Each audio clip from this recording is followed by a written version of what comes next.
Well, you join us for the heats of the men's 110 metres hurdles, coming to you from the Raiffeisen Austrian Open, the famous Eisenstadt meeting here in the aptly named Leichtathletik Arena. If you don't speak German, that just simply means the athletics arena. And here's the man who everybody's looking at, Enzo Diesel.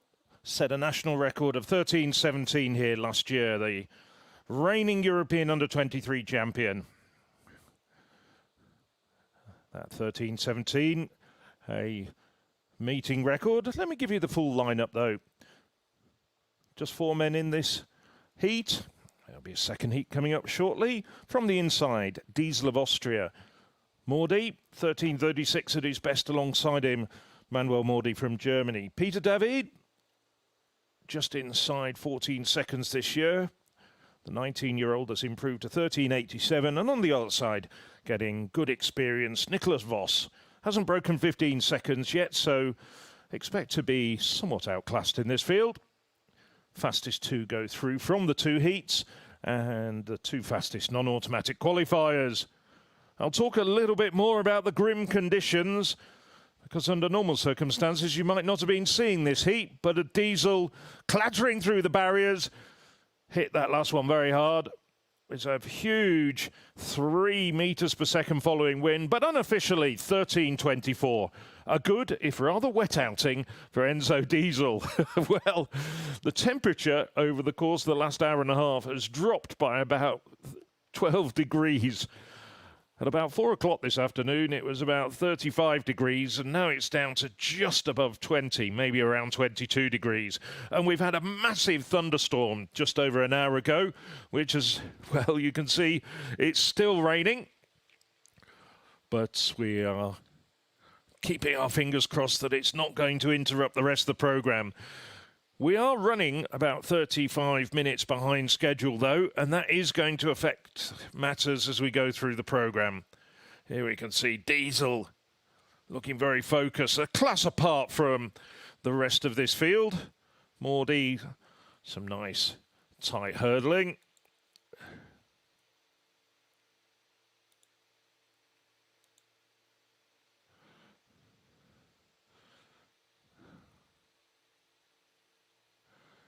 There we go, 13:23 officially for Mordi, for Diesel. Mordi following him home more than half a second in arrears. 13:79 for the German. Those two are short of going through to the final, which is provisionally scheduled for 9:25, but it will be difficult to hit that mark, I think, even with the best efforts of the organisers. So we're probably going to be running a little bit behind schedule throughout the rest of this evening. Nevertheless, we have some great events coming up for a bit later on. This traditionally fantastic meeting for the sprints. Last year on the European Athletics YouTube channel, we saw the Jamaican Brian Lavelle speed to a time of 9:82, one of the fastest times in the world last year. And this track traditionally has a great reputation for being very quick. Just a 6-lane track, as you can see. Eisenstadt, well, it's about 40 kilometers from Vienna and about 20 kilometers from the Hungarian border. Just a small town of around 16,000, but it has written its name into athletics history on many occasions. So there's a second heat. Just 4 men once again. 2 Austrians in this heat. But the man we'll be really looking at is Antonio Alcana, the South African. Well, Alcana, 36 years of age, the African record holder. There's Alcana with his back towards us. His personal best of 13:11 came back in 2017.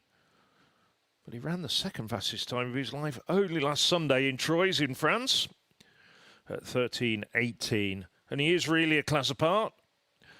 Here's Stefan Huber, has improved this year to 14:50, the 19-year-old Austrian.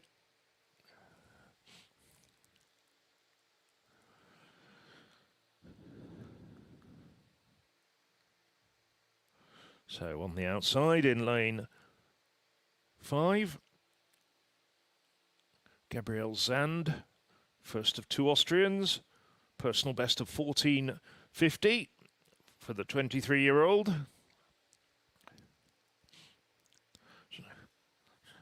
14.88 this year.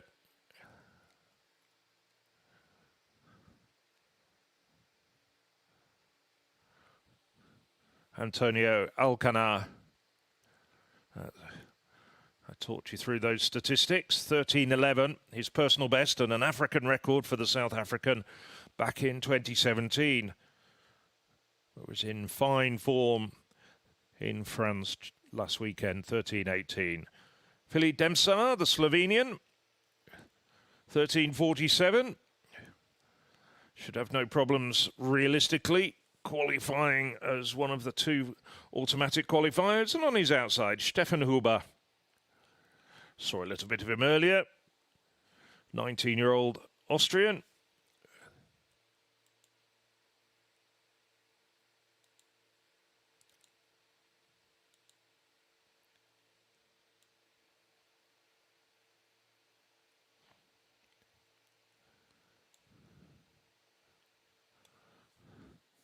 Alcanar came here last year, finished 3rd behind Enzo Diesel in a final I remember was full of incident. Simon Ehammer, the great multi-eventer competing, wrapped himself around some hurdles, one of a couple who didn't finish. Alcanar away and hurdling very smoothly. Demsar alongside him, running well at this moment. Alcanar now starting to pull away. Demsar clattering through the hurdles. Not quite as fluent. Well, once again, 3 meters per second following wind. Well, the floodlights are already on. There are storm clouds above. Just hoping that we don't get any more interruptions. 13.33 officially for Antonio Alcanar. And he will battle once again with Enzo Diesel for supremacy in Eisenstadt when that final comes around. As I said, provisionally scheduled for 2035, although I think it will probably take place a little bit later.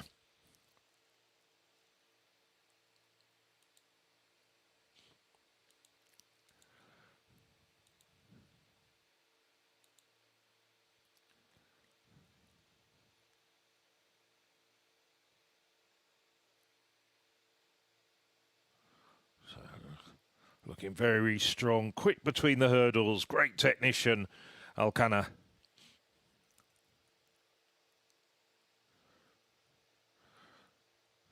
There's confirmation, 13.33 for Alcanar. Some way back after clattering through several of the hurdles over the second half of the race. Filip Jakob Demsar, 13.98 though. Stefan Huber, well, strong following wind, but I think that might be quicker than he's ever run in before in his life. Personal best of 14.50. And I think that gets him up through as well.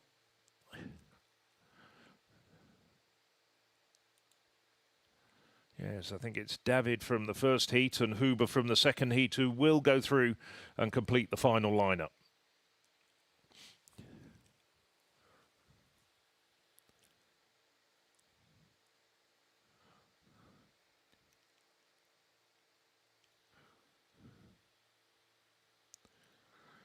Last year, as I said, it was a meeting record for Diesel of 13.17. Closed down on the Austrian record, which has stood for a very long time, since the 90s, to Mark McCoy at 13.14. Crowd, well, there was a big crowd here, and a good crowd as well, over by the home straight. Huddled. Not everybody bought rain jackets, although I think quite a few people will have seen the forecast. I was looking at it this morning and I was wondering what effect the predicted thunderstorms were going to have. Ooh, listen to that. But hopefully it's going to pass. Well, you've joined us a little bit earlier than in the programme. We were going to jump straight in with what was going to be a very good international men's 200 metres. But with the delays to the programme, we've got some other races.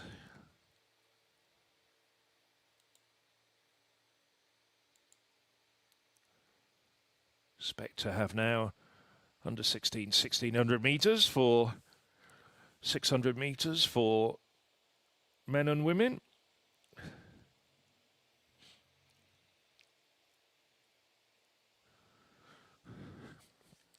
And you can see those floodlights on. Well, at this time of year in Central Europe, you would have still been expecting bright skies overhead. It's not to be on this occasion.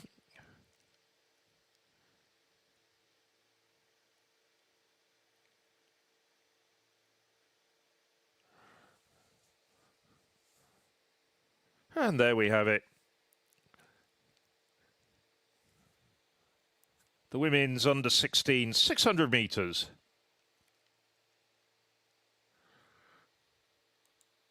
Well, I have to be honest and say I don't really have much of an idea about the form. There are women out there in the pole vault. There you can see Gruber.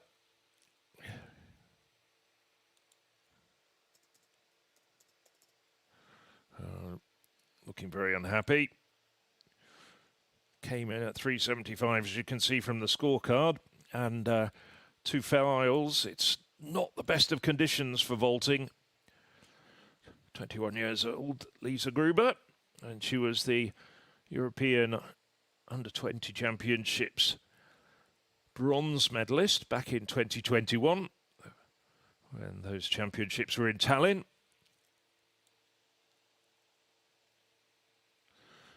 Has a personal best of 4:30 indoors, which she did in Vienna back in February this year. It's only her second outdoor competition. Hasn't competed for about 6 weeks, had an outing in Grenoble. Didn't go very well. Only cleared 380, so I'm guessing a little bit, but I suspect she went back and has just refocused and got a technique sorted out. So, Lisa Gruber, third and final attempt at 375, her opening height. Needs this to stay in the competition. And she gets it. Big cheers from the crowd. Big gasp of relief from Lisa Gruber. I'm a little bit sceptical. Is that Gruber or Gikova?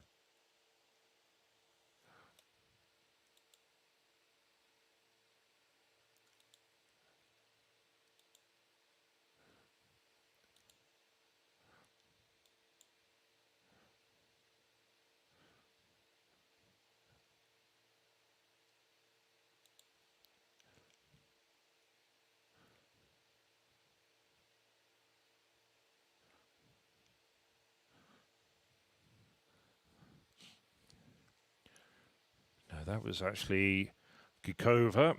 That was a replay from a little bit earlier. Now we've gone live. And gentlemen, one of the officials doing a fine job there, protecting Lisa Gruber from the elements.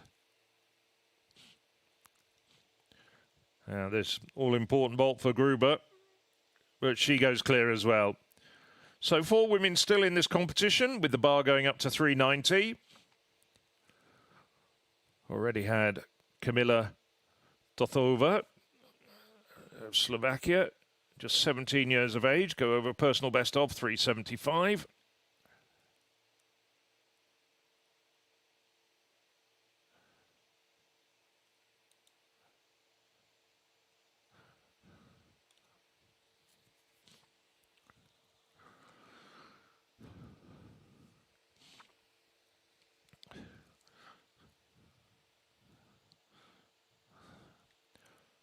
So over on the far side, what would normally be considered to be the 200-metre start, it's the under 16 600 metres about to get underway.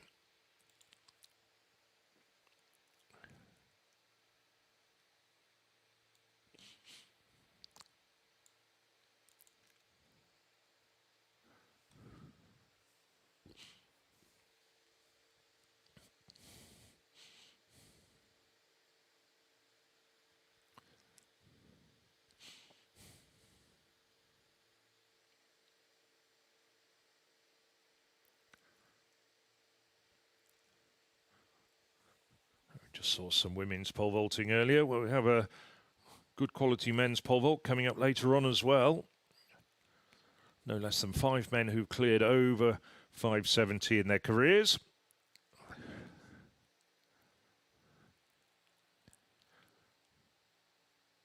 On the men's side, we've got 100 metres, 200 metres and 110 metres hurdles. And on the women's side, likewise, 100 metres, 110 metres hurdles, 100 metres hurdles, I should say, and a 200 metres. And in the field, also got a women's javelin, and the men's field events, discus and a men's pole vault. So, 6 women all towing the start line.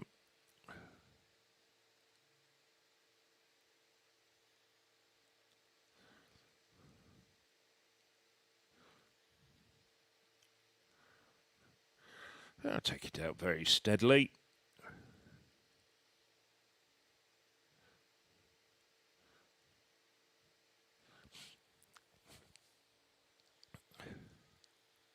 So it's Larissa Ivancic at the front.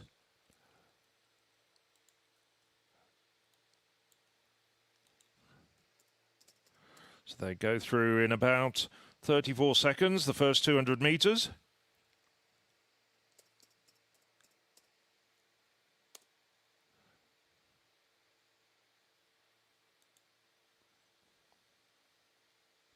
And Ivancic starting to pull away quite handsomely now. Certainly no hanging around from the young 15-year-old Austrian. Looking very good indeed at this stage. Went through 400 metres in around 66 seconds, and that's pretty useful pace. So she's being closed down now. Behind her, it looks like Marlene Vorak. But Ivancic still trying to battle, still trying to hold off the diminutive Vorak. Vorak even younger at 15 years of age.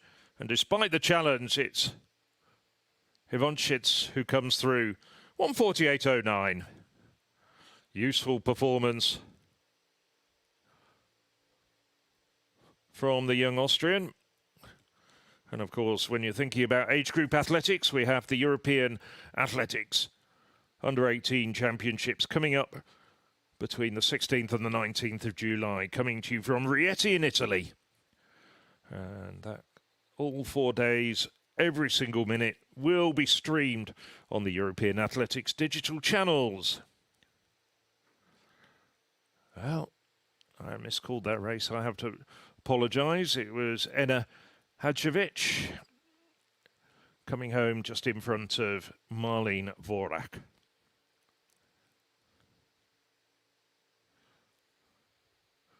Was Ivancic in white who finished third in the end. 1:47. As we look at the highlights of that race. And Hadjevic taking the lead straight away and was never headed, even though she was challenged close to the line.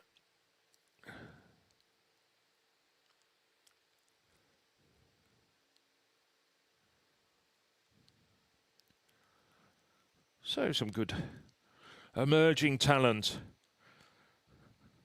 of Austrian middle distance running.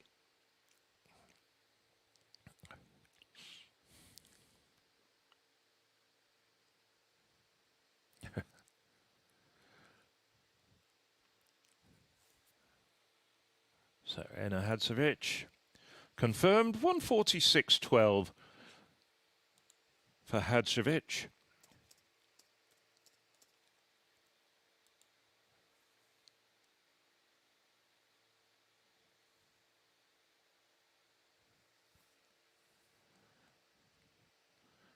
And now we have the men's 600 metres for under 18 athletes, under 16 athletes.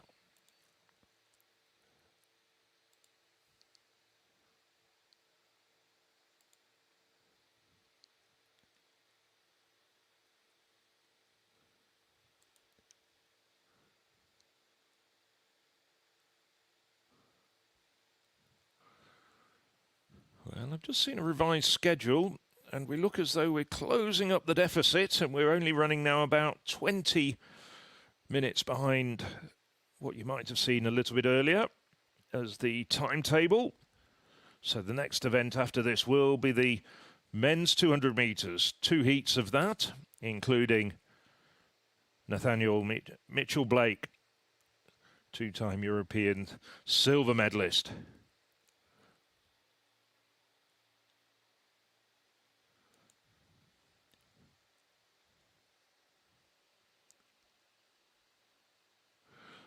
So it's Mikko Piloth, the German,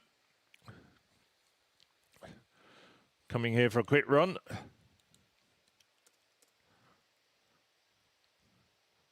Well, about 29.8 through the first 200 metres, and he's still carrying on. This is a very, very effective display from the German.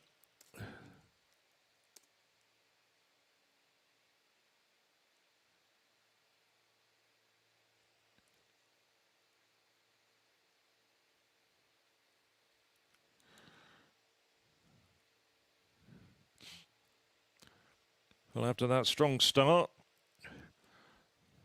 they've just gone through in about 61 seconds through 400 metres. And a much more tactically astute race from the Austrian. This is Livio Schogel, 16 years of age. Behind him, the German Piloth, starting to tire. Rather expansive victory celebration for Livio Schogel. Good run for the man who races for the local club, Academy Eisenstadt.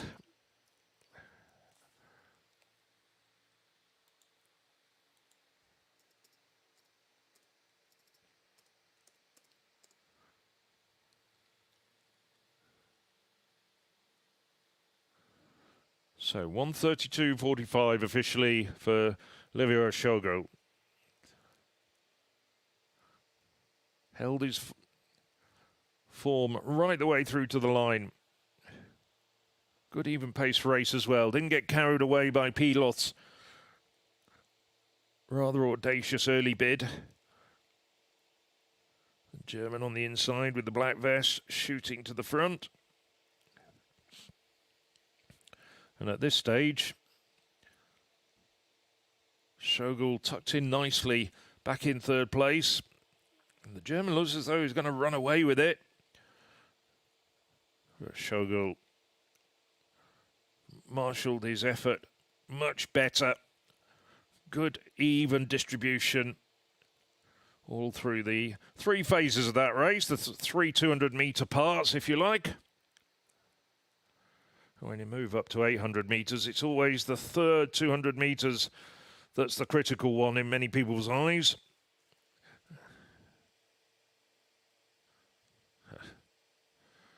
Gets himself a free drinks bottle.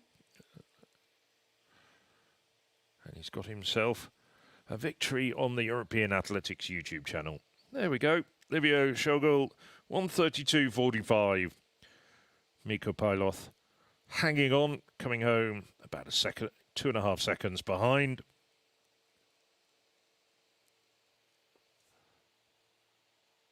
So Lisa Gruber finding her groove.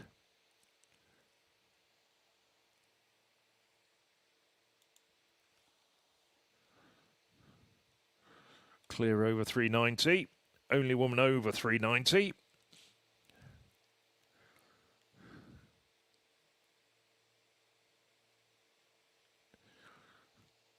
May seem a rather modest height, but that is actually a meeting record. They've often had the women's pole vault in Eisenstadt as part of the pre-programme, giving opportunity for perhaps those athletes a tier below international standard. Now, the first of 2 races in the men's 200 metres. All the big guns going in the second race, but this, well, it's Interesting race. Maximilian Graf, probably the best known of the runners in there, has improved this year to 21.51.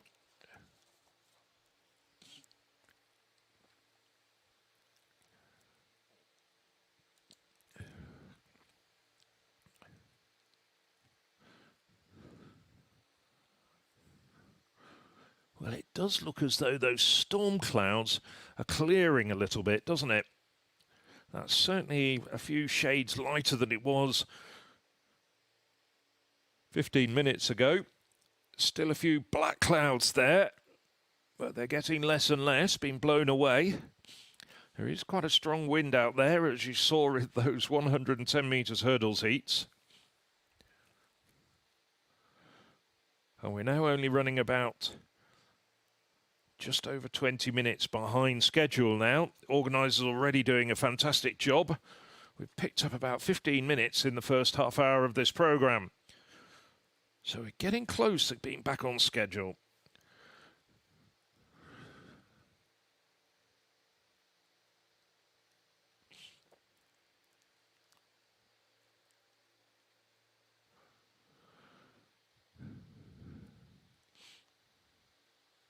Meeting record came last year by Austria's Kadrian Goldson at 20:32.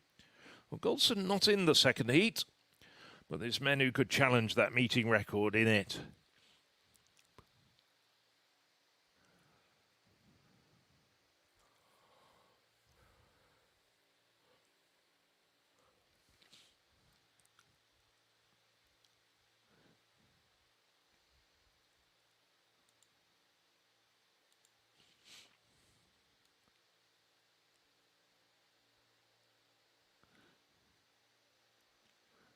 You can hear the whistle. And the men move to their marks where the under 16 600 metres started.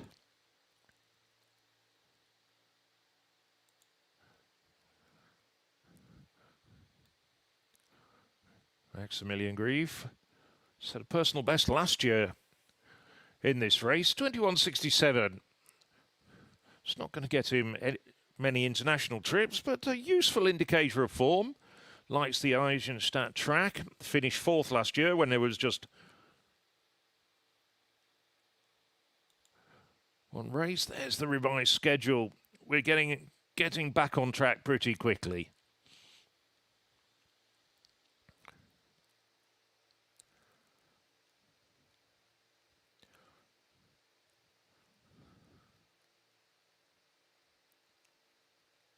So our live programme goes all the way to just after the 100 metres finals at around 21:55 Central European summertime.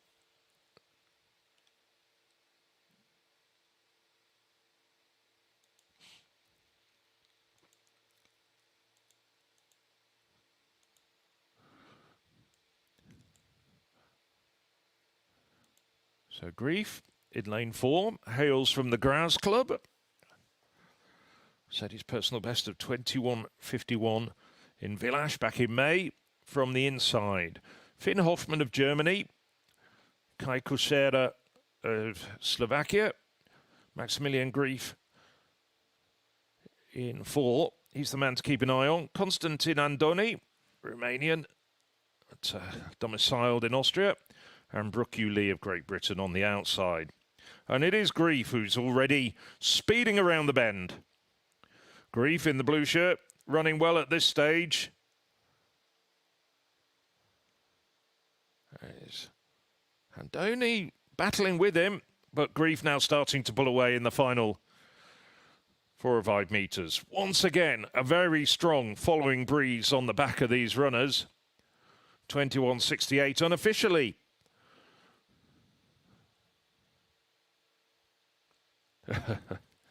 As you can see, the breeze tussling the hair of Maximilian Grief there. 21.70 officially. Look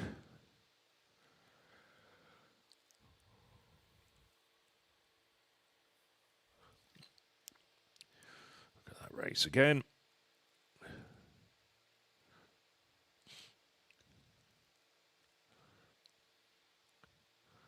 Grief, good technique, using the bend to his advantage, and then pulling away down the home straight.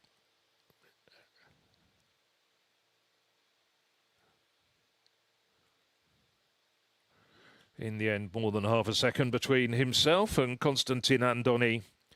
22-24 to the Romanian. But he couldn't really do anything about reeling in Maximilian Grief.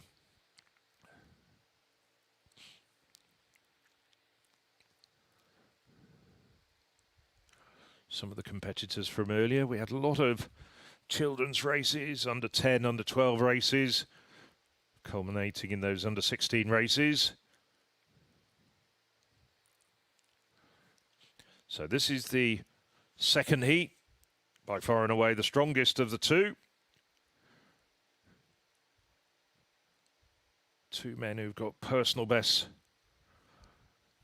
under 20 seconds. Brendan Rodney in lane 3, 1996. And Nathaniel Mitchell-Blake, 1995, the quickest man.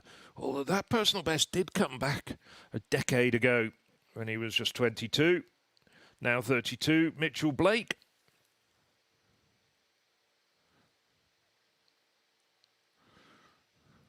He was the European under-20 200-metre champion back in 2013.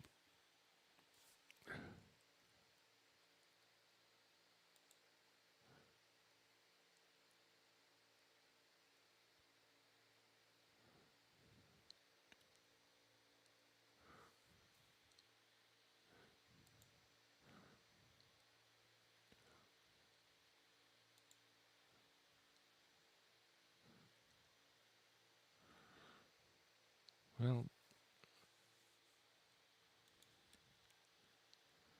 I'm a little bit confused. We should be having the men's 200 metres.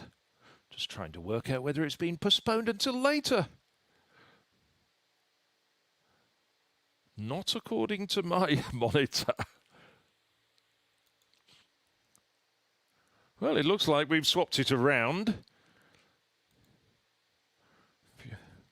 And we now have the women's 200 metres.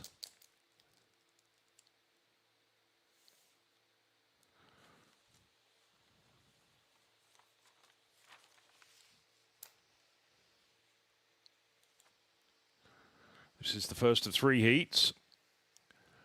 Quickest woman in the heat, the 20-year-old Christiane Krivka. She'll go in lane 5. Just looking at Marlies Wegener at the moment.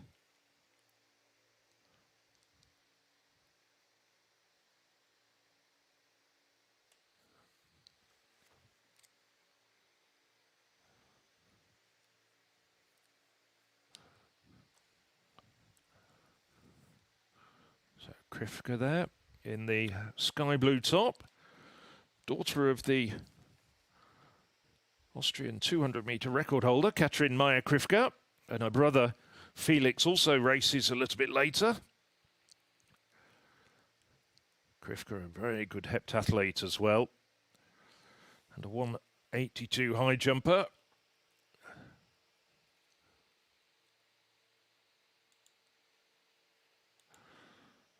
So 147, Marlies Wegener, 19 years of age.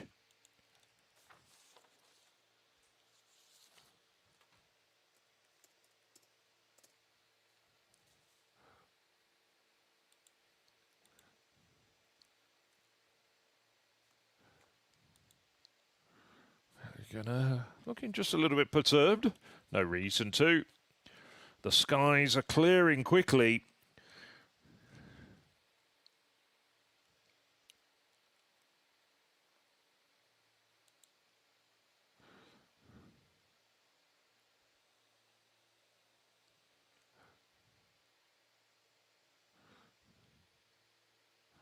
That's Gruber going clear at 4 metres after all the problems that she had earlier at 375, understandable in the deluge. So we're back to the 200 metres, the first of 3 heats.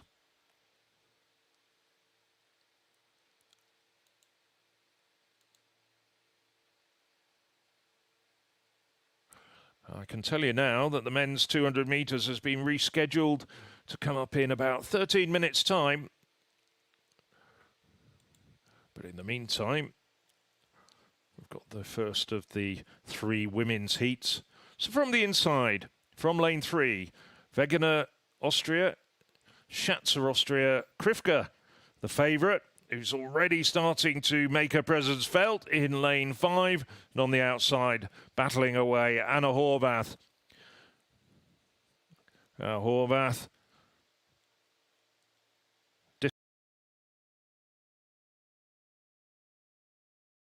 extremely well at this stage. Wind reading, well, sadly just beyond the allowable limit, just outside a personal best. 24.11 unofficially for Krivka. I'm sure her mother's in the audience somewhere. So the wind is dropping as well, which will be good news because it will make the sprint times legal. Krivka's had a busy summer and actually won the Austrian indoor high jump title, clearing a personal best of 182.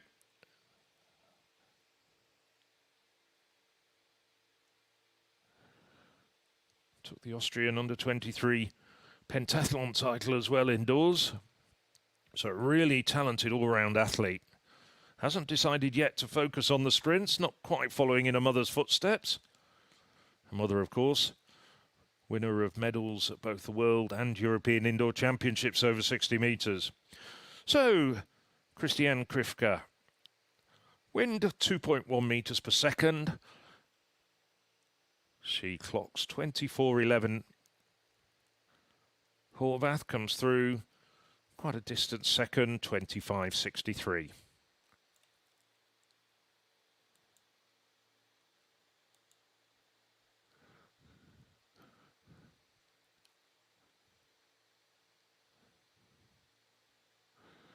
So now, second heat, slightly quicker heat.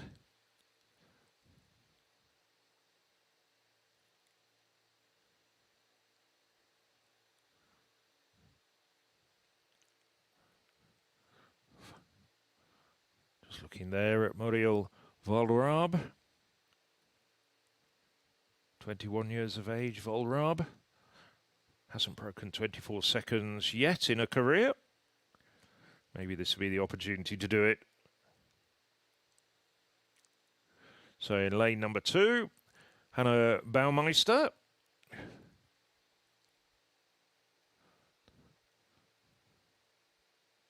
Just 17 years of age, Baumeister. Lane 3, Helen Vogel, another Austrian.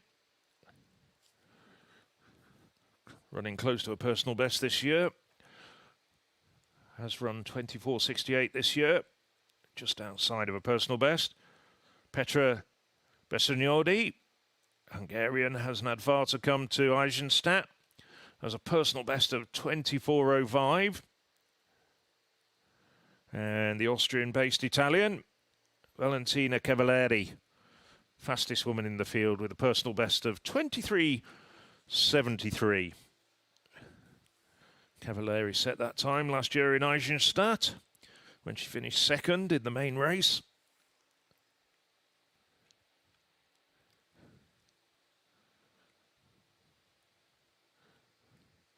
So Cavalieri, 30 years of age now, the Italian, on the outside in lane 6. From the inside, Baumeister, Vogel, Bessenyodi, Volrab and Cavalieri.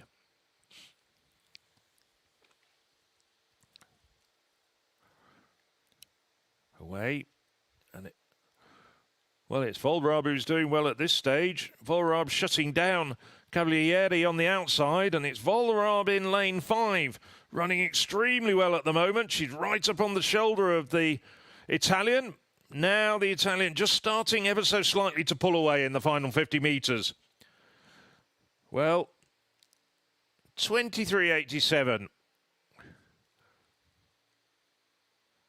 That's one of the fastest races she's ever produced, although it has to be said with a fairly strong wind assistance.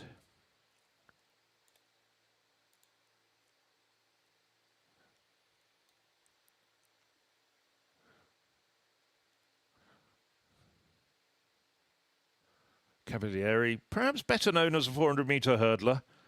She's improved to 56.55 this year.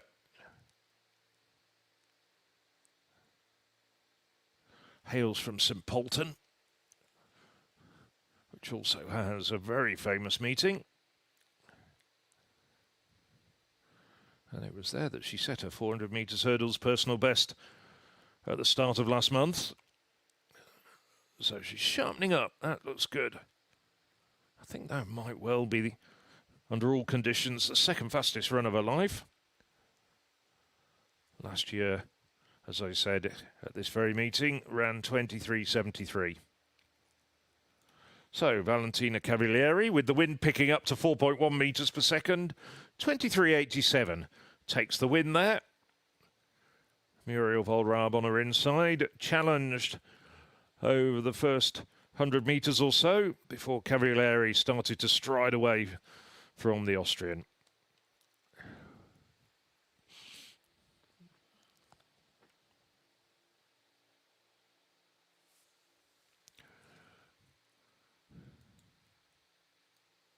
So the third and final heat coming up.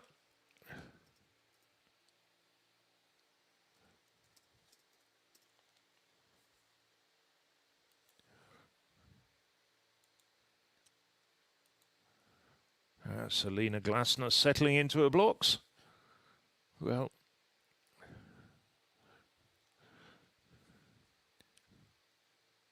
on paper this looks to be the battle between the two women on her outside.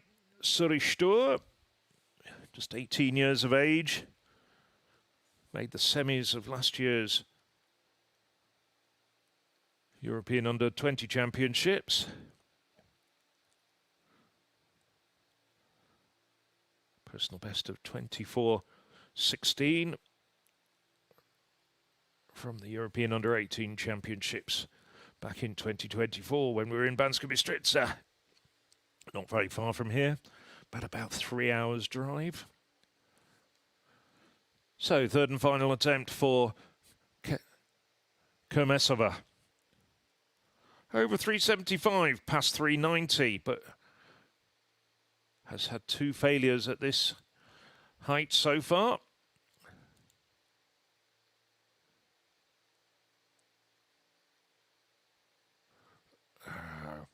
She's eliminated from the competition. Has a personal best of 395, so that would have been a personal best, but that'll have to wait for another day.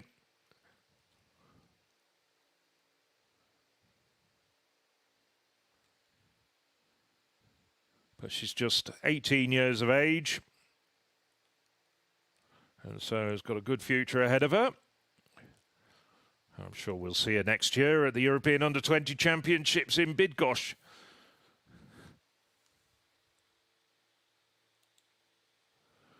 So, Alina Glasner has improved this year to 25.03, the 17-year-old.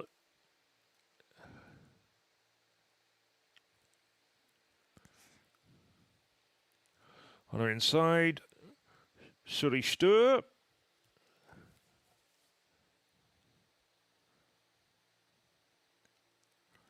(18 years of age, Stur was 5th in the main race last year. And Victoria Vilhuber, only woman in this field to have broken 24 seconds. Vilhuber now 25 years of age. And Sofia Bogan, first of Hungary,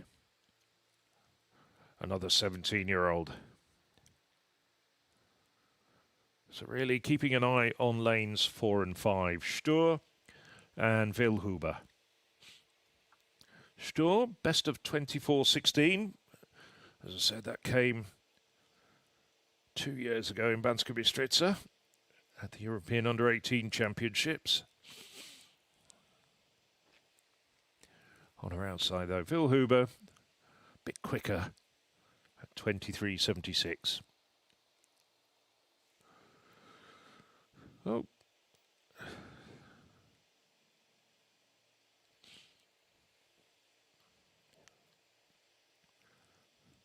Wasn't immediately obvious with that side-on view who transgressed.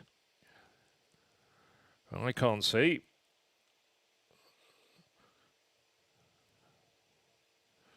Well, rooting around, trying to find the right colour card. And it's looking as though it's going to be a faulty start. A warning to all the field, but nobody individually penalised.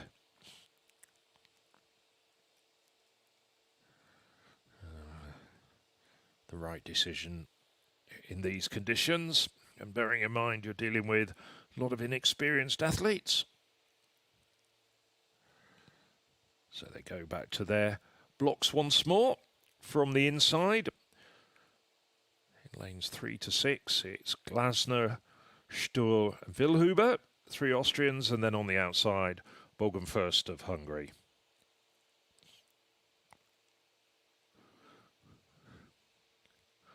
Wilhuber, quickest woman on career times and season's bests.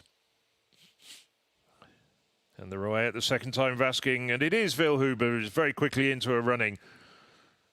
Within 50 metres, going past Bogan First on her outside. Sturr running well and making up some of the ground on Wilhuber. She's starting to challenge. Sturr now starting to rock slightly. Shoulders from side to side. And it's a good run for Wilhuber. Under 24 seconds, although a strong following wind.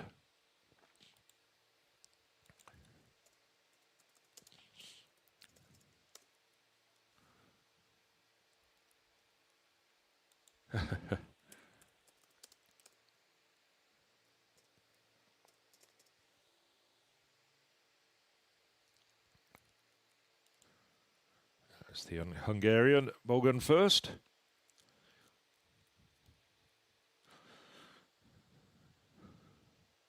Just looking at that again.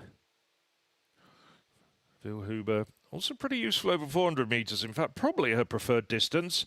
Set a personal best last month of 54.19 in a German meet in Regensburg over one lap of the track.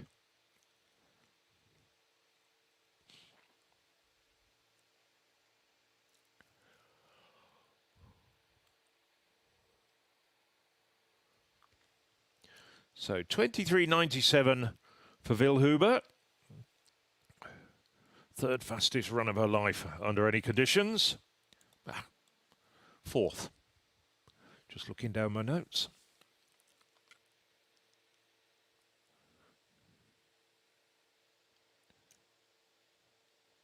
Suri Sturr gave chase for about 130 metres, but then Wilhuber started to move away from her.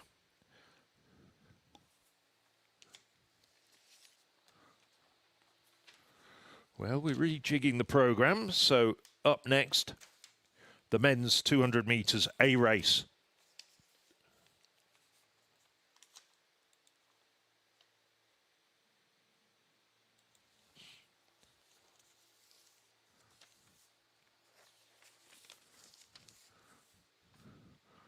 There's the men, just getting ready. And we can also see the women javelin throwers. Well, last year we had a really good javelin competition, won by local star Victoria Hudson. Hudson not here this year. And turn the clock back 24 months. Hudson won with a personal best, a national record of 66.06. There's Freya Jones, the Briton, has improved this year to 58.12. And at the far end, the two Czechs, Martina Pisheva and Petra Sikarkova. Sikarkova winning the silver medal at the European Under-23s last year. And the only woman in the field over 60 metres.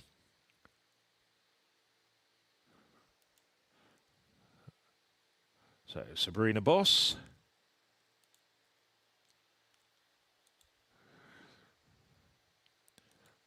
alongside Arnis Oscarsdottir, 3 national titles. There's Freya Jones. Jones, NCAA champion back in 2013. Martina Piskova competes for the famous Dukla Prague kit, now 31 years of age. And completing the lineup, Petra Sikarkova competes for the Skoda Pilsen Club, European Under-23 Championships silver medalist from Bergen last year. And been over 60 metres already this year through 60.98 in Kladno, which was a meeting that we showed on this European Athletics YouTube channel. You can go back and look at it if you want to look at Petra Sikarkova's javelin throwing there. So the men's 200 metres finally gets underway. I hate to say, hate to say it in such a voice, but it's been moved along.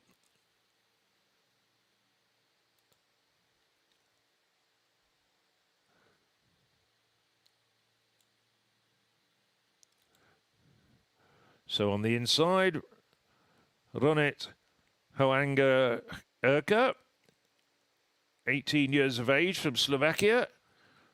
In at the deep end a little bit, but has improved to 21.55 this year. Felix Krivka, well, just 18 years of age. We saw his sister win one of the heats, the first heat of the women's 200 metres.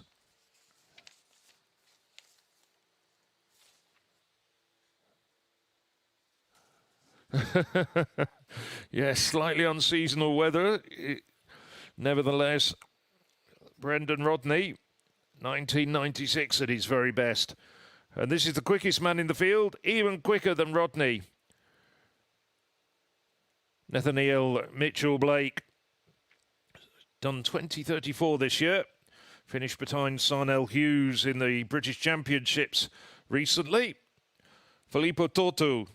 This is the first race of the year over any distance for Tortu. And on the outside, Joshua Hartmann, stalwart of German international relay teams, and was part of their relay team that finished 5th at the Olympics in Tokyo back in 2021. Hartmann at his very best, a 20:02 performer. Well, no Europeans have broken 20 seconds this year. Sarnell Hughes, 20:04 at the British Championships 2 weeks ago. Even less than 2 weeks ago, 10 days ago. So as they settle down from the inside, Herka, Slovakia, Krivka, Austria, Rodney, Canada, Mitchell-Blake, Great Britain, Tortu, Italy, and on the outside in lane 6, Hartmann of Germany. Away cleanly. And it's a very even start. Mitchell-Blake now starting to close down on Tortu on his outside. Running well, Hartmann as well at this stage. Very even coming into the home straight. Krivka's pulled up, but now it's Hartmann starting to pull away. Hartmann in the end, 3.3 meters per second, blown around the curve. But Joshua Hartmann won that four-way battle down the home straight and takes the victory. Good run from Hartmann. Fastest run of the year under all conditions. But of course, a very strong following wind. But did well there. That was quite a classy field. Beating the likes of sub-10 men over 100 metres. Filippo Tortu on his inside. Nathaniel Mitchell-Blake, two-time European Championship silver medalist in 2018 and 2022. And Brendan Rodney, a sub-20 man himself, the Canadian. Entertaining race, that.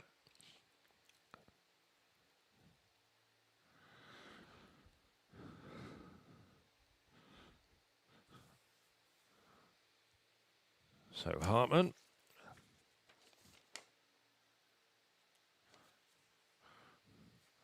That's a pretty profitable day as well. I think that's some of these events get a £5,000 check for winning. 5,000 euros, I should say. So looking at that again, very even start from the men on the outside, from lanes 3 to 6. At this stage, it looks as though it's Mitchell Blake who might just have the ever so slight lead, but then on the outside, Hartmann starts to pull away with about 80 metres to go, showing his strength, and a good run from Hartmann.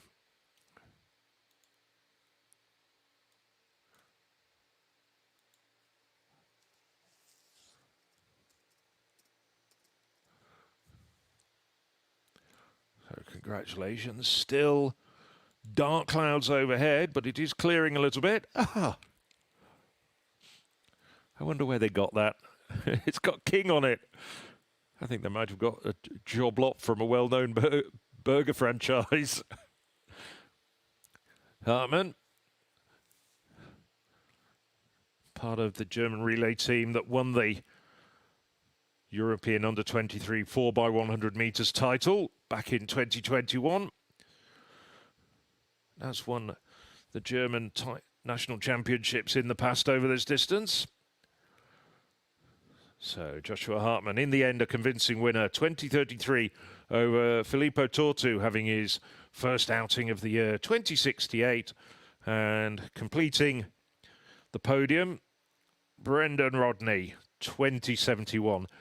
Nathaniel Mitchell Blake struggling a little bit down the home straight after a good start, 20:75 for the two-time European Championship medalist.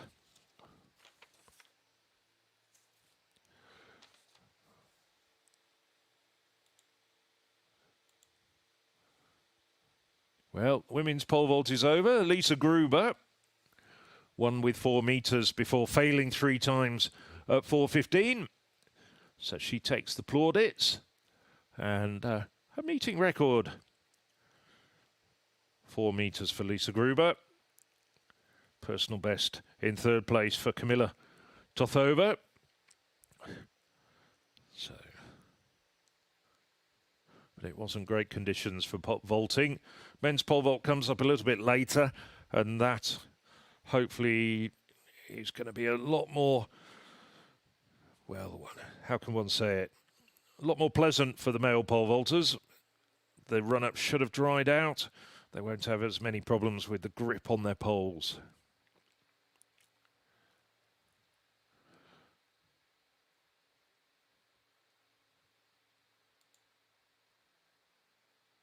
So next event on the track will be the women's mile walk. Unusual to see a mile walk in competitions, but that's going to be an attempt on the world best.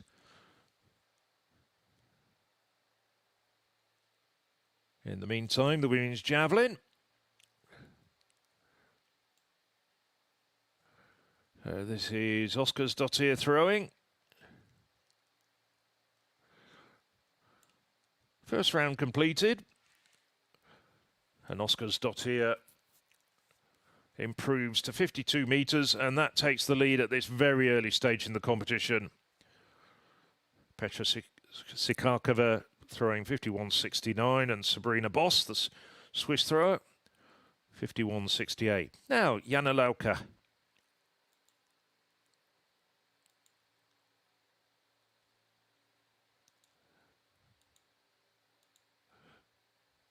Jana Lauka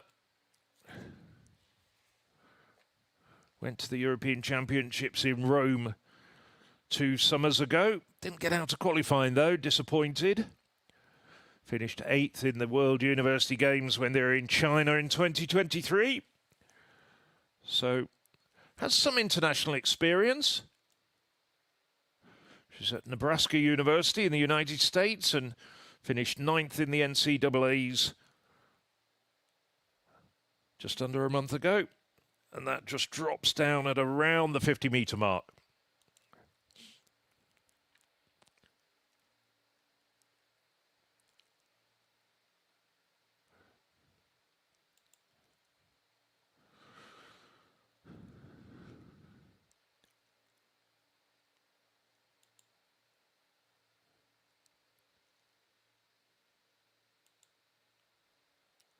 So 49.82 gets a valid mark in. But not great conditions for javelin throwing, and she's not very happy with her performance either. She's been throwing very consistently over 50 metres. Next up, Freya Jones, who also had a foul in the first round.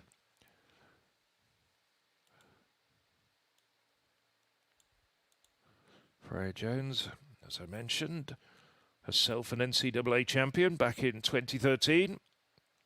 Now 32 years of age. Won the second of her national titles just 10 days ago in Birmingham. 58-12 on that occasion. A personal best. She's been throwing well over the last 2 years. Oh, that's a decent effort. I thought it was going to go a bit further, but it just dropped down over the 50-metre mark.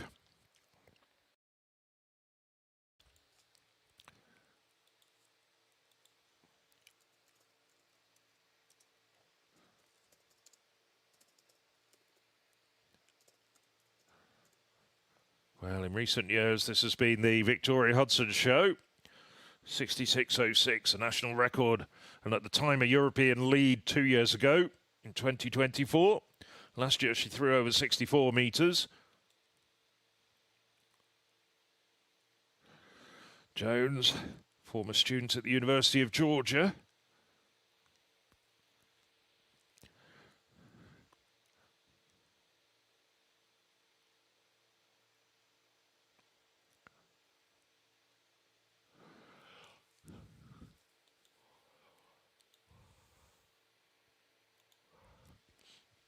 Jones measured at 50.70 as we look at Martina Pisova. Bringing up the rear of the six-woman field at the moment with that first round 49.42.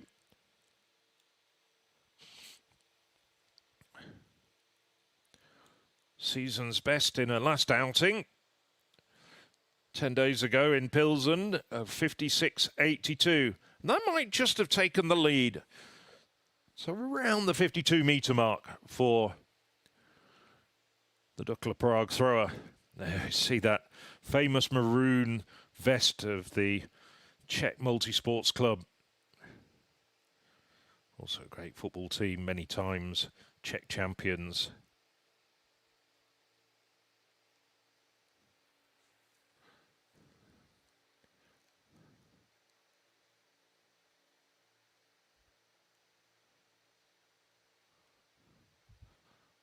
.51.62, just shy of the leading mark of 52 metres exactly by Óskarsdóttir.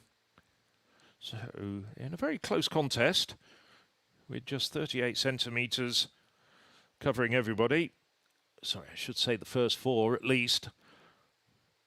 Pisova is currently in fourth place. As we turn our attention back to the track and this eagerly anticipated mile race walk. Now, very unusual event this, the world best. As we look at Marlin Stadauker, the LAC Klagenfurt walker, 19 years of age. Ludmila Ulyanovskova.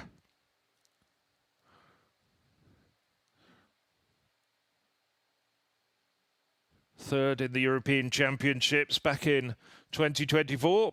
Lauren Harris, 4 times US champion over various distances, was 27th last year in the World Championship 20 kilometres.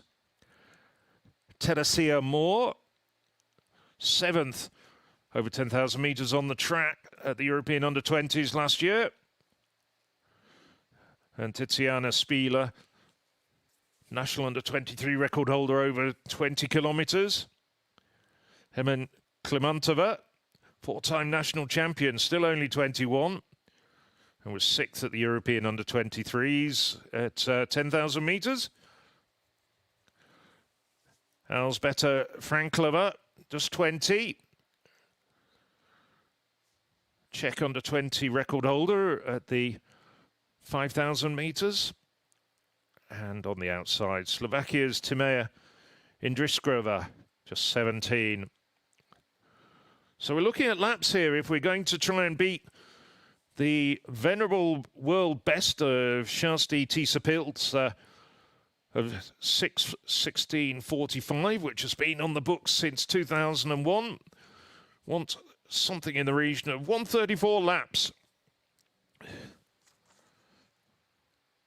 It's also a hand-timed mark of 6:14:7 by Sada Idakaite, which stretches back to 1993. So Oljanovska made it very clear that she wants to get into the record books.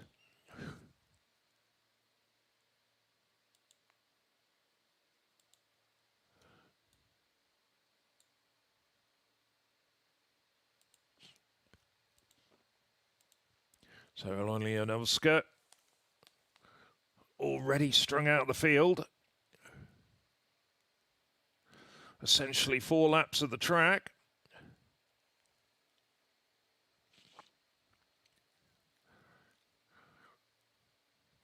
Well, she was the World Championships bronze medalist back in 2015, over 20 kilometres.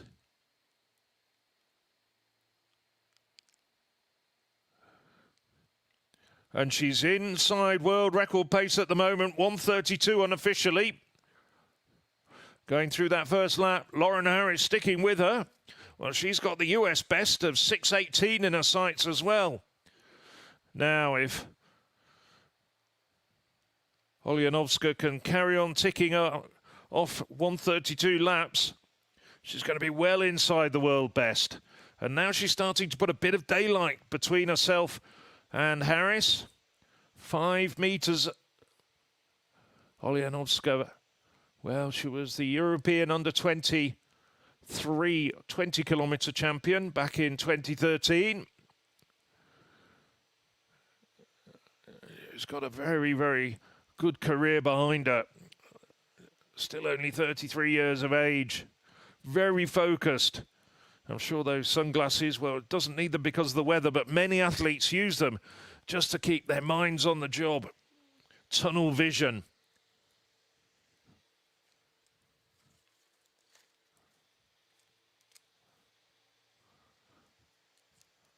She's doing well at the moment. And of course, warnings will be issued. Be surprised to see too many disqualifications in a field of just 8 people over a mile. But she really is powering away, Oljanovska.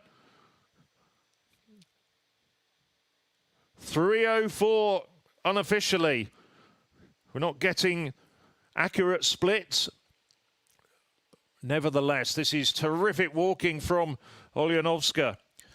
Bear in mind, Shasti Tisaplatsa, the Norwegian who set that world best with electronic timing, was a 2-time Olympic medalist, both in 2000 and 2008. And Oljanovska, well, she's came here, she's prepared, and she's been doing the speed work.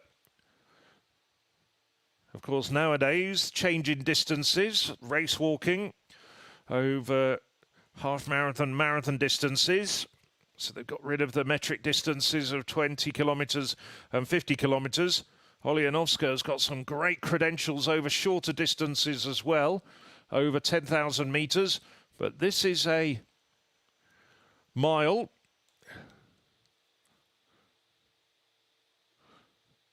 So we're looking at something in the region of 4:36 as she goes through the finish line. With 1 lap to go, she'll hear the bell, and this is a terrific race, I should say. There are more warnings being handed out behind to that group headed by Harris, and the 2 Czechs in there as well. Well, she's drifted back just a little bit on that lap. 4:38 unofficially, but she's still inside world best pace. Let's be quite clear, it won't be a world record. mile race walk world best. So it's Moore and Klementova up there with Harris. Harris starting to struggle just a little bit at this stage. And Teresia Moore, you could probably hear the infield announcer saying 60-metre gap between Holonovska and Moore. Moore, the 20-year-old, well on the way to set an Austrian national record over this distance. But Oljanovska now. Keep your eyes on the clock. 6:14 hand-timed by Sara Eidakaite back in 1993. 6:16.45 electronic timing. Shasti Tisaplatsa back in 2001. And Oljanovska's got the world best in her sights now as she comes into the home straight for the final time. Well, it's looking on the cards, and it's looking as though she's going to take quite a few seconds off the world best. Oljanovska striding away. She's going to take it. It's a world best for Ukraine's Ludmila Oljanovska. Yes, the distance is rarely walked, rarely competed, but nevertheless, she's gone faster than anybody else over 1 mile of the track. Absolutely delighted, and that's a coach who loves it as well. A superb performance from Oljanovska. She didn't let her focus drift for 1 second of those 4 laps of the track. Just waiting for the official time. It's just a shade outside 4:10. But it consolidates the records, there's no doubt about it. And behind us, some great performances indeed.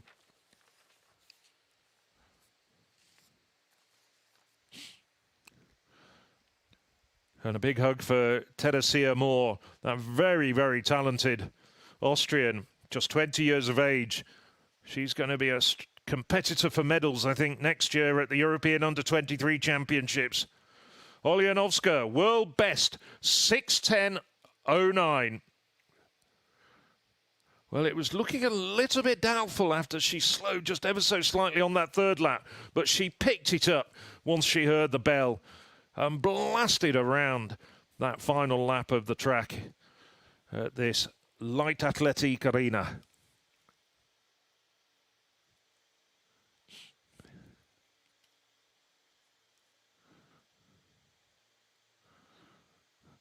Well, Oljanovska got in front about 40 metres into the race and absolutely was never headed. And what a fantastic performance from the Ukrainian.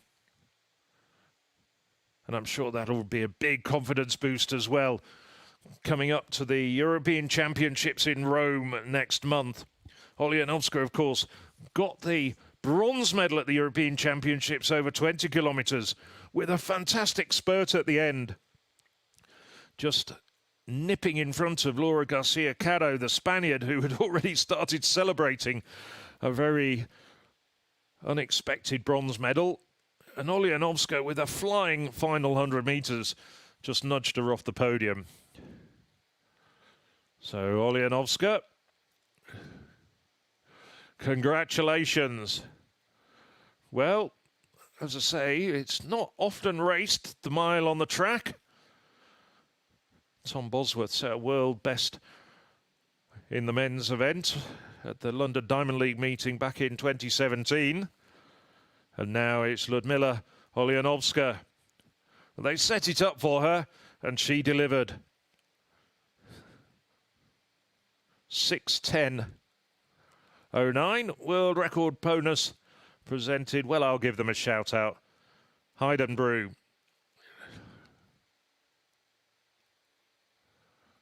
Well, you have to take it where you can find it. And she's got a world mile race walking best to her name.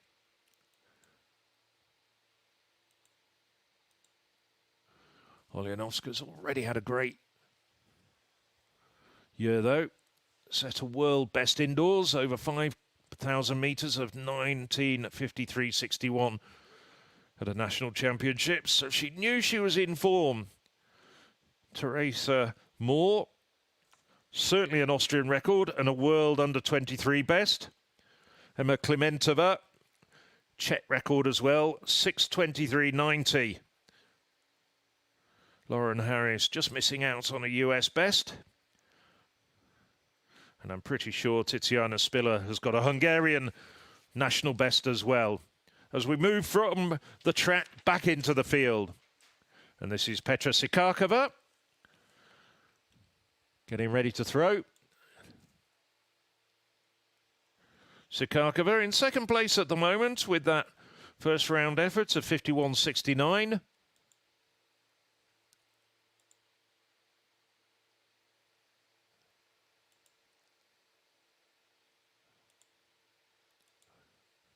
Leading the way at the moment, Óskarsdóttir with 52 metres. Óskarsdóttir fouled her third round effort. Not sure that's quite as far again. Just shy of the 52-metre mark, I think. Well over 50 metres as the third round comes to an end. Very tight at the top. Óskarsdóttir, 52 metres. Sikakova, well, just looking at that throw again, it is around the 52-metre mark. It's going to be close to that 52 metres of Óskarsdóttir. Just waiting to see the result.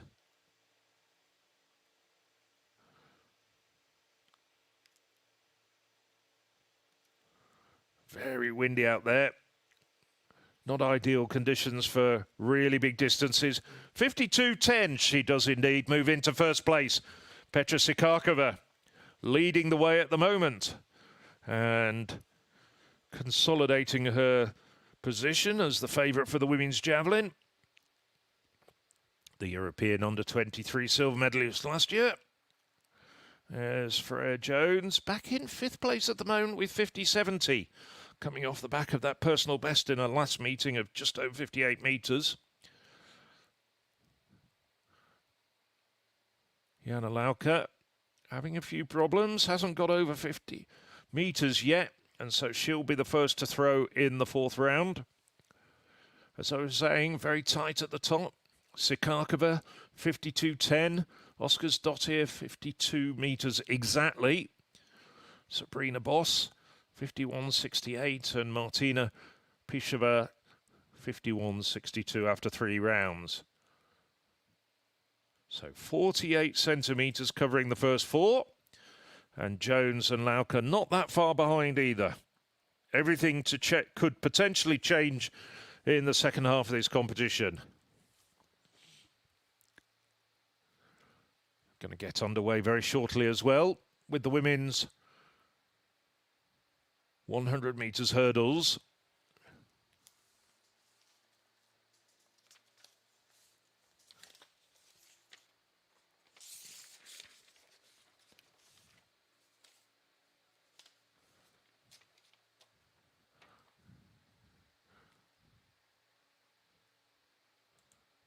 Still got time to see a few throws in the javelin.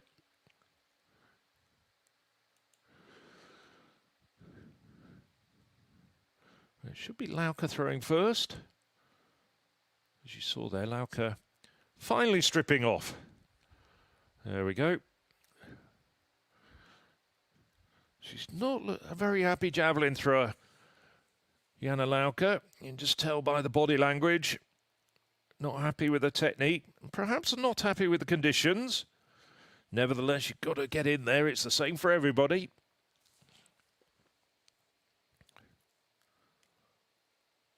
Very strong athlete, not the quickest on the run-up. Long pull, very high angle, and that means that it drops down well short. I think she's probably just stepped out there. Yes, didn't see the red flag, but it's not difficult to anticipate that she was just going to step over the line, having seen it drop down at around 45 metres. So now the first of two heats of the women's 100 metres hurdles. 6 women in this heat. Well, Victoria Forster. A little bit surprised to see her listed as Austrian. She's a Slovakian record holder, and I didn't see her any news of her changing allegiance.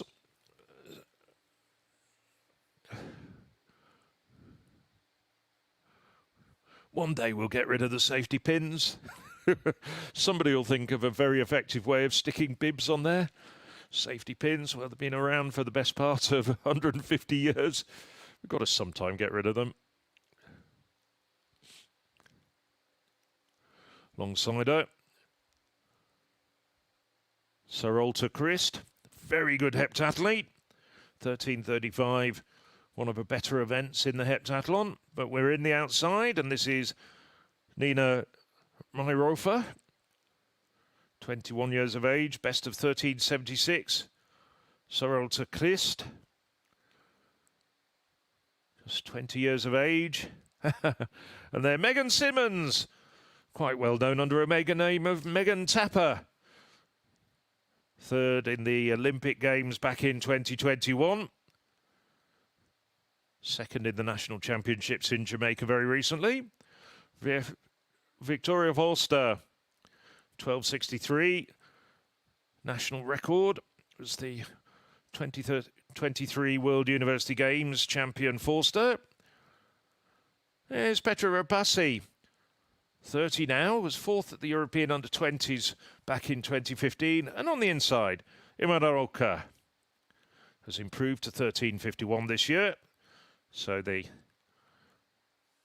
21-year-old on the rise. First two to go through, and the next two qualify for the final a little bit later. That final will be coming up in just over an hour's time. At 21:08 according to my revised schedule. So keep an eye on lanes 3 and 4, Forster and Simmons. Simmons in good form recently. Personal season's best of 12:47.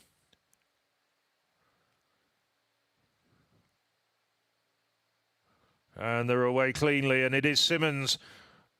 Well, she just seems to fly over the hurdles, and she's so quick between them. Really good hurdling from Simmons, leaving the rest of the field behind. Forster struggling. And coming through for second, it is Rapasi, the Hungarian.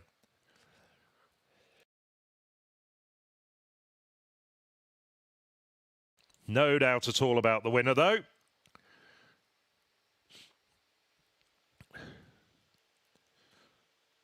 So 12:76. Good heat run there for Megan Simmons.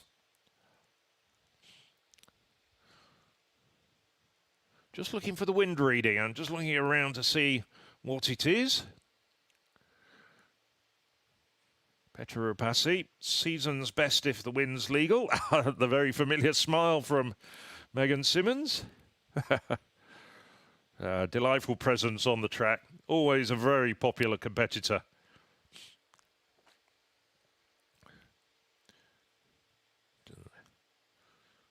Now, masterclass in hurdling. Interested to see whether we can get a legal wind and she can challenge that meeting record from last year from Pia Skrahowska, former European champion, flying to 12:71 last year.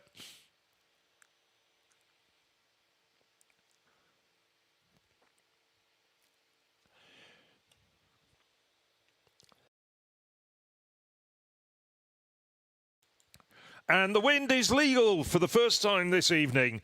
2.0. No margin for error. And so, personal best for, well, equals her personal best, Iman Roca.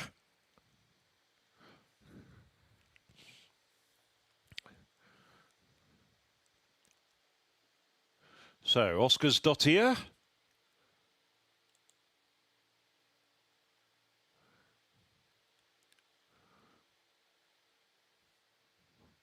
Fourth round effort. We've had 4 fouls from the preceding throwers. And that drops short, and she just steps over. She knows it's no improvement. She's got 52 metres to her name at the moment.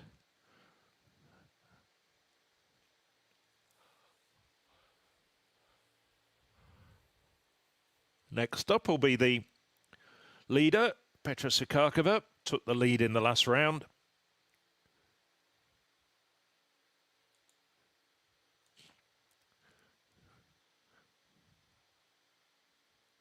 Sikakova, most recent outing was at the Zagreb World Athletics Continental Tour Gold meeting last week, where she threw 57.35.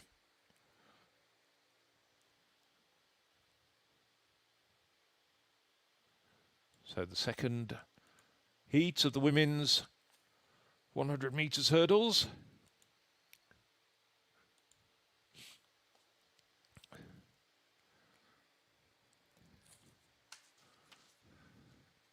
Lena Lackner, 13.85 this year. Just about 3/10 short of her personal best. Well, this is a good opportunity with this wind, as I said, just hoping that it stays legal to ride that breeze and get a personal best. Isabel Engel, 13.51 recently, not far off her personal best either. Ricarda Loba, 5 times national champion.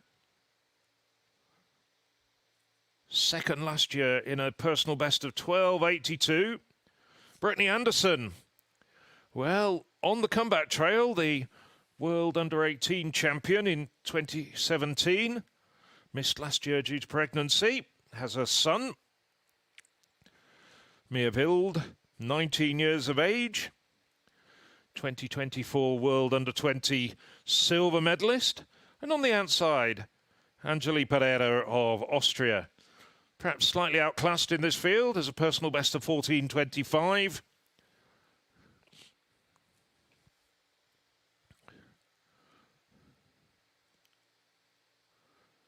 Brittany Anderson also got a silver medal at the 2022 World Championships as well. Injuries in 2023, and she missed the whole year. Rather break her momentum after that terrific run in Eugene. So, from the inside, Lackner, Engel, both Austria, Loba, Germany, Anderson, Jamaica, Wilder, Croatia, and Pereira of Austria on the outside. And the starters not happy, asking them to stand up. Already had one Jamaican win. Can Brittany Anderson in lane 4 make it back-to-back Jamaican wins in these heats?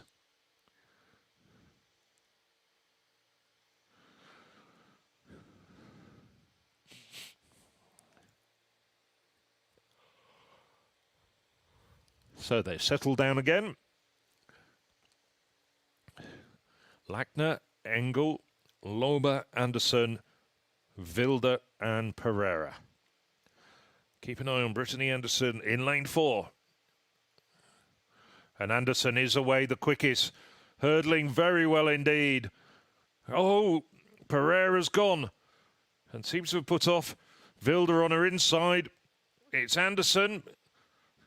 Well, the wind's picked up again, 12.85 with a very strong wind. Loba on her inside came through for second place. 12.85 for Brittany Anderson. Comfortably through to the final, where she'll go head-to-head with her compatriot, Megan Simmons.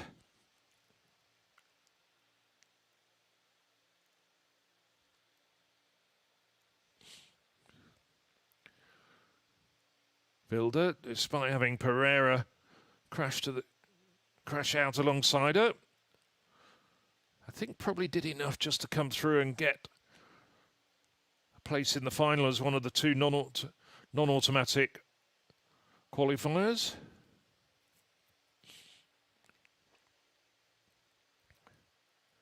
Yeah, Anderson challenged by Loba over the second half of the race, but Anderson, the much more fluid hurdler. Loba quick between the hurdles.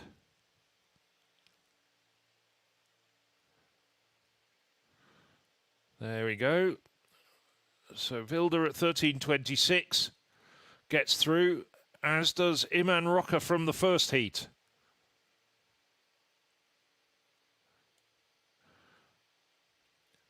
Just missing out by 1/100th, Isabel Engel.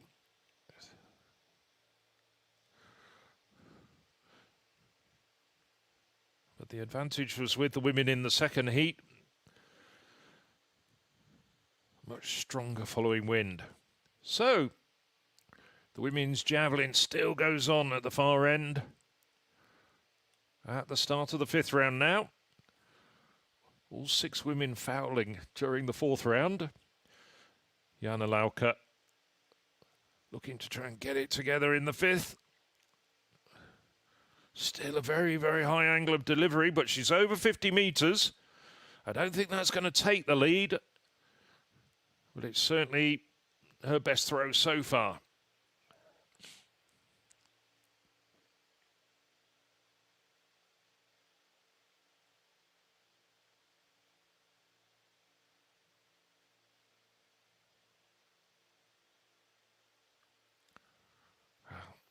Doesn't have a great deal of speed on the run-up compared to some of the other women in this competition, but she is very strong. Just waiting for a result to come up. Well, she's been the highlight of this competition would be a smile from Jana Lauka. She's been a picture of disappointment all the way through this evening. I know it's tough out there. 51.30 for Jana Lauka.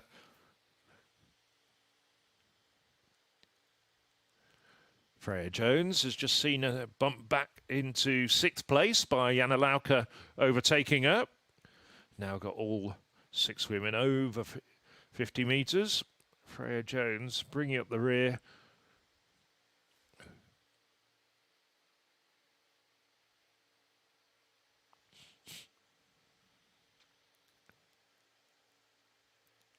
Oh, did she step over the line there? The camera moved away very quickly. No, it's dropped down well below 50 metres. Well, not quite sure whether she stepped over the line as part of a throw or deliberately fouled, but nevertheless, just one valid mark for Freya Jones at 50.70. One throw to go. So the hurdles are cleared away. They'll come back a bit later for the men's 110 metres hurdles final. Got the men's 100 metres coming up very shortly. And then, of course, the women's 100 metres hurdles. Pisova.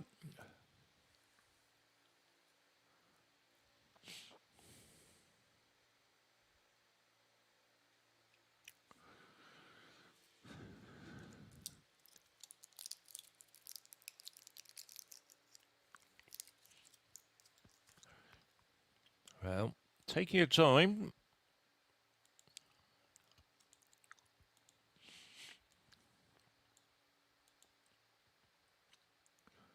Pisova has had a number of throws over 58 metres in a career. Personal best of 58.85 came on home soil in Irani back in 2022, but was throwing over 58 metres last year. Season's best, 56.82 when she won a meeting 10 days ago in Pilsen in Czechia.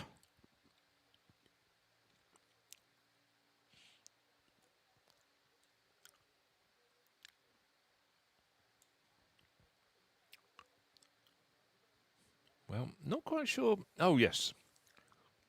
I think she was a bit confused about when she should take her throw. The officials have put her right.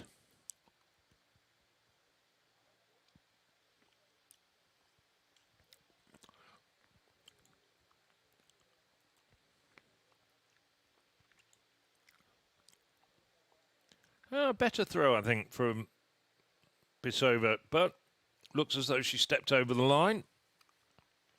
So a foul.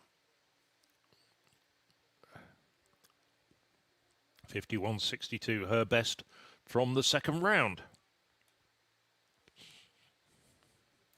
So halfway through the fifth round.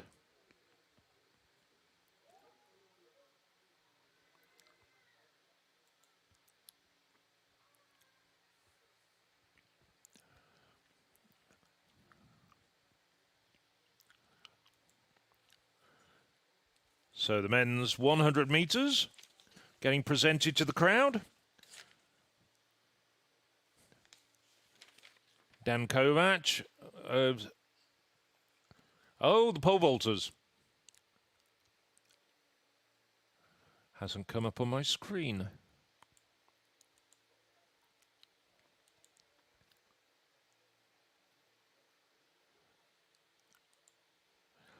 So Dan Barter recently cleared 560.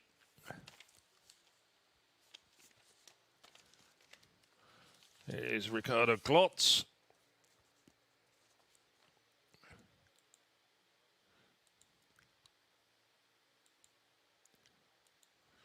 And Carson Waters finished second here last year. And here's the man who won last year, Lucas Rademeyer.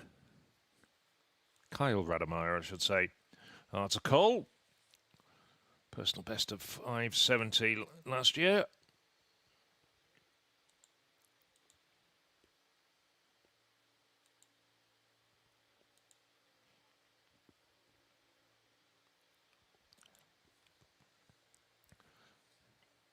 Holland Trey Oates, now 30 years of age. And then Ernest John Obiena. Very much the favourite, Obiena. Late edition.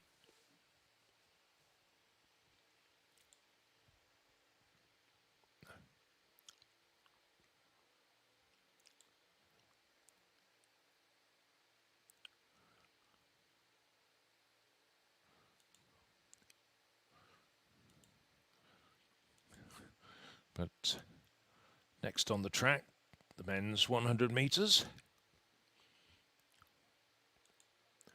2 heats. They'll go through to the final. The very last event on our live stream at 21:46, both an A and a B final.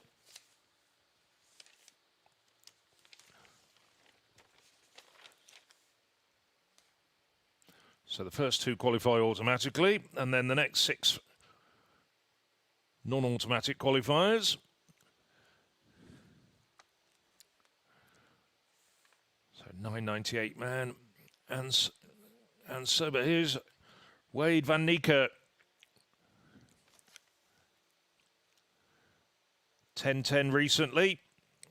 One of the very few men to have run under 10 seconds for the 100 metres, 20 for the 2 and 44 for the 4. Still the world record holder with that phenomenal performance in Rio. 43.03 over 1 lap of the track.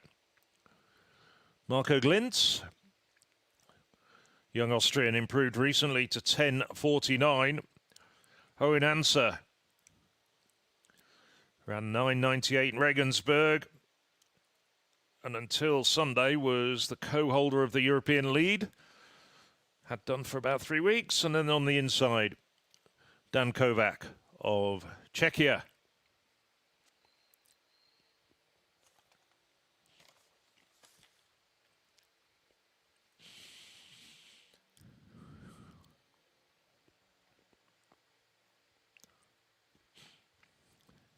So from the inside, Kovac, Anser, Glintz, Van Niekerk, Volko, and Margarian on the outside.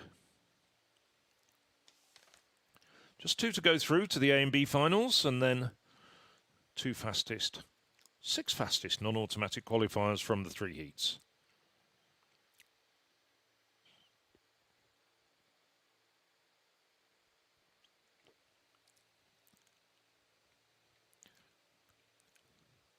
Interesting to see what sort of form Van Niekerk is in after his recent 10:10.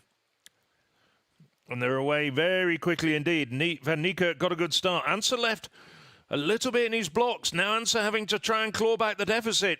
It is Anser and Van Niekerk. Anser just manages to edge in front with a valiant effort over the final 30 metres. The German running really well.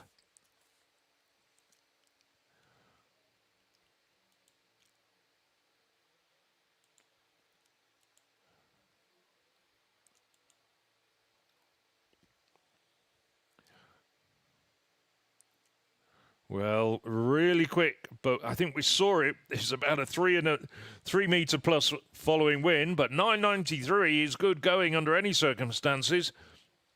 And, as I said, didn't have the sharpest of starts either.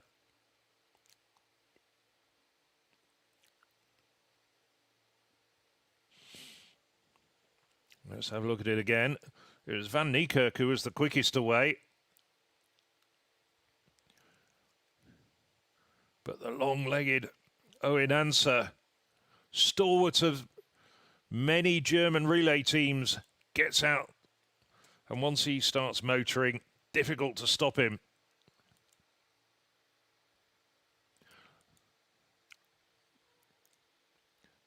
I've often wondered whether Owen Anser could really produce a good 200 metres. Seems to be focusing on the 100 metres, has a 200 metre best from very recently at 2029. And with his skill set, I would have thought 20 seconds beckons for Owen Anser. 3.1 metres per second, but 9.93 for Owen Anser. It's actually the quickest he's ever run under any circumstances. So he can certainly feel the speed. And he set his personal best less than a month ago in Regensburg.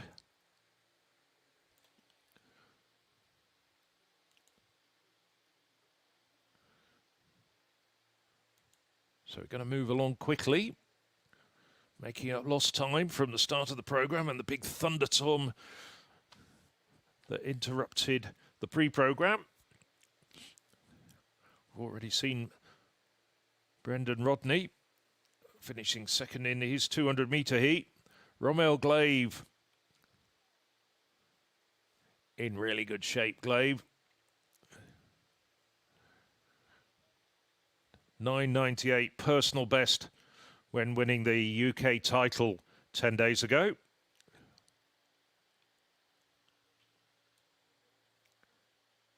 So in lane 6, Nicholas Schwendt. 16 years of age. This will be great experience for him. Well, Shahid Ekiru, 2 times World Championship relay medalist. Rowan Browning, 10.01 at his very best. Browning, we've already seen him. Brendan Rodney, sub 20-second man over 200 metres, going back a few years. 10 seconds exactly his personal best for a man who's got lots of relay medals with Canada. Rommel Glave. Now he's just seen Owen Anser speed to 9.93 windy. It'll be very interesting to see how Glave responds to that.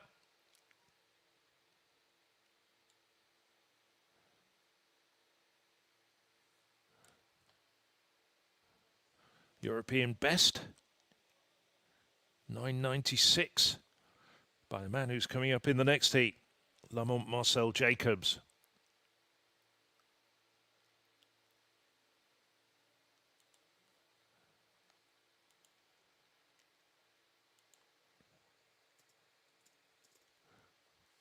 So as they settle into their blocks from the inside, Schwaniger, Glave, Rodney, Browning, Kiryu and Schwendt.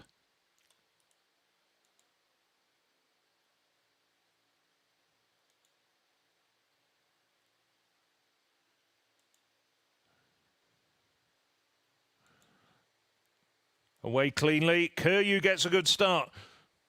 So too on his inside does Browning, but Glave really turns on the afterburners. 9.86 windy. A stunning time for Rommel Glave. Forget the wind. That was just a great run, particularly over the second half of the race. That made a statement. It was really telling Owen Answer, whatever you can do, I can do better. Now the big question is, what does Lamont Marcel Jacobs do? Ran 9.96 in Paris. The Italian, the Olympic champion in 2021 in Tokyo. Meeting organisers here in Eisenstadt have managed to bring together the 3 fastest men in Europe. And the final is going to be quick. Whether it's wind legal or not, there's going to be some very fast times. Glave, at this point, he's got a little bit of an advantage and then just turns it on over the final 30 metres. Well, he is in the form of his life. That 9.98 personal best just coming 10 days ago when he took the national title in Birmingham. Best ever before this evening, a 9.90 wind-assisted run in London back at the start of the month. So, Rommel Glave, 3 metres per second wind on his back, 9.98 on the scorecard. Yoshihide Kiryu, very competitive, but quite some distance in second place.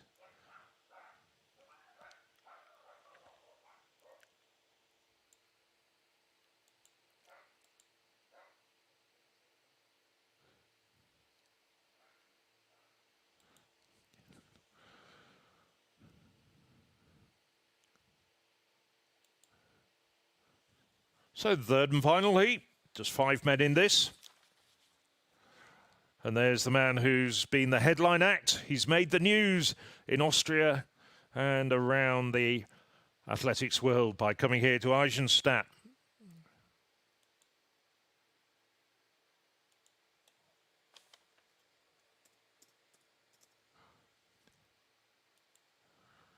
But there's 4 other men in this field, including the Austrian record holder, Markus Fuchs, national record of 10.08, set in St. Polten 3 years ago. He might be battling for a place in second, though. Markus Fuchs, though, popular here.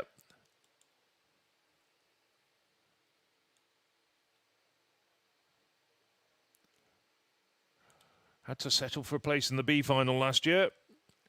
Fuchs, but this man, Marcel Jacobs, Lamont Marcel Jacobs, to give him his full name.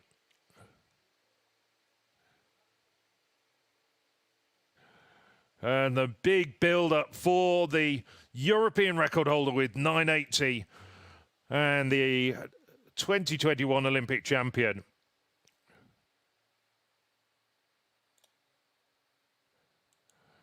And what a privilege it would be for Klaus Grunbart to just be in the lane alongside the Olympic champion. Lucas Pulling, PB in Eisenstadt last year of 10.26, finishing 5th in the A final. And the Argentinian record holder, 10.11, 3 years ago. Not been in quite that sort of form this year. 4 times national champion in Argentina, Franco Florio. So there's the 5 men. Nice head-on shot from the inside. Florio of Argentina, Pulnig of Austria, his compatriot Grunbart, then Lamont Marcel Jacobs of Italy. Completing the lineup. Out in lane 5, the Austrian record holder, Markus Fuchs.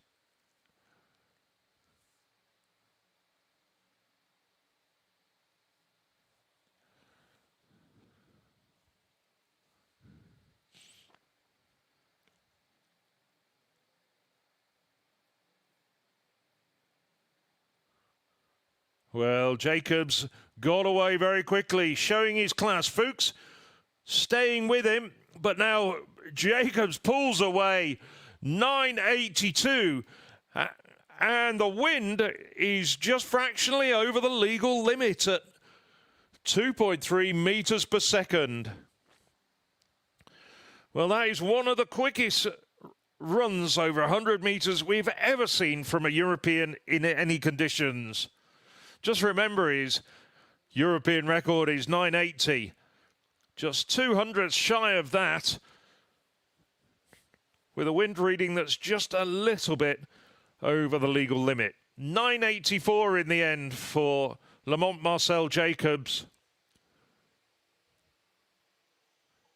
And Fuchs, a terrific run from Fuchs, but he was half a second or thereabouts further back at 10.30.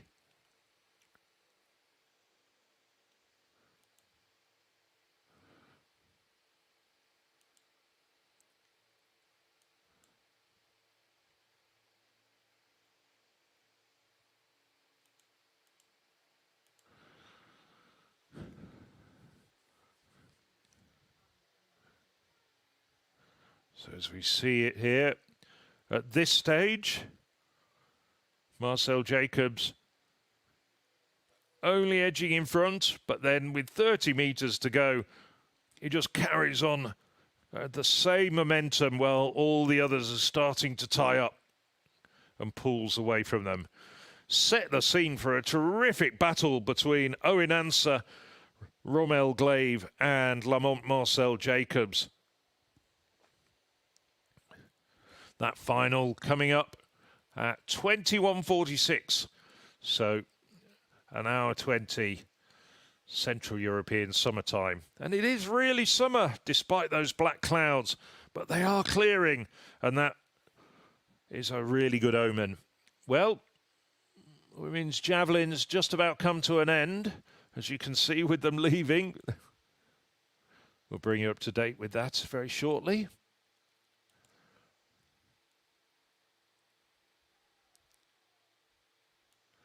As the women's 100 metres will very shortly get underway. It was good last round in the women's javelin. Hope we're going to see some of it.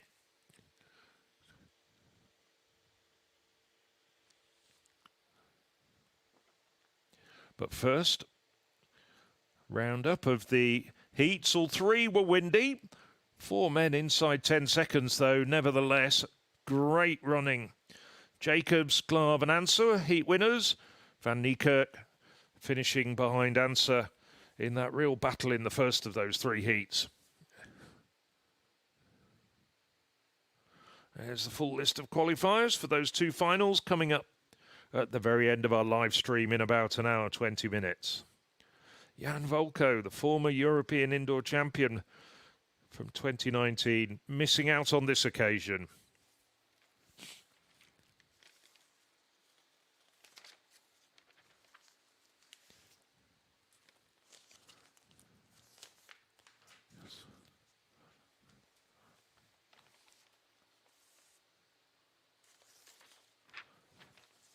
So the first of 3 heats in the women's 100 metres. And they will actually have their final before the men, so they'll have less time to recover.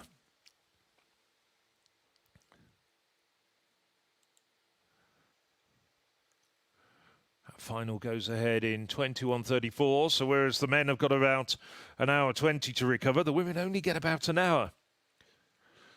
Just saw there the Irish pocket rocket, Molly Scott. Best of 11:41.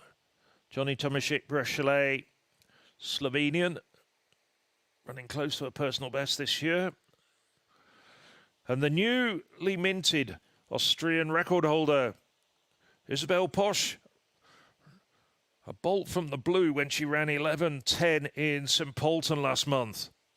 Better known as a heptathlete, Lenta Standfast, has improved this year to 11:66. And here's the fastest woman in this heat, Rebecca Haase. After an 8-year gap, she's improved to 11:04 this year. And on the inside, Magdalena Land. Just inside 12 seconds. 19-year-old Austrian. So a lot of work for the likes of Lang to do.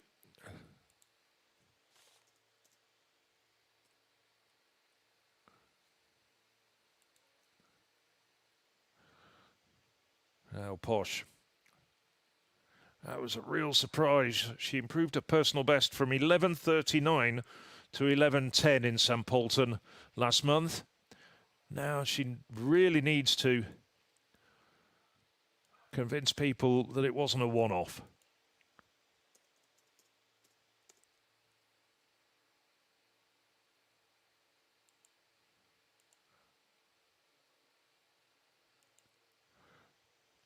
Well, it was Haase who got the better of the start.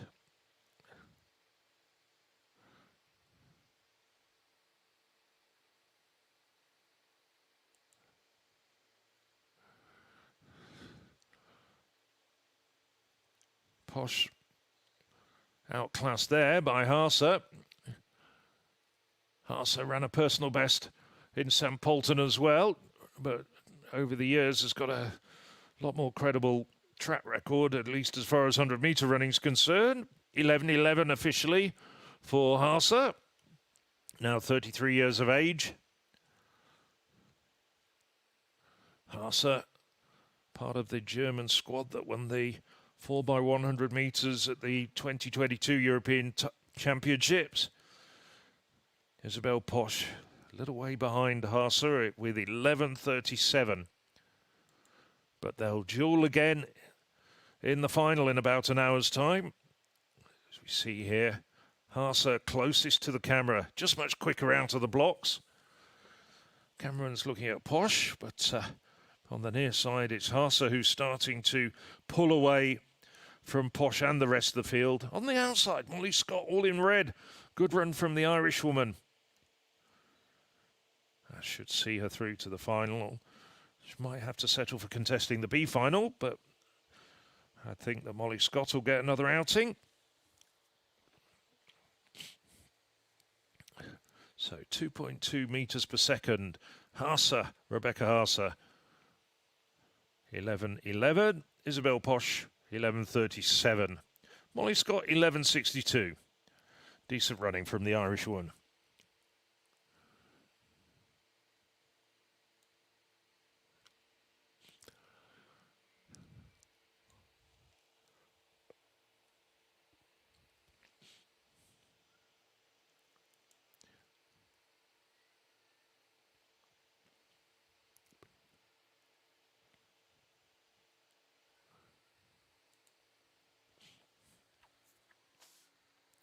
So, second heat. Well, we saw Valentina Cavallari running in the 200 meters a little bit earlier.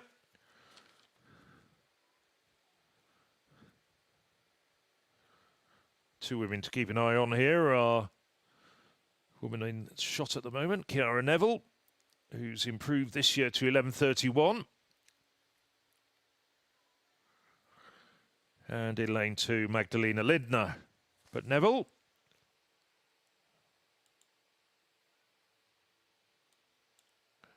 big smile from the Irish woman. Valentina Cavallari, Swiss-based.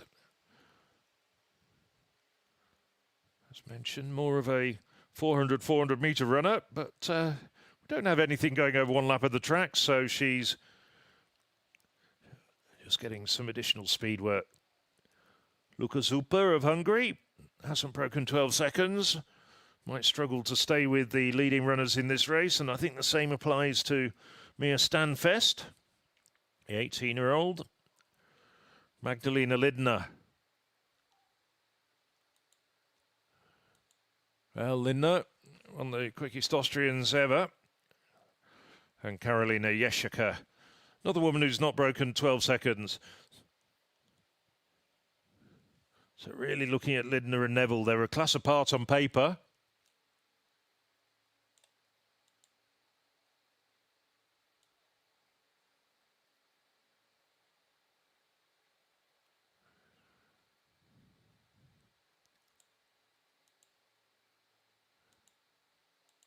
So as they settle down from the inside, Jessica, Lindner, Stanfes, Zupa, Cavalieri and Neville on the outside.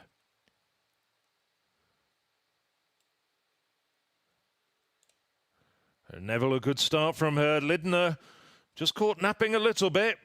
Neville looking as though she's getting away from Lindner. Lindner coming back at her though.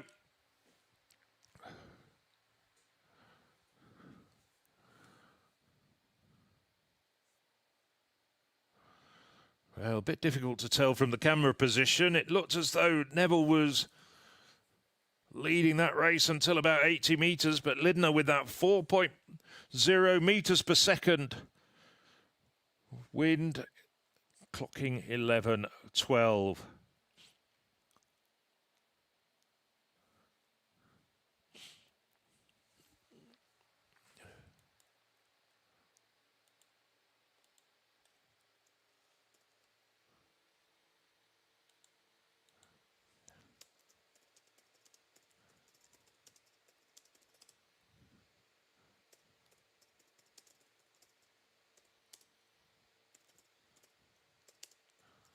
And we look at that race again. Neville, good start from Neville. 11.31 coming in London just a few weeks ago. Lindner, though, picking up the pace in the middle stage of the race. Neville's form started to just get a bit ragged over the final 20 metres.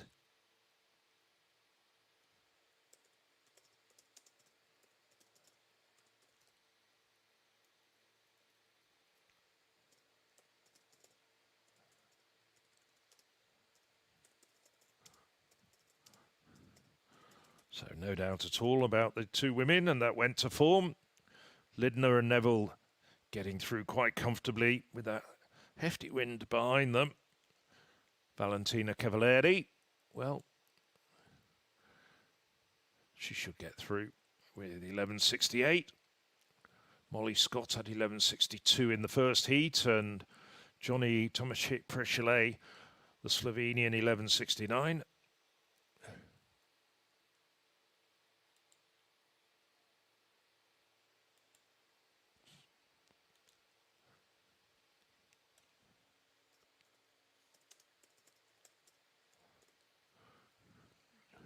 And here's the third and final heat.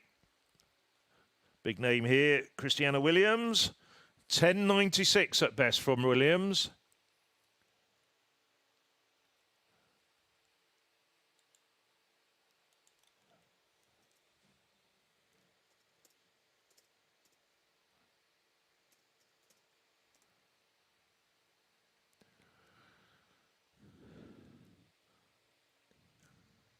Christiana Williams, former Jamaican, has got a change of allegiance ratified from the 30th of November last year. Hasn't really been showing great form so far, not like the 10.96 that she had a decade ago. Just look there at Emma Pankate of Hungary, Zala Istanek. Istanek has improved this year to 11.26. She could be a factor. Sina Kammerschmidt also improved this year to 11.32. So we've got women who are in good form. Sandra Eigner also improved this year, 11.82. Christiana Williams, now Austrian, has been Austrian for like the last, 7 months. And on the inside, Maxima Krauser hasn't broken 12 seconds. So, as I've mentioned in the context of a few of the other runners, getting great experience, but may have to work very hard if she's to try and get into the B final.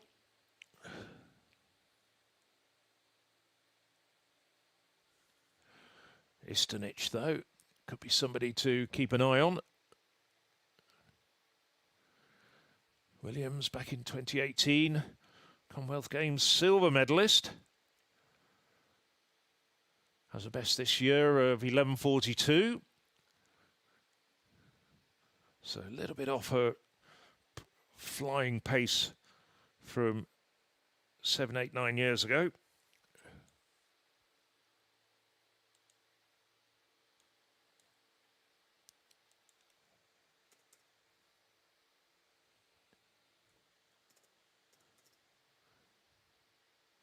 Oh, being called back.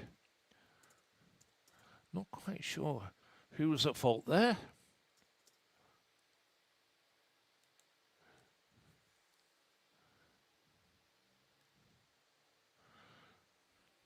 Well, it might have been Kammerschmidt who just rose a bit too quickly. Just wait and see whether they're going to penalise any particular athlete. It does look as though the green card is being retrieved from the starter's bag.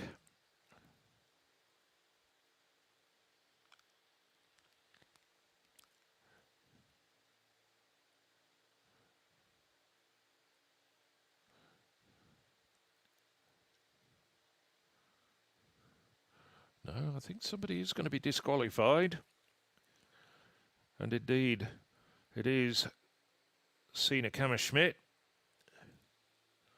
So that eliminates one of the better women from this race. That really does open it up. Eisenstadt, the fastest woman on current form, with 11.26, as Sina Kammerschmidt, the German, has a quick look at. But I thought it was her from the outset, and I haven't seen anything that suggests that I should change my mind on the replay. So they settle down again. It looks as though Kammerschmidt's been allowed to race under protest.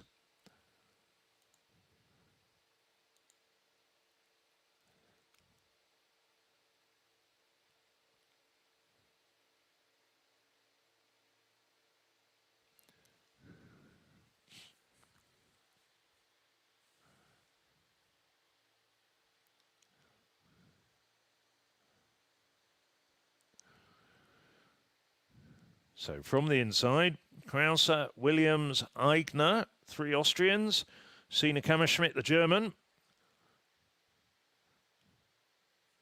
And according to my monitor, she's been reinstated. Eisenstadt of Slovenia, and on the outside, Pankatai of Hungary.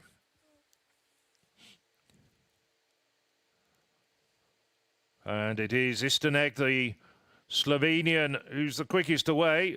Williams having a good run in lane 2, finding a bit of her old form and now going through the gears. 11.21 with the wind just above the legal limit at 2.2 metres per second.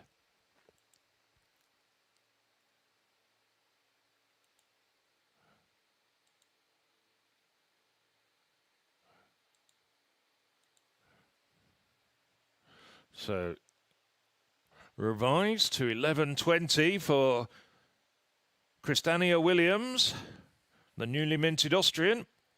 And a good run from Williams, turning back the clock, you might say.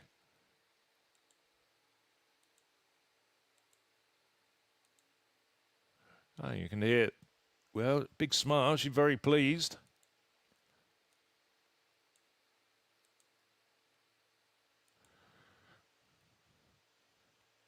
Strong start.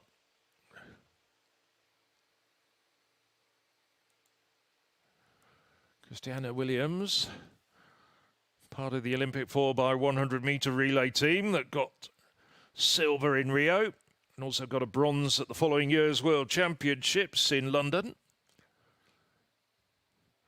Made the final of the Olympic Games and has made the final here, 10 years after making the final in Rio. Christiania Williams qualifying with 11.20.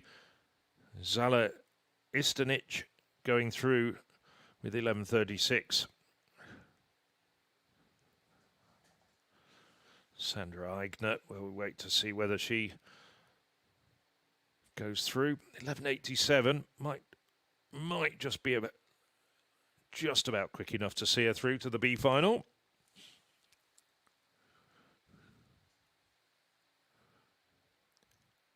There's the complete results. Sina Kammerschmidt was disqualified despite rolling under protest.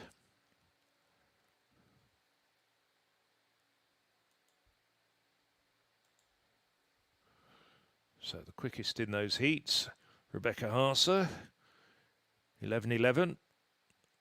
All of the heats with fairly significant wind assistance.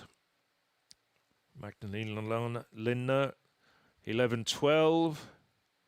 Chiara Neville, 11:19. Well, a lot changed in the last round. I was rather hoping we were going to see it, but Martina Pišová dug deep and through 54.43.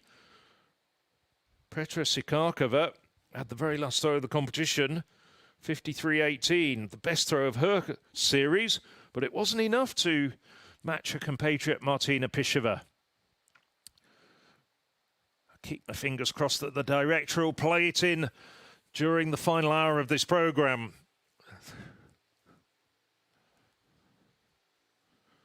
Nevertheless, there was excitement in that final round of the women's javelin. The pole vault's been going on for a little while.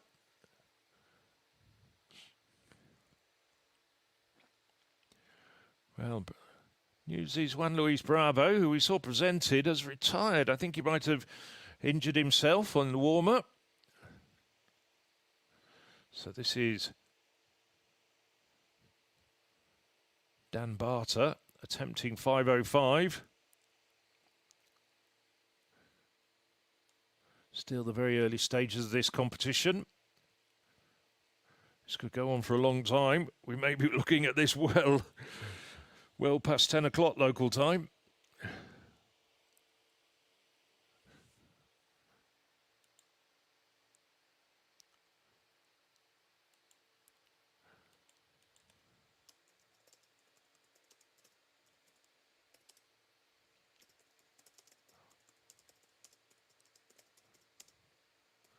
So Dan Barter, Chet Volter, recently went over 560. No problems over 5:05.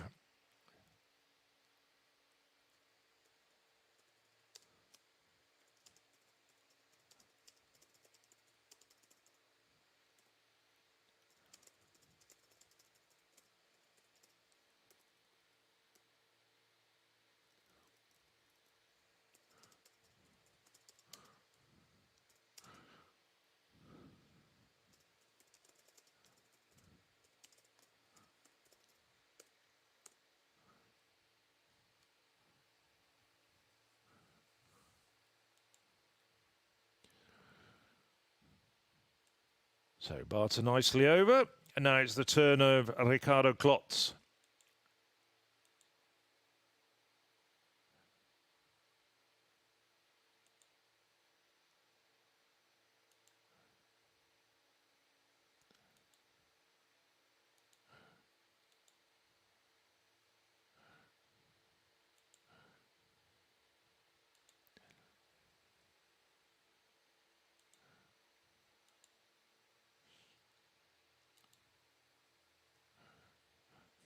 Klotz, no problem for the Austrian.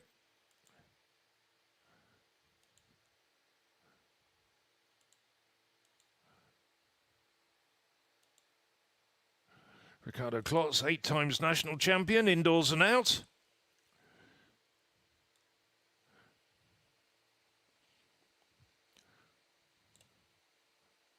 Personal best of 5:65, coming back in 2022. But he's gone over 5:40 this year, Klotz.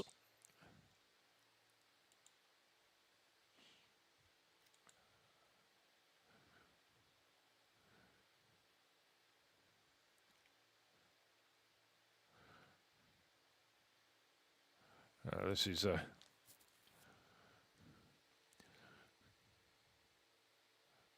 Arthur Cole with his opening height, crashes through it, the Spaniard. Cole, pretty consistent, over 520 plus. Finished second at the national championships behind Bravo with 550.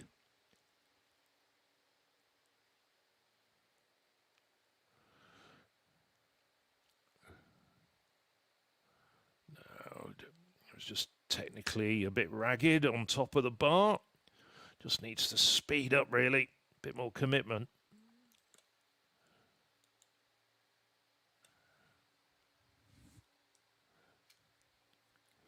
So 2 men to take second attempts. Yuri Filin, Ukrainian, and Artur Kol, Spaniard.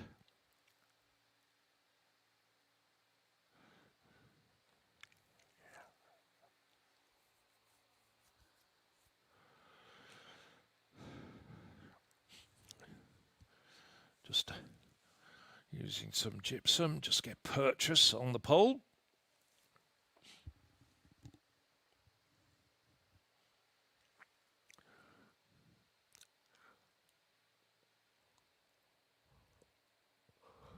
This would be a personal best for the Ukrainian. That's a best of 5 meters.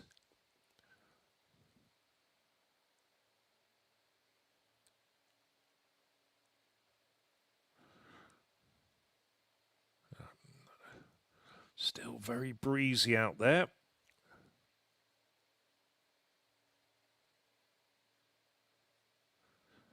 It is on their backs, though. They will have adjusted for this during the warm-up and preparations.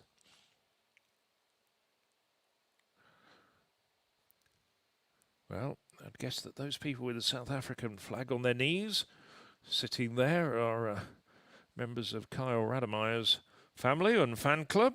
Rademeyer, of course, won this last year.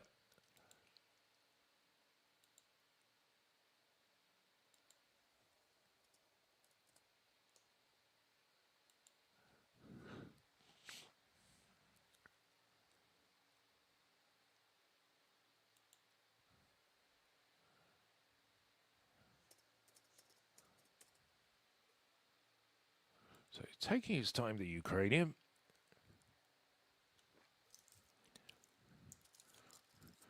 And the rhythmic clapping starts.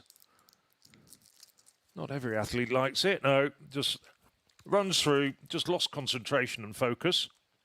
Still has one more attempt to go, though. Bit disappointed with himself.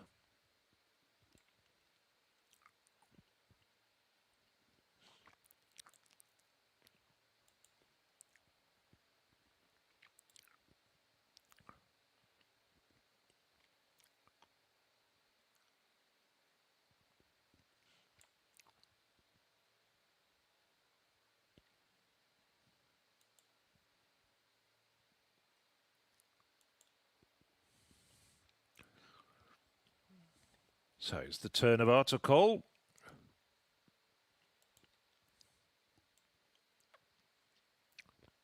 Kol, 24 years of age.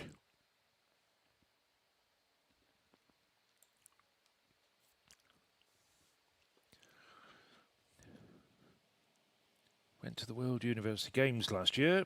Qualified comfortably for the final, but then crashed out without clearing a height. Seems to be a slight pattern to his vaulting on the big time.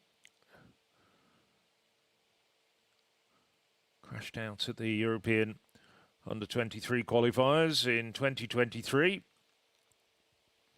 Again, no heighted. That's much better. That's a lot better.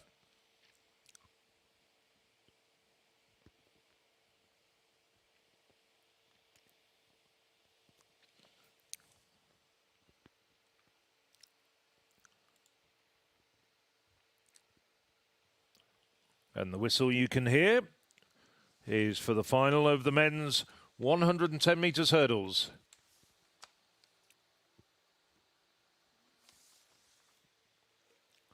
So we'll leave the pole vault there, switch back to the track.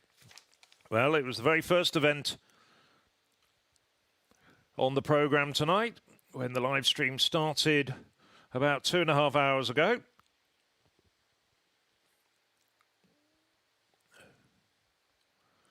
Stefan Huber on the outside. Huber, 1450 this year. Manuel Mordi, could well challenge the German as him 1374 man this year. And this is the man who set an Austrian under-23 record last year at this meeting. Enzo Diesel, 1317, looked really good in qualifying. Quite a hero to the Austrian athletics aficionados. Now Antonio Alcana, African champion, 1311, and his second best time of his long career came last weekend in France at 1318. He was a heat winner. Philippe Jacob Demsa crashed through a lot of hurdles, but qualified for this final.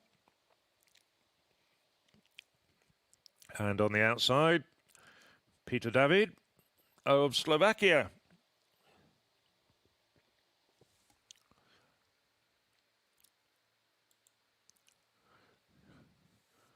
So from the inside, David Slovakia, Demsa Slovenia, Alcana South Africa, Diesel of Austria, Mordi Germany, and a second Austrian in this final, Stefan Huber.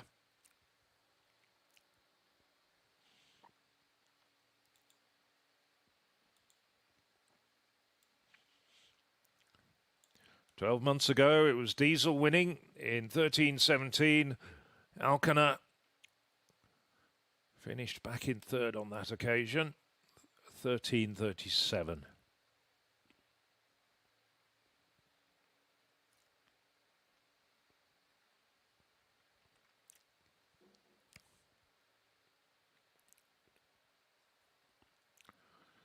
And it's Diesel who got the good start. Well, they're really very, very close to each other. Diesel on the left-hand side of the track. Alcana on the right-hand side of the track. They're almost rubbing shoulders, but it's Alcana who takes it. The South African. 2.5 meters per second wind. Unofficially 1316 to the African record holder. But that was almost a bruising battle. They were very close to each other as they were hurdling on the opposite sides of their lanes. I'm just wondering whether they did touch, but 13:15 for Antonio Alcana. Well, last year it was a meeting record of 13:17 for this man who was defeated on this occasion. Enzo Diesel takes second place in 13:20. Alcana, quicker than last year, but with an over-the-top wind reading.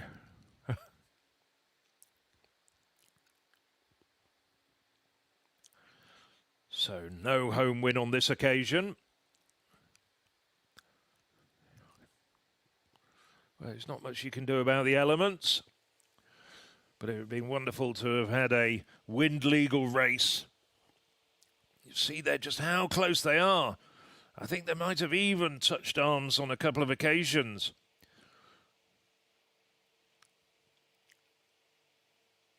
Alcana's right arm coming across Diesel on several occasions. That was a good head-on shot. But it is Antonio Alcana who takes the win of 13:15 and takes the €5,000 first prize check. Good run from Enzo Diesel, though. European under-20 champion 3 years ago and the reigning European under-23 champion. Once again, he shows that, well, the Austrian record for Mark McCoy at 13:14, perhaps living on borrowed time. Just needs the right moment for legal wind and perhaps some more helpful conditions. Temperature dropping out there, still quite warm. I'm guessing he's waiting for his little gold crown. But Alcana loves coming back to Eisenstadt.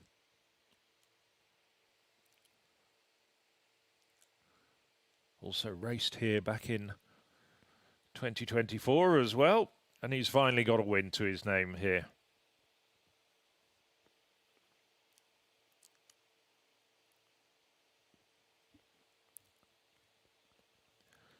So the prize presentations all round, big handshakes, lots of smiles, and yes, finally, the crown. Winner of the 110 metres hurdles at the 2026 Raiffeisen Austrian Open, duly crowned, and it's Antonio Alcana.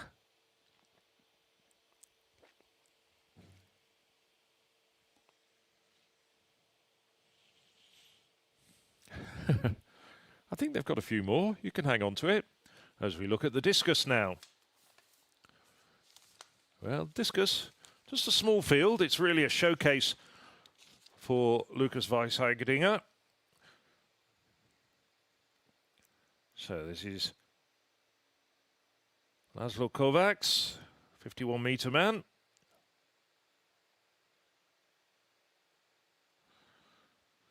Igor Gondar, Czechia, competes for the VSK Praga club. Mikhail Foray, 61.21, his best. Christoph Nedler, another Czech throw, who's gone over 60 metres, and he's done that this year. 60-60 for Nedler. But we expect a big cheer for this man, Lukas Weisheidinger. Well, Weisheidinger,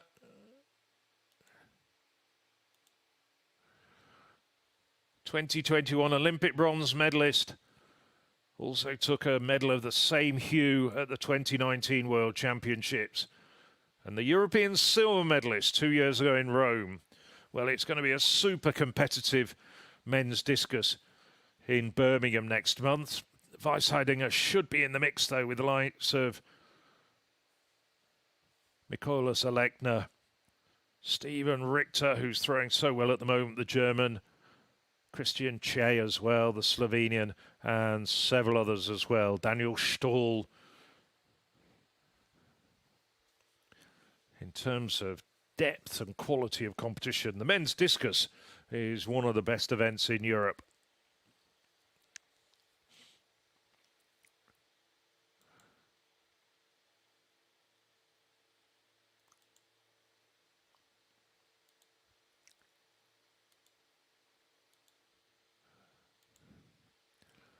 This is Dan Barter.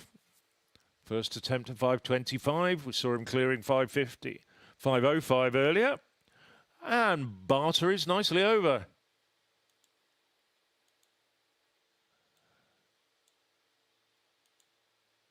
Barter.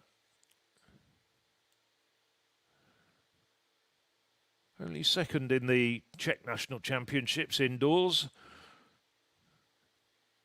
But his last outing in Hof had to settle for sixth, but cleared a personal best of 5:60. So that competition last Saturday, and he's in good form.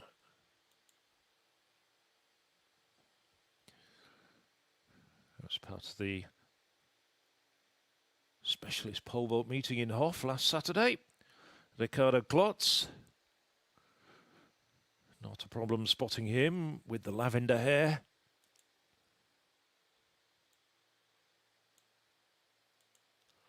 Klotz.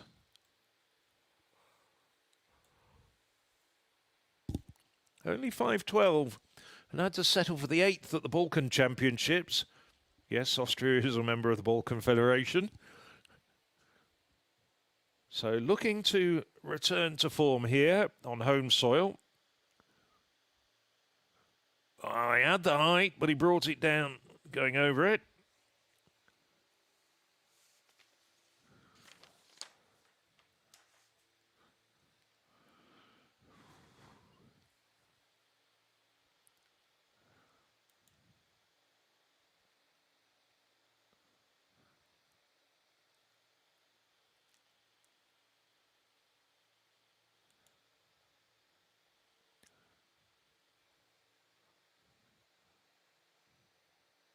So Igor Godner looking around, wondering what he's trying to find. Nope. The Eisenstadt discus circle is actually outside the track. Somewhat unusual.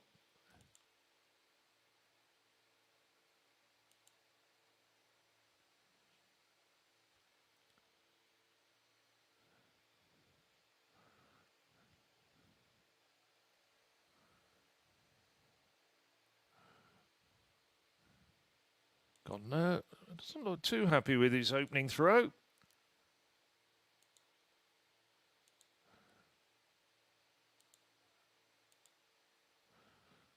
Two times national champion in Czechia. 52.81. See the line out there at 50 metres. Hasn't been throwing really well recently. Godner, now 47 years of age. His big throws coming more than a decade ago. 60-65 his best, which he threw back in 2012.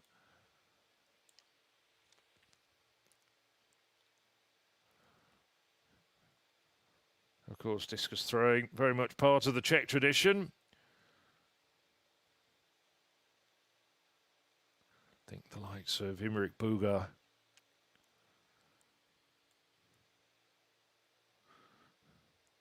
Michael Fored, European under-20 silver medalist back in 2019. I remember commentating on his competition in the Swedish town of Borås. Member of the Skoda Pilsen Club.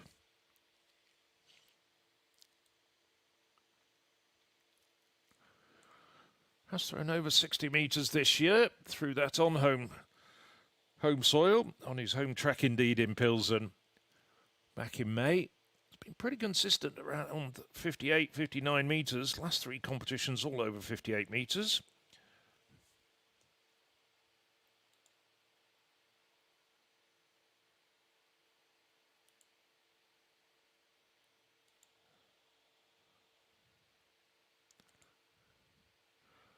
So Foray opens up with 59.85 according to my monitor. So a good opening effort from Foray. Now Lucas Weisheidinger holds the meeting record here from 2022 with 69.11. This is one event where I think the wind might be helpful. It looks like it's actually going to be quartering, and that's what the discus throwers want.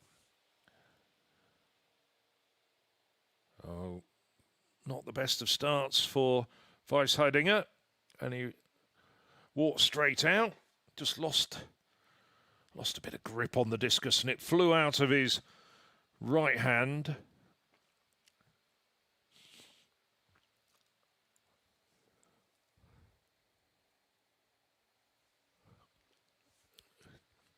We'll come back to the discus very shortly.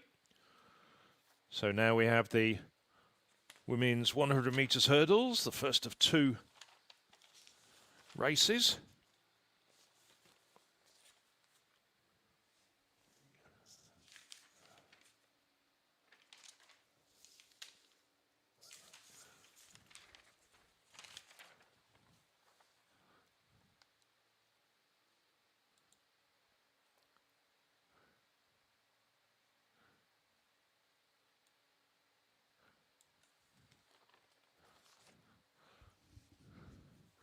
So Angeli Pereira getting a second chance to run.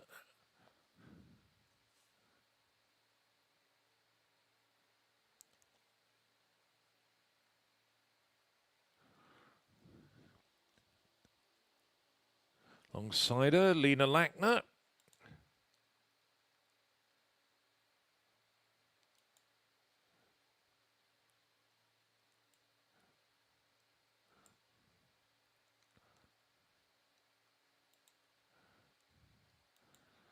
Victoria Forster had all sorts of problems the Slovak record holder.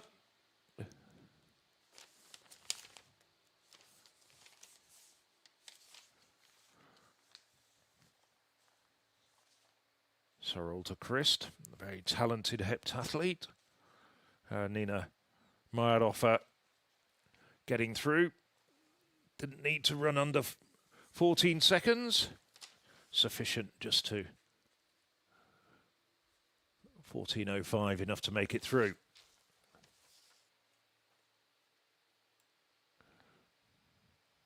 So from the inside, 6 women: Mayerhofer, Christ, Forster, Engel, Lackner and Pereira. 4 Austrians: Sarolta Christ of Hungary and Victoria Forster of Slovakia. So as they settle down,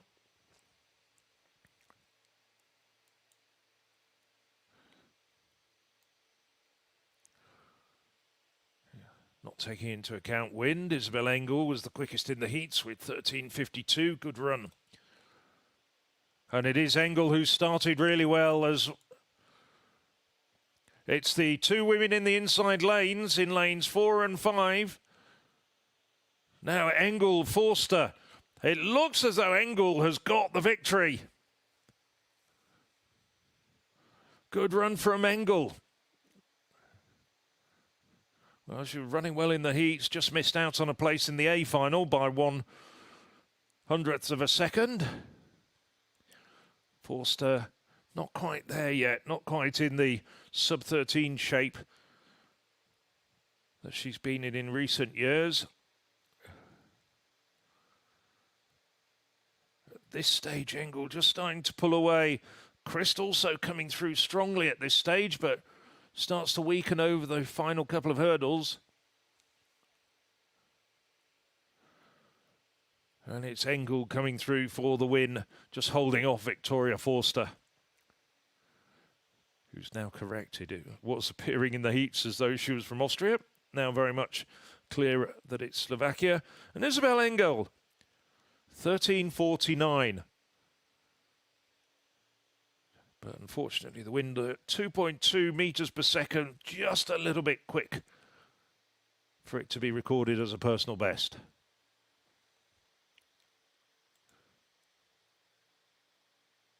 Well, somebody tucking in. Yes, it's pointing out that your pictures of you having your dinner are on the big screen as Lukas Weisheidinger goes into the circle for a second time. Having a quick slurp of a famous Austrian product.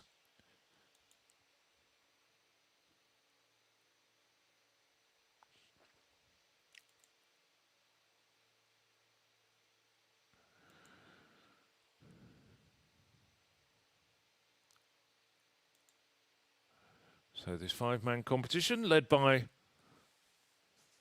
Michael Forde, the former European under-20 silver medalist, 59.85. Weisheidinger.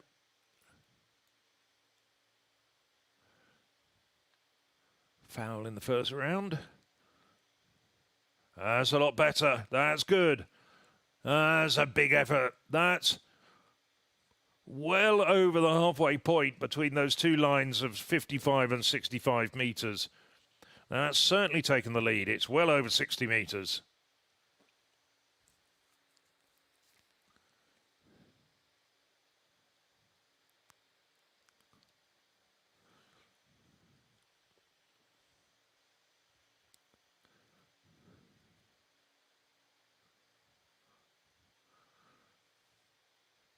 That's somewhat in excess of 60 meters. 61-61 to the great Austrian thrower, Lukas Weisheidinger.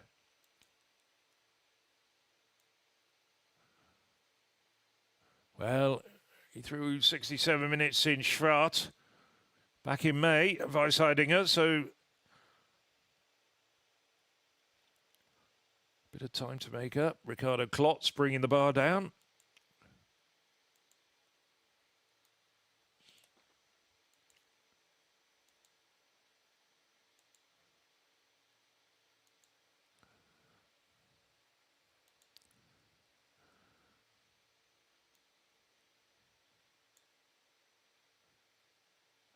Klotz.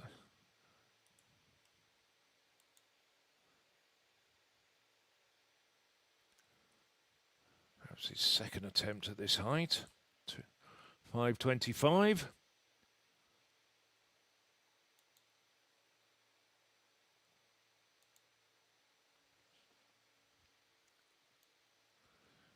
Klotz last year managed 5.45 as we move along to the women's A final.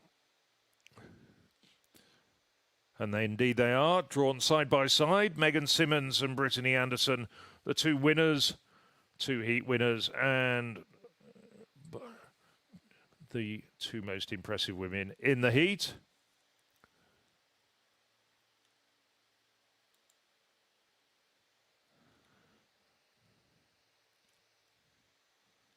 So looking at Mia Wild, 13.24, 2 years ago, the world under-20 silver medalist, still only 19 years of age. Alongside her, Petra Rapasi did well to finish second in her heat.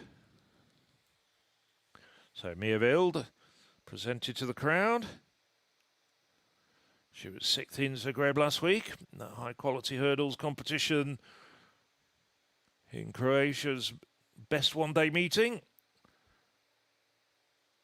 Petra Rapasi, now Brittany Anderson. Anderson, as we were saying, coming back off her 2025 maternity leave. Megan Simmons looks really good in her heat.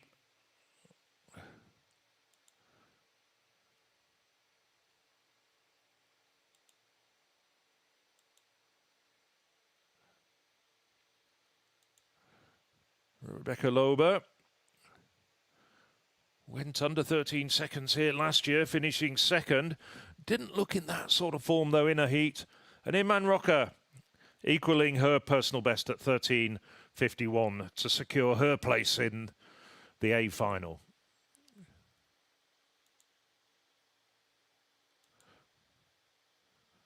So Simmons in the heat flew to a time of 12.76. Anderson with wind assistance, Brittany Anderson 12.85. They were the two women who went under 13 seconds in their heats. Simmons, Olympic Games bronze medalist back in 2021.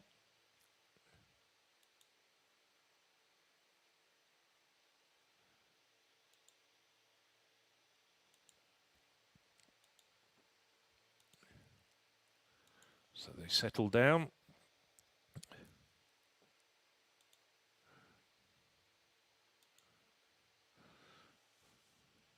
So from the inside, Iman Rocker, then Ricardo Lober, Germany, Megan Simmons and Brittany Anderson side by side from Jamaica. And it is Simmons and Anderson who are side by side tearing down the track. Rapasi and Wild on the outside, but it's Simmons are going to take it by half a stride. 12.51. Quite a strong wind on the back as it's been nearly all evening, 3.0 meters per second. But Anderson, well, she was a silver medalist at the World Championships in 2022 and injuries wiped out 2023. Pregnancy meant it was a maternity break in 2025, but the super talented Jamaicans starting to come back. But the honours go to Megan Simmons.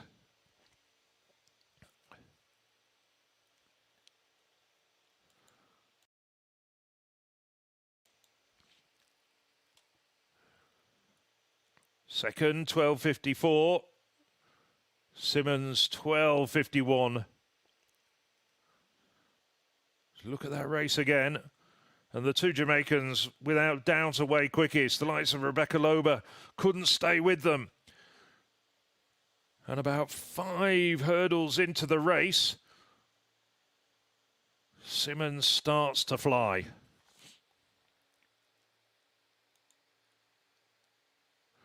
A terrific run from Megan Simmons.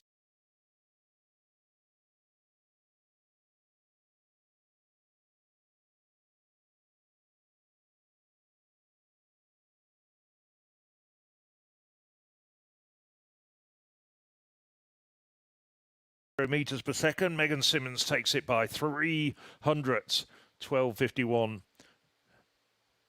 Just beating her Jamaican compatriot Brittany Anderson, 12.54 in second place, and Ricardo Loba, 13.06 in third place. And, well, it's becoming a bit of a tradition now. Crown on the head of the winners.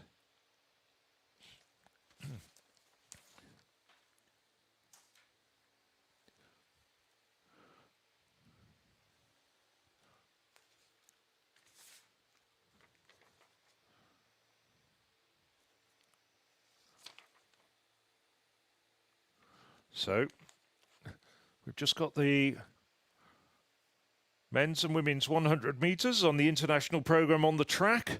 Still going on in the field. The men's pole vault and the men's discus. So we've still got probably about 40 minutes or maybe more, depending on the pole vault, of action. So please do stay with us.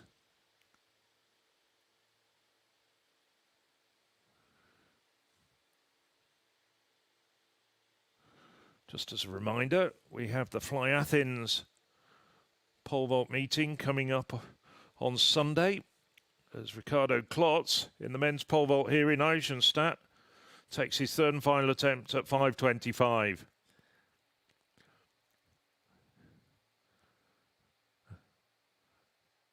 .545 last year, but struggling this year, and he's run through. It's not to be for Klotz on this occasion.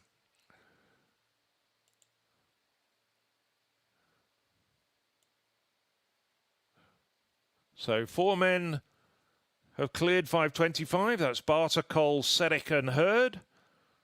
Klotz departs. Carson Walster still to take his third and final vault. As we look at Lukas Weisheidinger.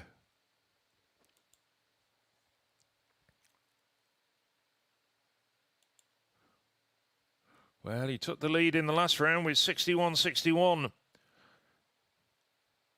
Nobody challenging him. And that looks like a massive throw from Weisheidinger. Over 65 metres. He's well, he's one of the more impassive of the top discus men around Europe, but I think he's going to be pleased with that. Well, that's quite a display of emotion from Lukas Weisheidinger. 66-11. And I have to say, we've still got a few events to go, and the 100 metres here are traditionally quick, but that's the performance of the meeting so far, and there's still 3 rounds to go in the discus.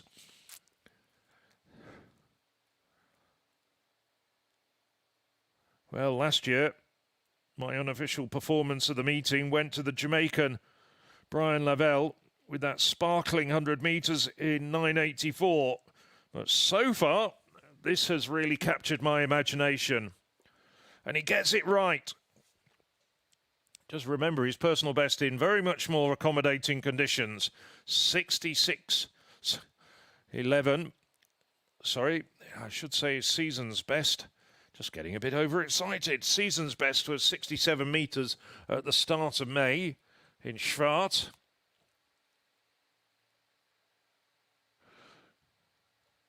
So Waters crashes out. The American, no further part in the competition. We've still got 7 men in this pole vault. Arthur Cole among them. Spaniard. Carson Walters, I think we'll be very disappointed with that. Was third last year with 5:55.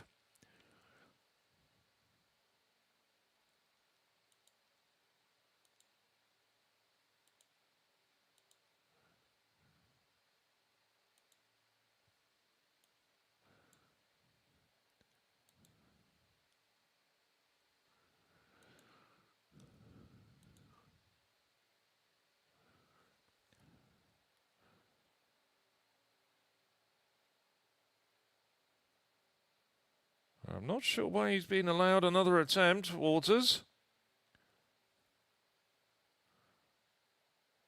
Maybe he managed to suggest that the uprights weren't correctly positioned for his previous attempt. So, fourth and final attempt for Carson Walters, and now he clears. Well, maybe. We didn't really see what was going on, but I think with some justification, he's certainly done a better vault.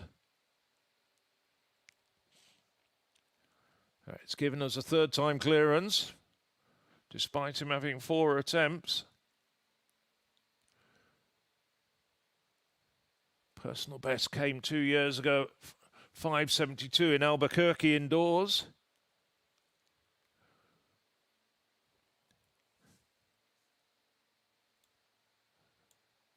One major event he's been to was the World University Games when he finished 4th back in 2019. As has become de rigueur, vaulters now looking back on a tablet or the phone at their vaults.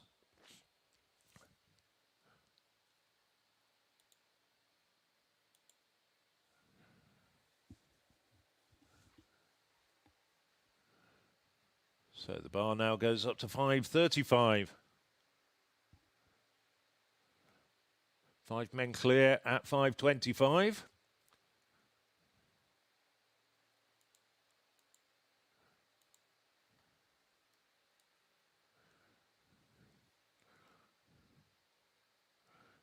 Should see Kyle Rademeyer coming in at this height, and Olin Treotes as well. Ernest John Abena, I think, saving his first attempt for 5.45, according to my monitor. So the first man to vault, Ivan Seric from Croatia. The wonderfully named Ivan Geronimo Seric, to give him his full name.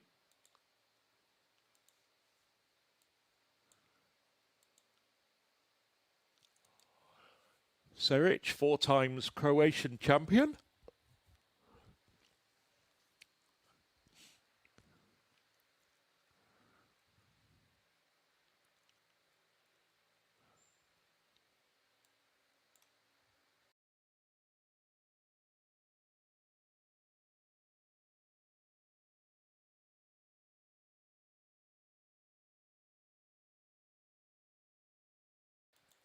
Quite a lot of wind still out there, as you can hear.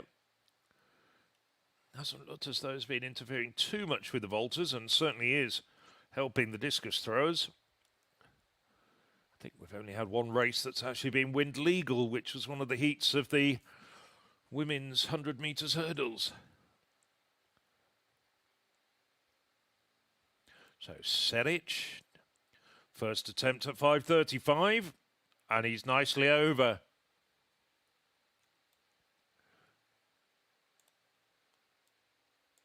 Seric was in good form indoors. Cleared 5.60 and 5.61, just shy of his best from last year of 5.62. Jumped 5.45 to take the silver in the Balkan Championships 10 days ago.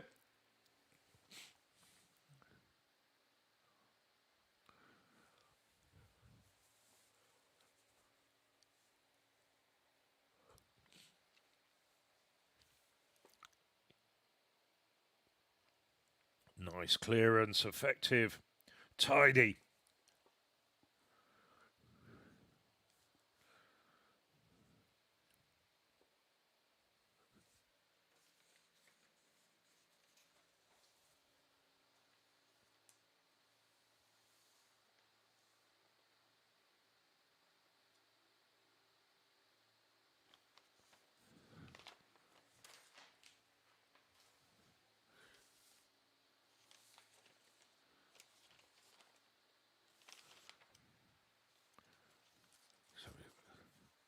Back watching the discus. I think that's part of Kyle Rademeyer's family.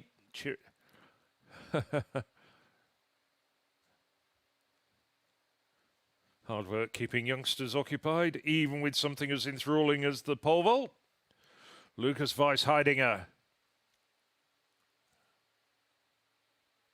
66. 11 in the previous round. Not quite as far, but that's still an excellent effort at around 63 metres, I think.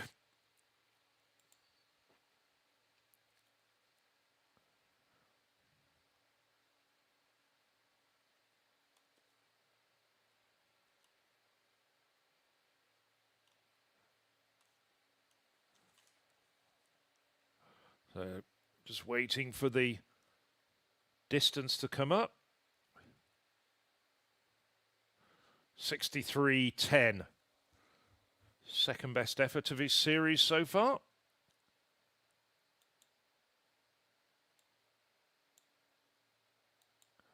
Look at it again. He's so consistent at such a high level, Weisheidinger.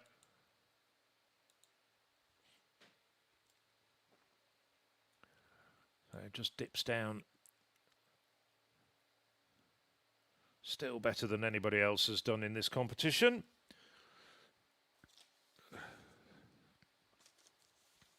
So the first heat of the women's 100 metres finals.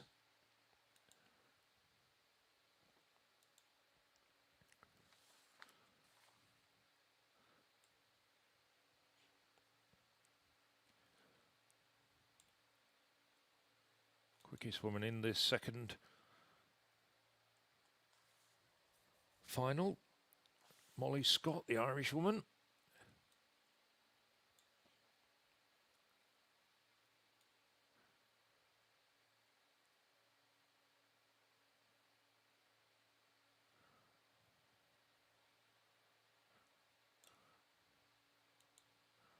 So, from the outside, Sandra Eigner of Austria.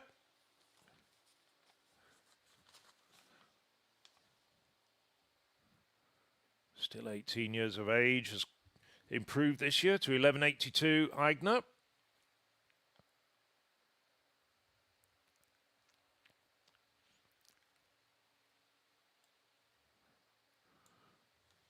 Lenia Stanfest. Stanfest, 19 years of age. Hasn't broken 12 seconds yet. Valentina Cavalieri. I see her earlier. She's had a busy evening. Did well in the 200 metres. Molly Scott.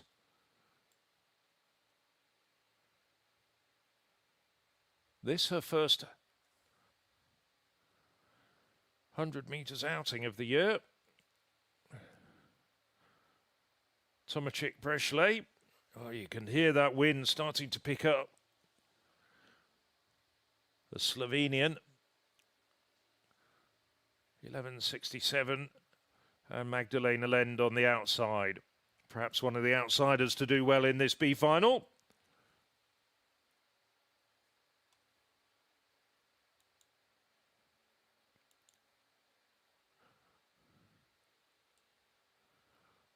Well, Scott just missed out on a place in the A final. 11.62 in a heat with wind assistance. But the focus of attention is on the Irish woman in the red apparel.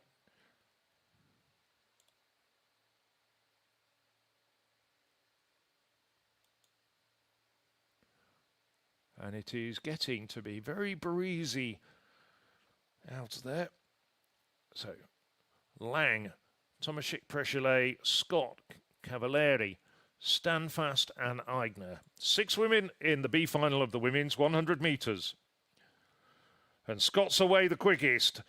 Good sprinting form from the diminutive Irish woman. Eigner on the outside, though, in lane 6 doing well. But good form from the Irish woman. Also coming through on her inside. Tomacic Breschle. I believe it's going to be very breezy. It's picking up behind, and I'm just wondering whether we've got another thunderstorm coming in. They were predicted.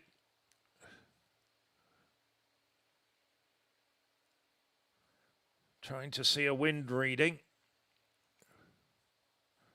11.60 for Molly Scott. So a B final win for Scott.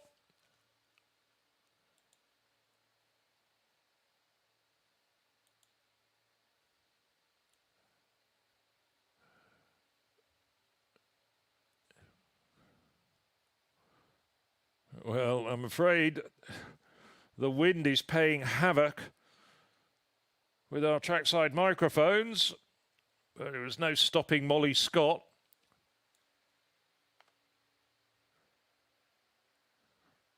I just wonder whether Lucas Weisheidinger can utilise the wind to great effect. Of course, everybody goes out to Ramona in Oklahoma. Just look at that. The wind is really picking up. Weisheidinger doesn't really know what to do.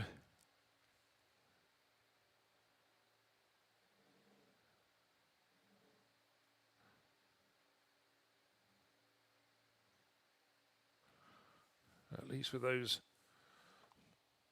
long training tights, it should be warm out there.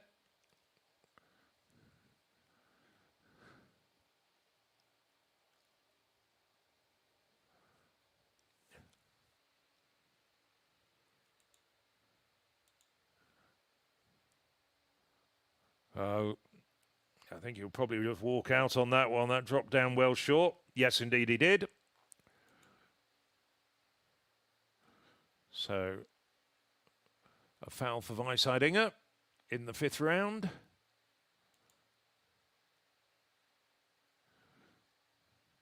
So, coming into the last round now. Weisheidinger 66-11. Earlier in the 5th round, Michael Forday went over 60 metres, 60-20. So good throw from Forday.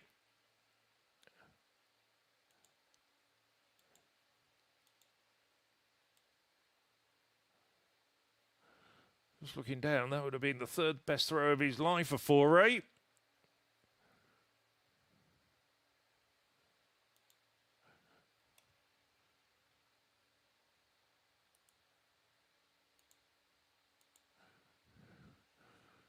So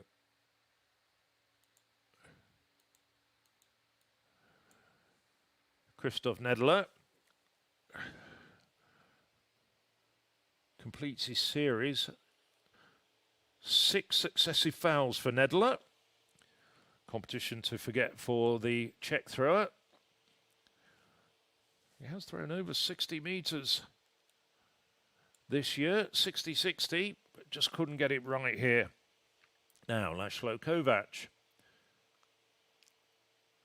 Personal best in the 2nd round of 52-20. In fact, also went over his previous best in the 3rd round at 52-23.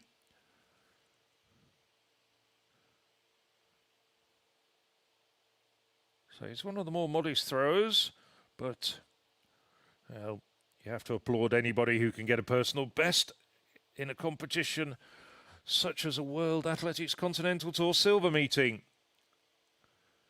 And once again over his previous best at 52.47. So 3 throws in this competition better than he's ever done before.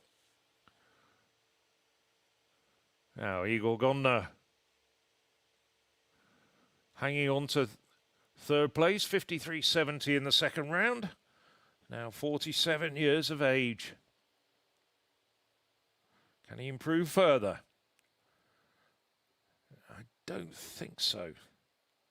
It's not far away, but I think that's probably around 52.5.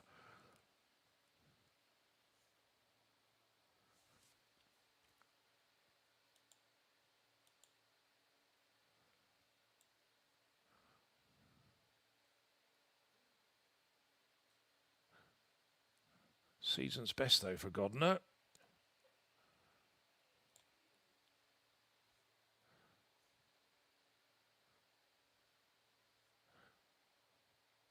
As we switch back to the pole vault.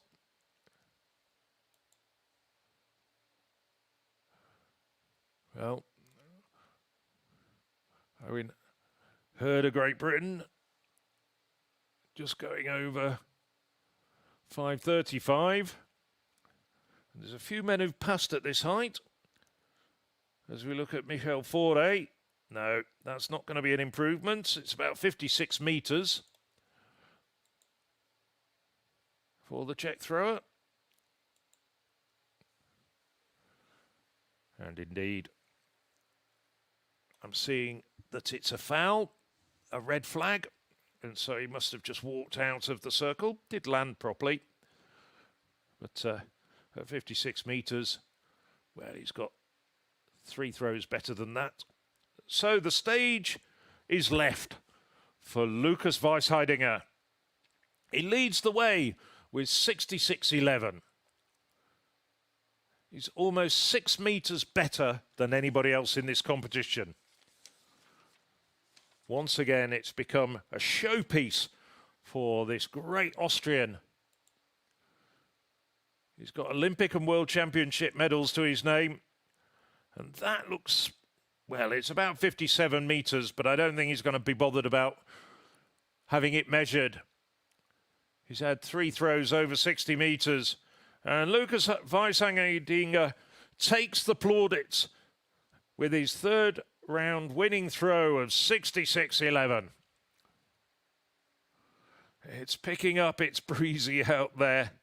And I think he'll be glad just to get his training top on and get somewhere warm.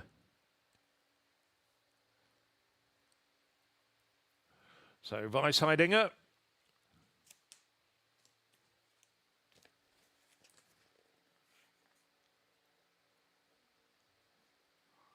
As I said, I think that's the performance perhaps of the evening for me. Still got 2 100-metre finals to come, men and women. And the men's pole vault to conclude. Maybe a worthy rival, Megan Simmons, that 12.51, but very wind assisted. There's the final results. 66.11. Good performance from Lukas Weisheidinger in these conditions. And Michel Fauré as well, a season's best for the Czech former European under-20 silver medalist. So, the last women's event on the track, it's the 100 metres.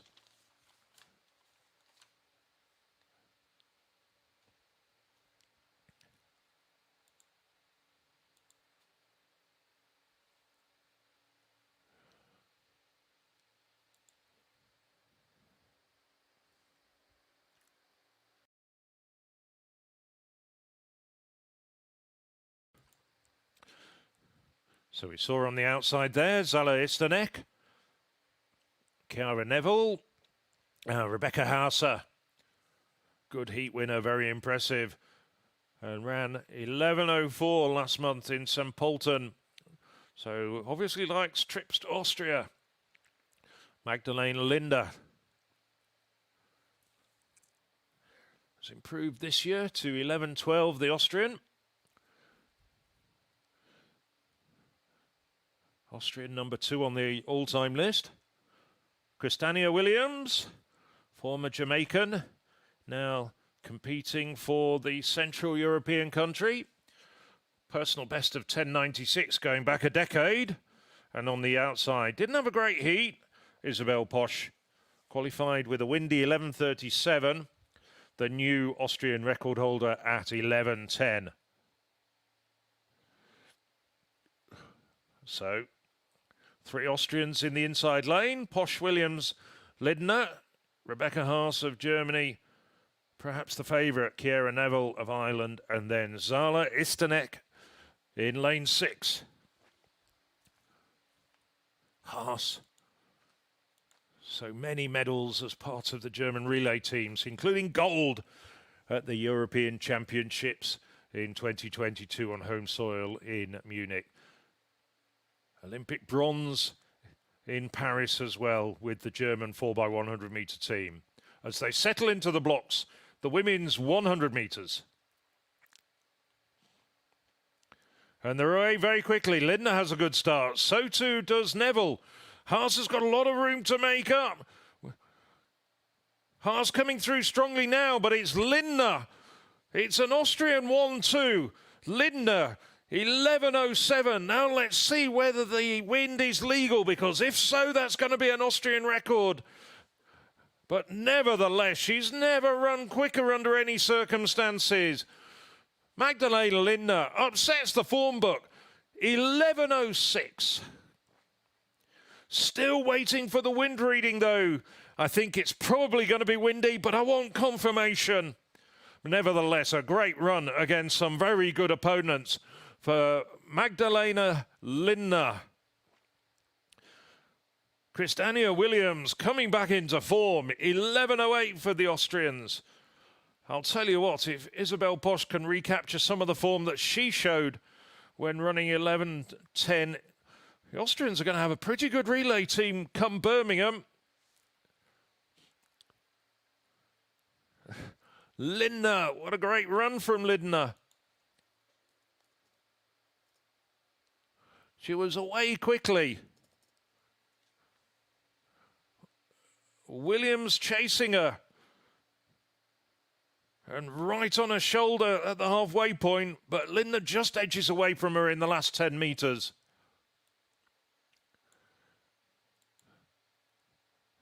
So Magdalena Lindner, 12 national titles over a variety of distances, and the World University Games bronze medalist in 2023.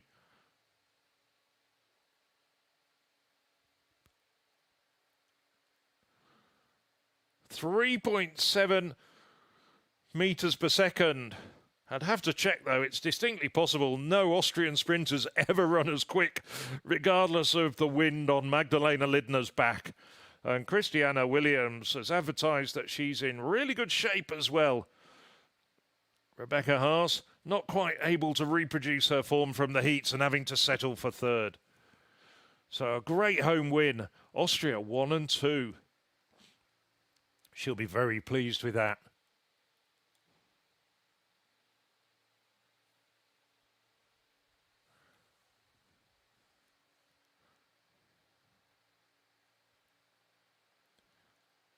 Big smiles from Magdalena Linden, who competes for the St. Polten club, Union St. Polten.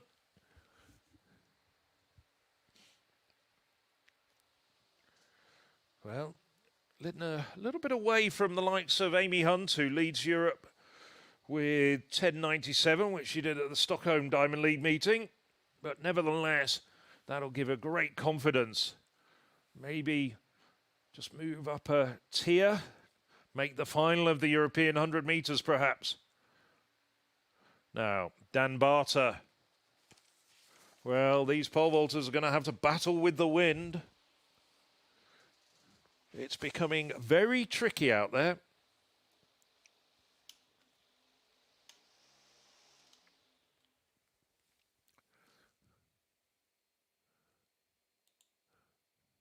So Barter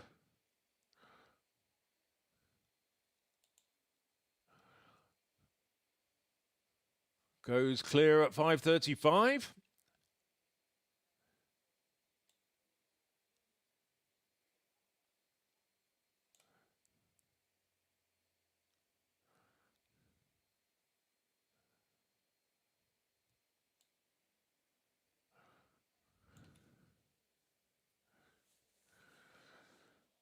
So, well, we hear from the wise words of Magdalena Lindner.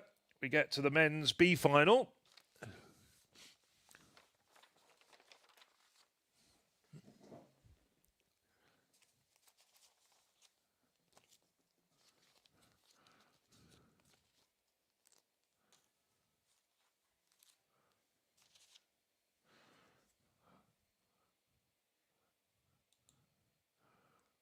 So as the 6 men strip off. On the outside, it's Klaus Grunbart. Grunbart, personal best of 10.49.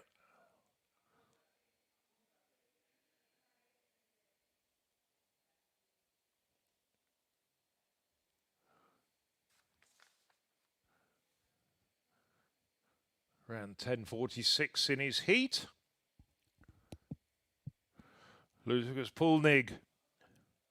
Pulnig, personal best of 10.26 in Eisenstadt last year. Brendan Rodney, 10 seconds dead man, but that did come 10 years ago, a decade ago. 10.35 wind assisted in his heat. Rohan Browning, indeed, all the way from Australia, as you heard. Browning a 10.01 man at best, 10.10 in his heat, once again with wind on his back. Emil Schwanninger did well to qualify for this B final. 10.48 man at best. It's improved to that time this year. And the former European indoor champion, Jan Volko. Best known as a 60-metre specialist. Holds the Slovak record at 10.13. It's run 10.24 this year. So from the inside, Volko, Slovakia, Schwanninger, Austria, Browning, Australia, Rodney, Canada, and then on the outside, two Austrians, Pulnig and Grunbart.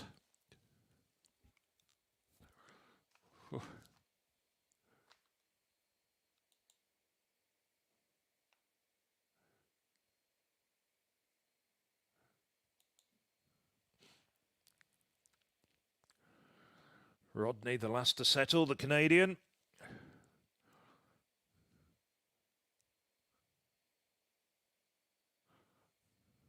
So, taking their time, settling. Rodney away quickly. Browning also doing well at this stage as Rodney starts to struggle, and it is Browning moving away for a quite comfortable victory ahead of Schwanninger on his inside. A 4.7 meters per second wind on his back.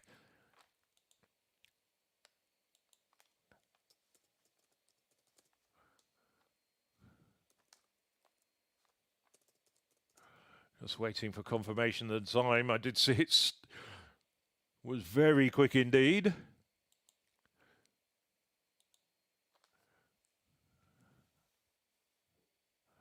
Well, I'm hearing the infield announcer say 9.89 with a almost 5 meters per second following wind. It was literally and metaphorically blown down the home straight of the light athletic arena. Schwanninger 10.14. Now Browning, once before, had run under 10 seconds wind assisted. He's never run that fast before. Whereas Rodney, who had a good start, but then his drive and fire only lasted about 20 meters. And then Browning really making up for a rather lackluster heat, really turned it on. Well, the wind, almost 5 meters per second. But both Browning and Schwanninger, under any circumstances, have never run faster. 9.89 for Rowan Browning. I'm sure he's going to watch that, have a big smile on his face. Not quite sure what that converts to. There are conversion tables, what it would convert to with 2.0 meters per second. Still a good run from Browning. So, Ernest John Obina coming in at 5.45 and sailing clear, the Filipino.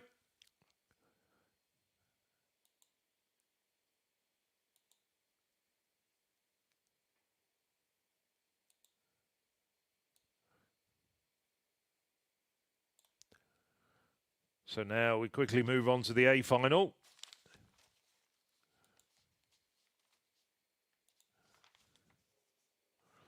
And we've got the 3 fastest men in Europe here.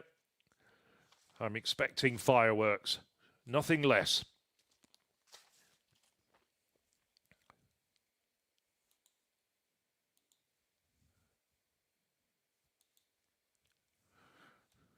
Question is, can they match that 9.89 from Rowan Browning?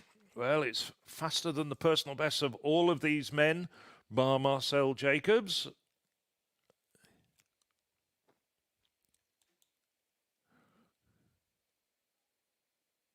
Once again, Marcus Fuchs has made the final here in Eisenstadt. Qualified second in his heat, 10.30, behind the man you just see to the right of your screen, Lamont Marcel Jacobs. This is Wade van Niekerk. battled with Owen Answer all the way down the home straight in the first of the three heats a little bit earlier, about an hour, 20 minutes ago. And still the world 400-meter record holder.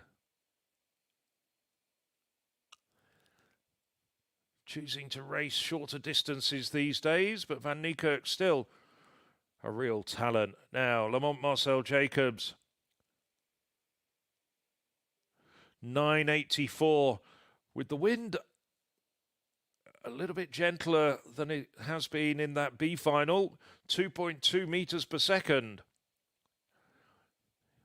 So a really good run from Jacobs in his heat. That showed he was in great shape. Romeo Glave, we know he's in good shape. Ran a personal best of 9.98 to win the UK title 10 days ago.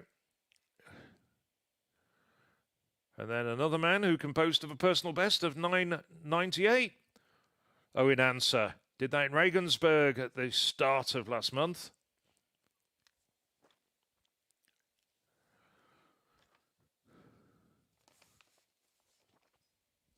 On the inside, Yoshihide Kirio, one of Asia's fastest sprinters. Kirio a personal best of also 9.98. So the men in lanes 1, 2 and 3, all personal bests of 9.98. How about that?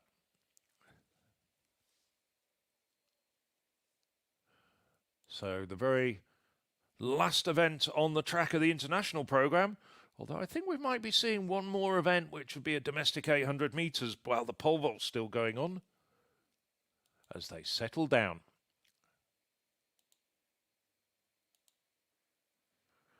From the inside, Kiryu of Japan, Answer Germany, Glave of Great Britain, Northern Ireland, the Newham Essex Beagles runner,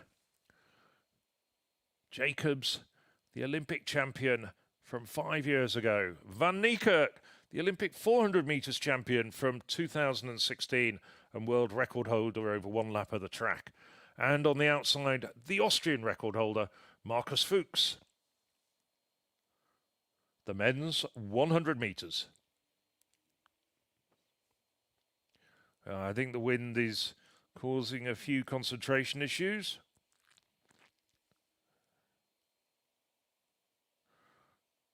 We don't want anybody disqualified. Only seen one disqualification in the whole of the evening, despite the focus of attention being on sprints. Green card it is. Everybody required to go back and just settle.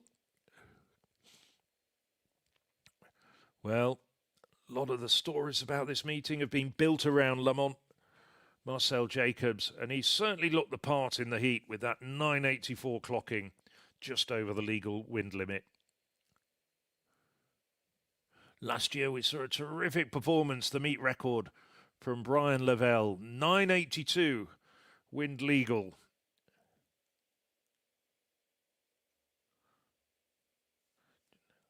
So once again, as they settle down, Kiryu, Japan, Answer, Germany, Glave, Great Britain, Jacobs, Italy, Van Niekerk, South Africa, and Fuchs on the outside of Austria. Well, Jacobs got a rather lackadaisical start, but now he's into his running. He's being challenged by Van Niekerk and Glave, but Jacobs pulls away, takes it by about a metre. 9.66. I don't think too many humans have ever run faster than that. Just remember that the world record is 9.58. Well, that's an unbelievable time. Of course, the wind over 4 meters per second. 9.67 for Marcel Jacobs. Blown to a time he's never, ever run that fast. Not a surprise with the wind on his back, and that's going to be an autograph that's going to be cherished by that young man over the years. 9.67. What a stunning run. Romeo Glave, his legs are working More than 2/10 faster than they've ever gone before under legal conditions. 9.76. Managed to hold the Olympic champion to 900ths of a second. And given the fact that the three were battling down the home straight, three abreast, Van Niekerk comes short at third place. Well, what a run from Lamont Marcel Jacobs.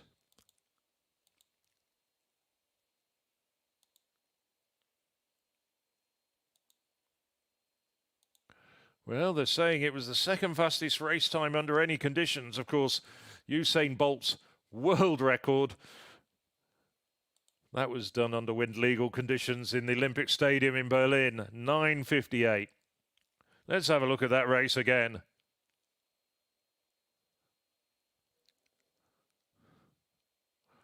And Jacobs is back.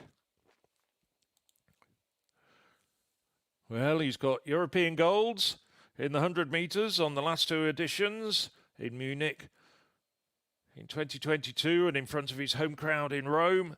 Can he make it a hat trick in Birmingham next month in 6 weeks' time?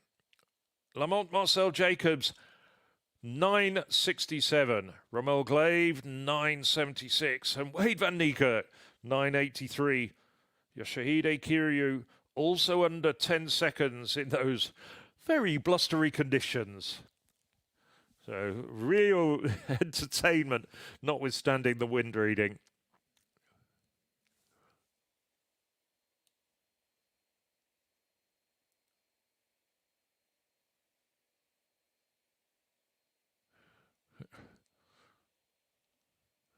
So Marcel Jacobs has never run faster with wind assistance than his European record of 9.80, which he set in the Olympic Stadium in Tokyo back in 2021.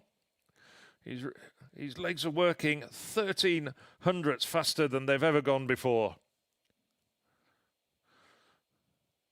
It was almost like running downhill, wasn't it, with that wind on his back? Nevertheless, big smile from the Italian. Notwithstanding the wind and what that might mean, the one thing you can take away from Eisenstadt this evening is Lamont Marcel Jacobs is back and in great shape. Well, he set the legal European lead at 9.96 at the weekend at the Paris Diamond League meeting. Here, with a more than 4 meters per second wind on his back, 9.67. And I was saying that I think Weisheidinger's 66.11 was the performance of the meeting. I think that's just been usurped by Jacobs running that ridiculously quick time, albeit, and I keep saying it with a caveat, very, very strong wind assistance.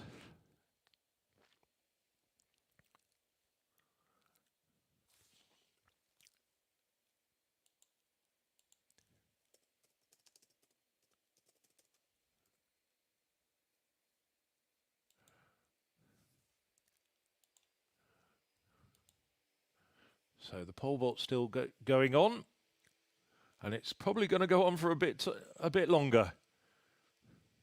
We've got Obiena, who you saw, go over 5:45. Dan Bartas also over 5:45. You saw that. Owen Hurd's gone over 5:45 as well.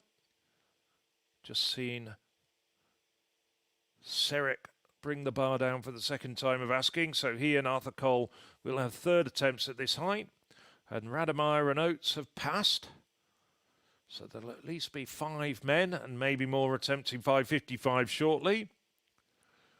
I reckon we might have as much as another good half an hour of this pole vault. So Serek bows out with 3 failures at 5:45.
So Arthur Cole, third and final attempt for the Spaniard.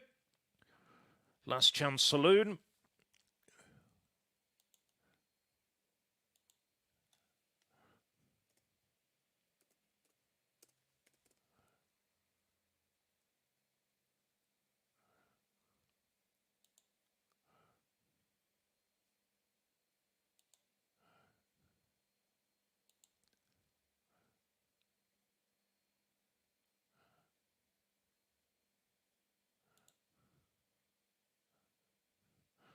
Cole, Spaniard, has been struggling throughout the competition. So it's not to be today for Cole, and he departs.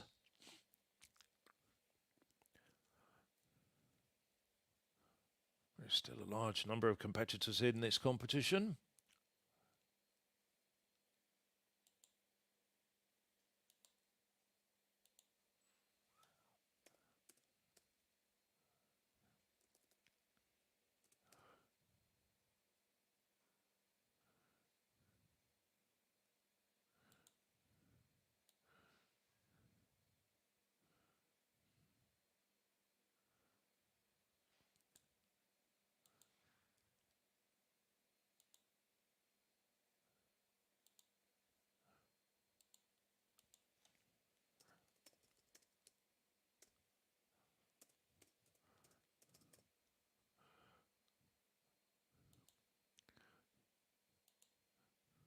So the bar now goes up to 5.55. And it's John Obiena passing this. There's Magdalena Linda.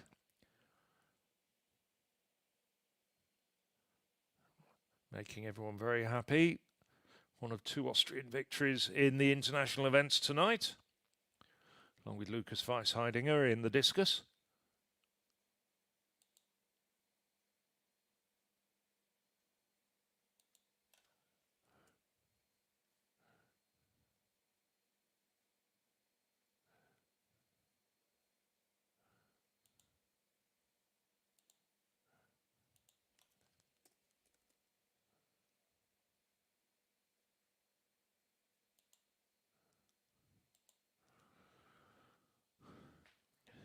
And while we've been watching some of the pole vaults, I've just been fiddling around and I've found a website which adjusts times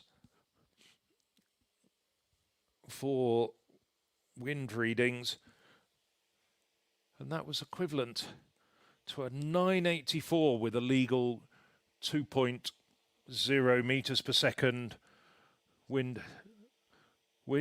Marcel Jacobs 967.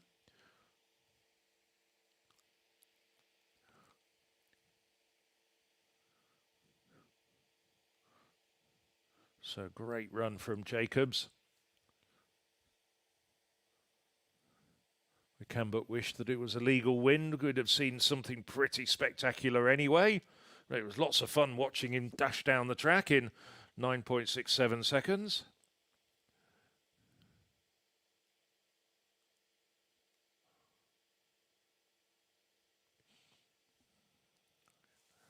So Dan Barter now.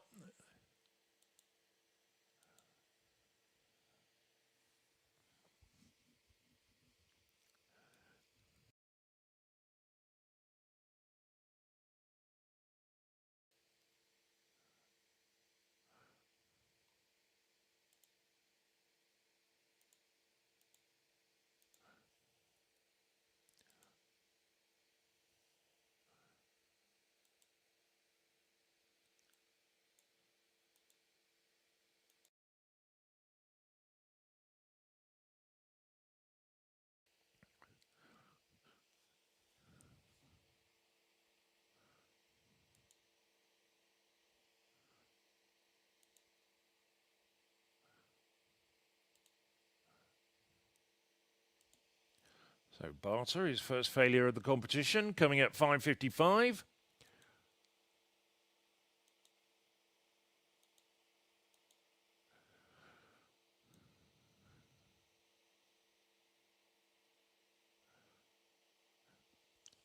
As I say, Barter in good form at the moment, having cleared 5.60 in Hof on Saturday at that pole vault specialist meeting.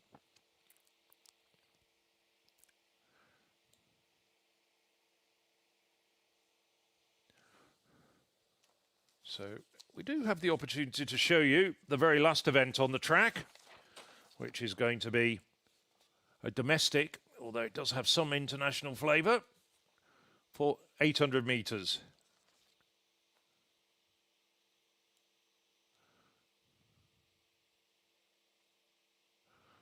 Fastest man is Joachim Kaplan at 1:48.90. Also another sub-150 man is Osei Demund, but on the inside, Francesc Malina and Andras Hoffman, both of Czechia, 1:49 and 1:53 men respectively. Albert Scharbeck of Hungary, 20 years of age, a 1:51 man. Just saw there the young Austrian Jan Baumegger, just inside 2 minutes. Sharing lane 4, Botton Förder and Markus Hauser, Hungarian, Austrian respectively. There's Osaza Demund from the Virgin Islands. And then on the outside, the 2 men in lane 6. Joachim Kaplan, who I've mentioned, 1:48.90 is personal best. And on the outside, Martin Miskarik, who I think may well be the pacemaker.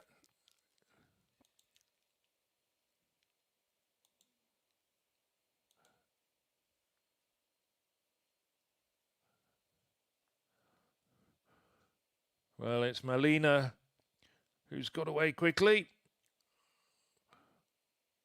Also, Schierbeck. Malina perhaps the pacemaker. Schierbeck in green, the Hungarian, right to the front at this stage.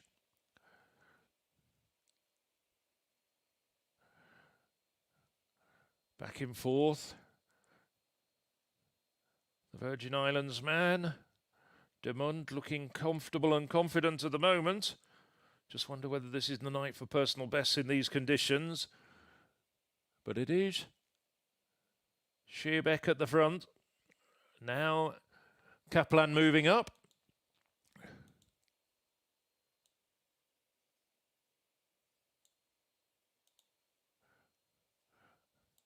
They hear the bell.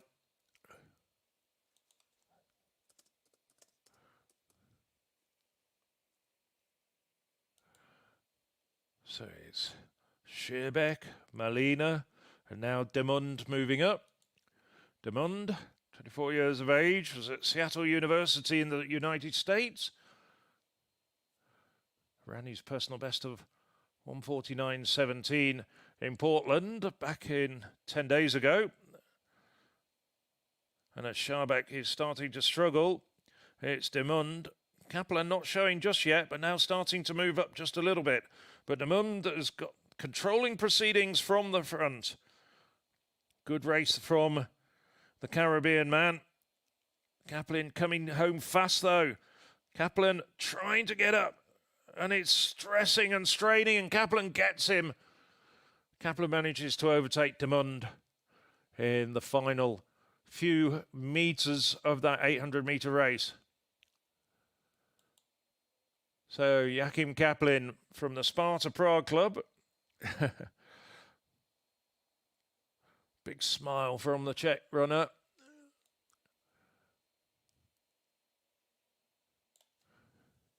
Ran his personal best of 1:48.90 in Ostrava. Back on the 16th of June, so just 2 weeks ago. Ran it in the national programme, the Golden Spike meeting. Clearly on an upward trajectory.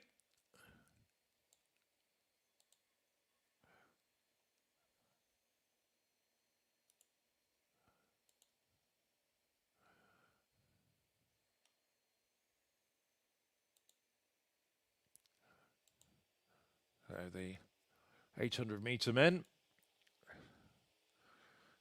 As I say, not part of the international programme, tacked on the end.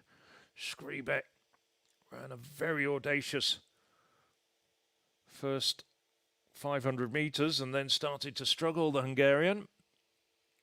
Might want to reconsider his tactics for the future. This is not a night for personal best, though, with that strong wind. And it was going to be in their faces around the back straight. So it's going to take its toll between 100 and 200 metres and 500 and 600 metres. Demund desperately trying to get to the line, but out of camera shot. Joachim Kaplan just coming through. Kaplan winning. 1 minute 56 seconds exactly. Assaze Demund 1:56.17. And Francesc Molina made it 2 Czechia athletes on the podium, finishing third in that 800 metres in 1:58.27. So now, the very last event in action in Eisenstadt this evening. And it could well go on for a little while longer. This is Daniel Barton. We've seen a lot of him during the course of this. And he gets over. He's delighted. 5:55 for the Czechia athlete.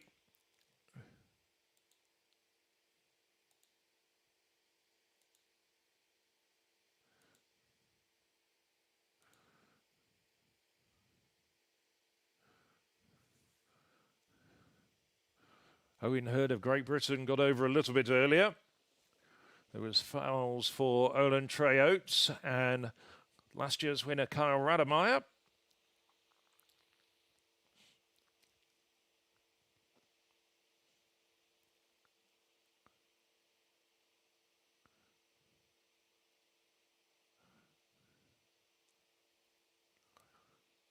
So 2 men over, 2 failures, and Ernest John Obiena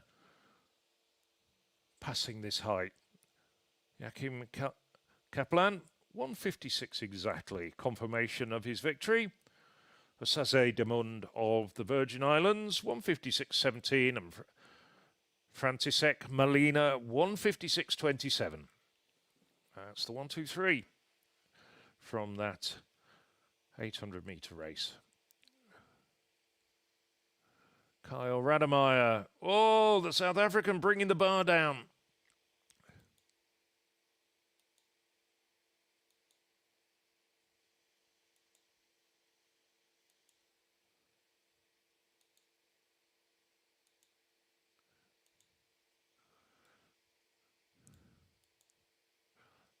Rademeyer, 24 years of age now, the South African champion back in 2024, was the NCAA champion at the very high quality American collegiate competition in 2023, following up his World Under-20 bronze medal in 2021. His best of 5:82 came in 2023. Best so far this year on home soil in Stellenbosch back in March, 5:60. So this is a challenge. He's close to his season's best.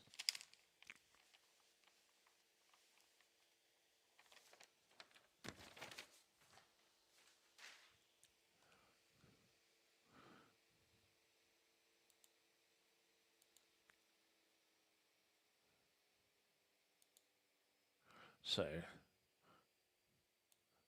Treotes cleared 5:81 indoors in Albuquerque and has a best of 5:82 from 2024 indoors in Albuquerque.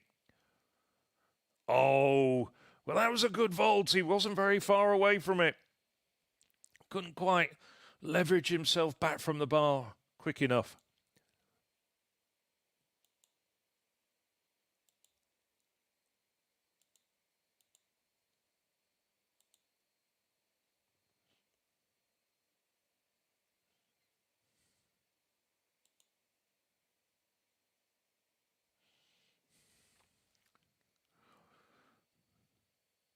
So Oates, wondering if he's starting to regret passing that 5:45.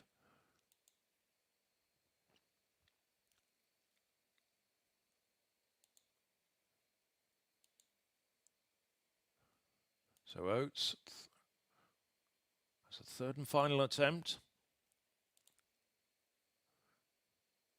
Rademeyer goes first.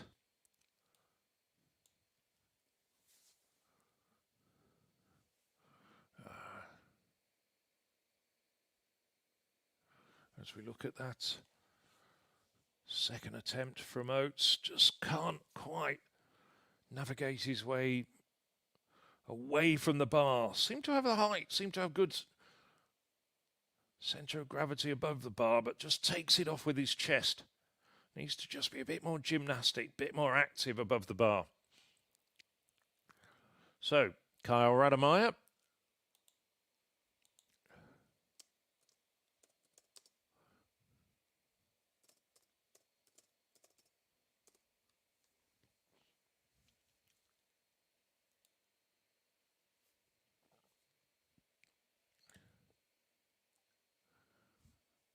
Used to compete for the University of South Alabama. No. So disappointing end to the competition for Kyle Rademeyer. He departs. Last year's winner finishes down in 6th this year. Last year Rademeyer came to Eisenstadt and cleared 570. Indeed, he was flawless all the way up to his attempts at 575.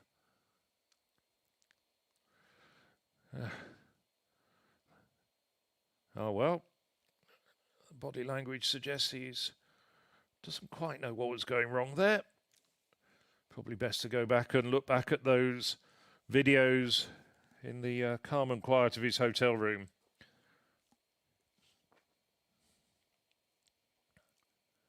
Never seemed to be committed in terms of planting the ball firmly and taking off and getting the height. So, Rademeyer departs.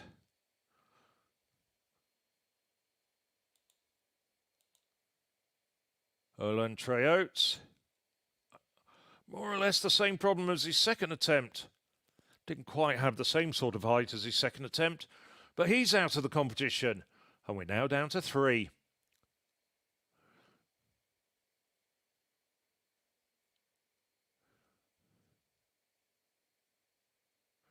So, first man to vault will be Dan Barter.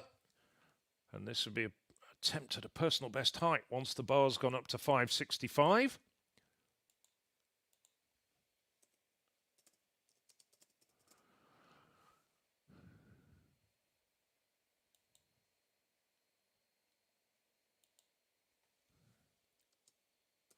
As we look at that third vault again at 555 for Oates, wasn't quite there.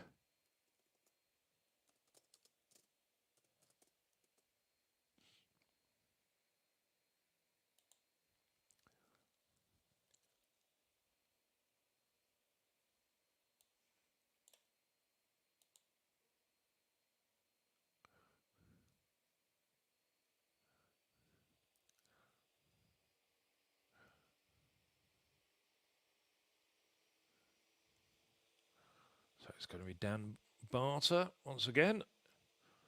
His favourite green uniform. I've seen him competing a couple of times in the same apparel.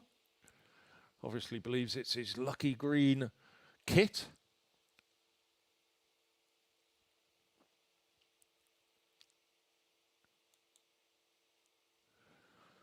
Just taking his time. This will be a personal best. Some smelling salts just to G him up. Although when you're attempting your personal best, I don't think you really need it. But it is getting towards 10:30 at night, Central European time.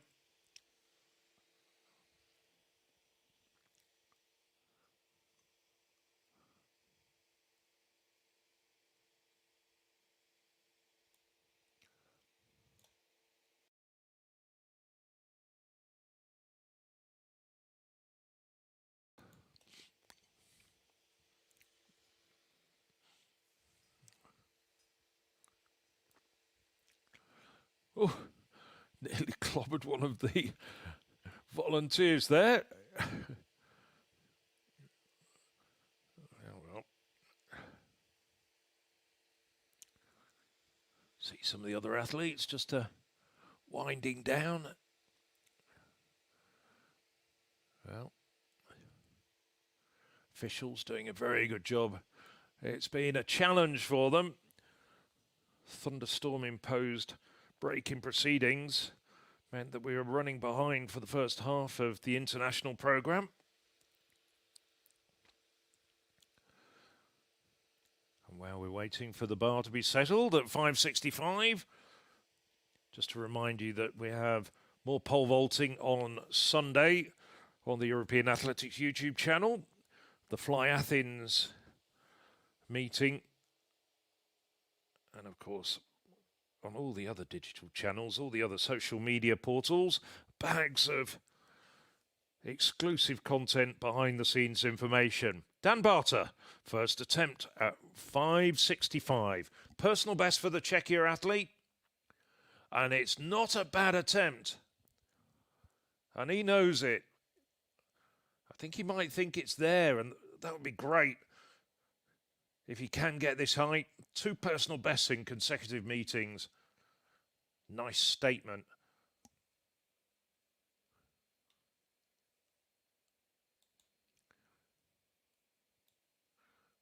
Well, Barter's never been to a senior major championship. Went to the European under-20s and the European under-23s, when on neither occasion did he get out of qualifying. And the same back in 2015 when he went to the World Under-18s. A quick glance of Lucas Weisheidinger, sporting his unique take on how to wear a crown.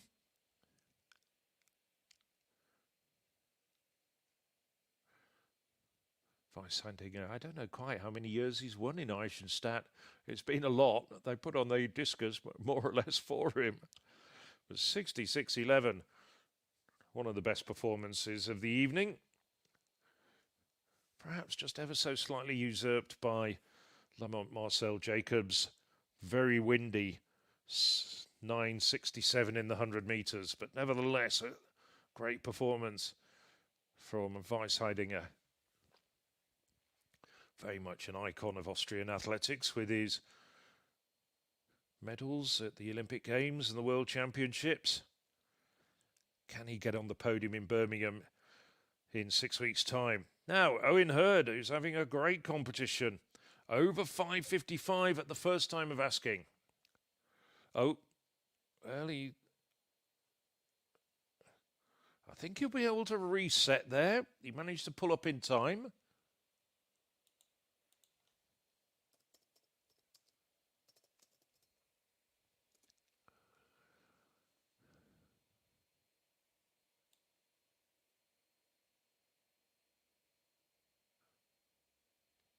So he is resetting, gets back to his marks very quickly.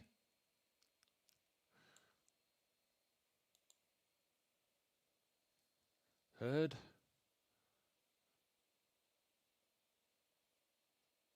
Studied at that famous athletics centre in the Midlands, Loughborough University.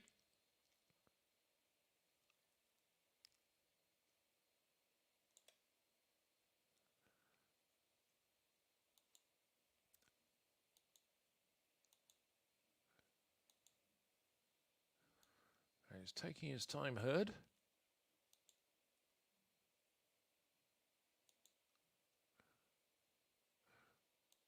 Five national titles, indoors and out.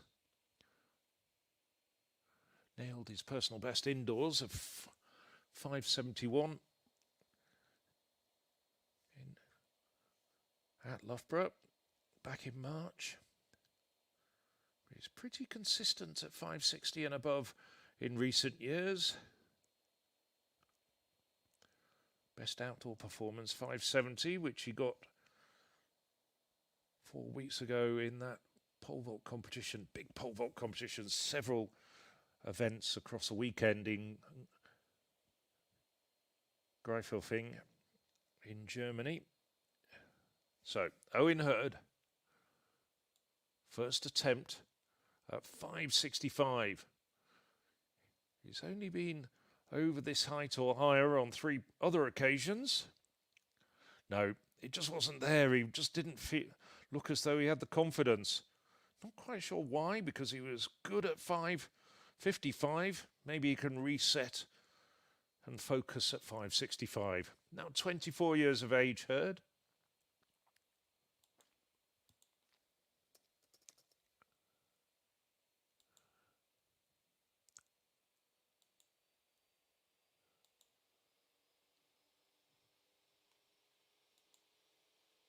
So just Ernest John Obiena to come with these first attempts. Well, there's his coach, Kate Rooney. Great pole vaulter herself in her time.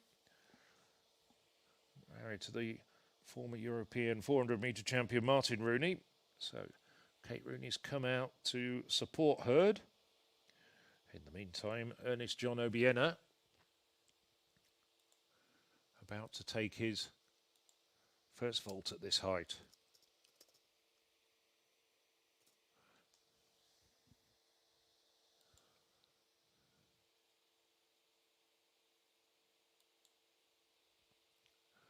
Filipino, well, has the area record, Asia area record at 6 metres, which he cleared in Bergen back in 2023.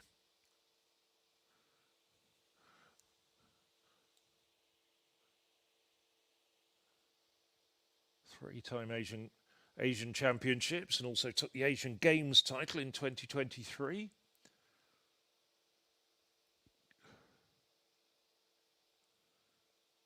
He's taken World Championship silver and bronze medals in 2023 and 2022 respectively. Just missed out on a medal in Paris, finishing 4th, which would have been quite a historic medal for the Philippines. No. So Obiena crashes out. Didn't look as though he had the height there. Maybe just trying to find his rhythm after passing at 555.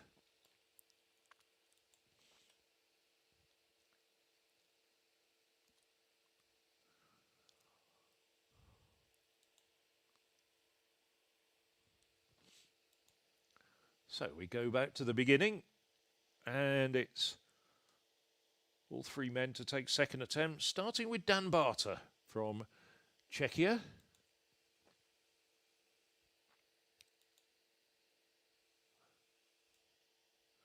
As we look at Obiena once again. No, it just wasn't there, was it, for the 2-time World Championship medalist?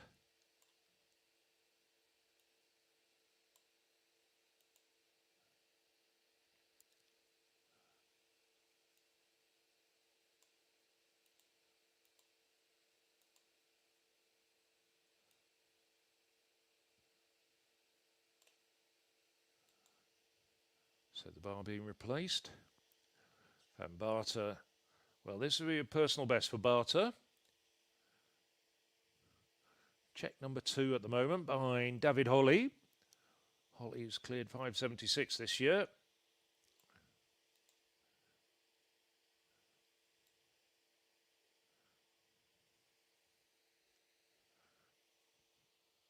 So Barter just focusing. There's a personal best for Barter.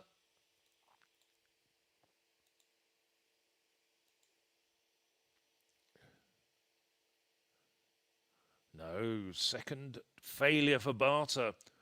And to be honest, not quite as good as the first attempt.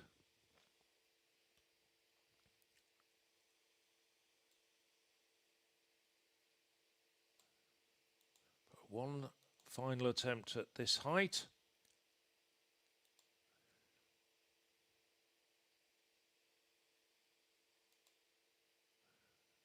He's currently in second place on countback, as Hurd got over 555 at the first time of asking. Despite the fact that Hurd had taken 2 attempts to get over 525, 535 and 545. If it does become the deciding height. Hurd, thanks to that first-time clearance, will take the win. Of course, Ernest John Obiena has cleared this height on many, many occasions as well, so certainly not counting him out.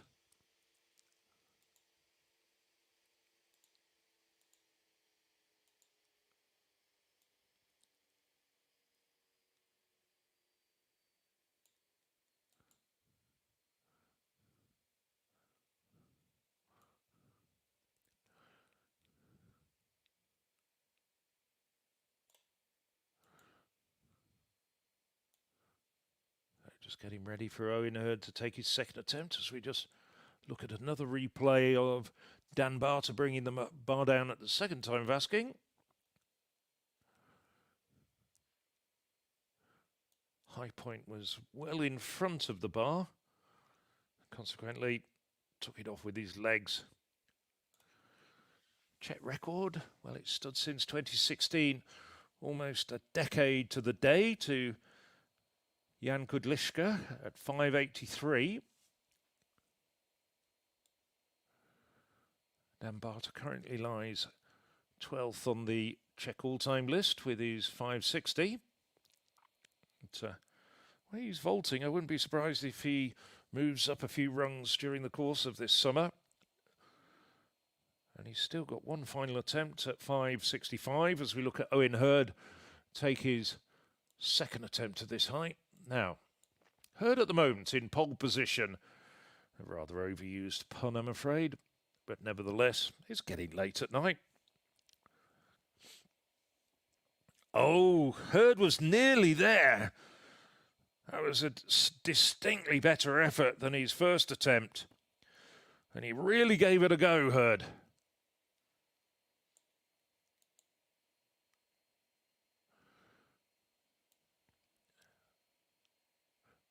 Hurd currently equal fifth on the UK all-time list with his 5.71 from indoors this year.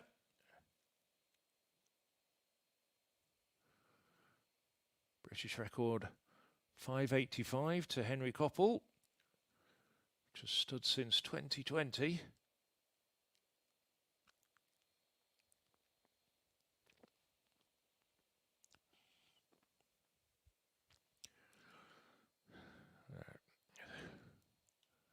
Kate Rooney just unpacking what happened about 30 seconds ago. Here we see it. I thought he was going to slither his way over the bar and then he just came down on it.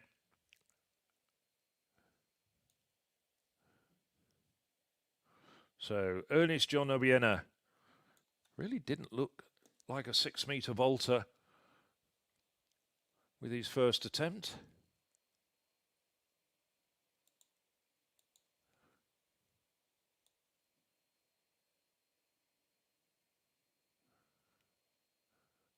Just one of 32 men in the world who've ever gone over 6 meters or better.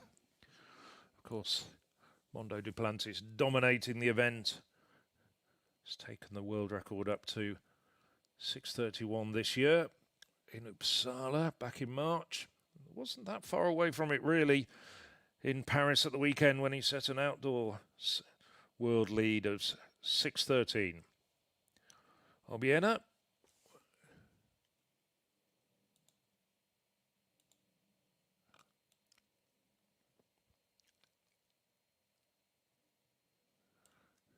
Jumped 5.72 in Poznan on Sunday. So he's come all the way from Poznan in northern Poland down to Eisenstadt for this meeting. No, it's not there tonight for Obiena, or at least it doesn't look like it. Looked a bit off form at the World Championships, to be honest, in Torun back in March when he could only clear 5.70 and had to settle for 9th place.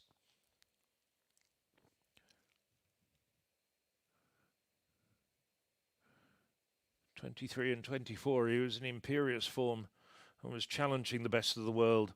Obviously not Mondo, but the rest.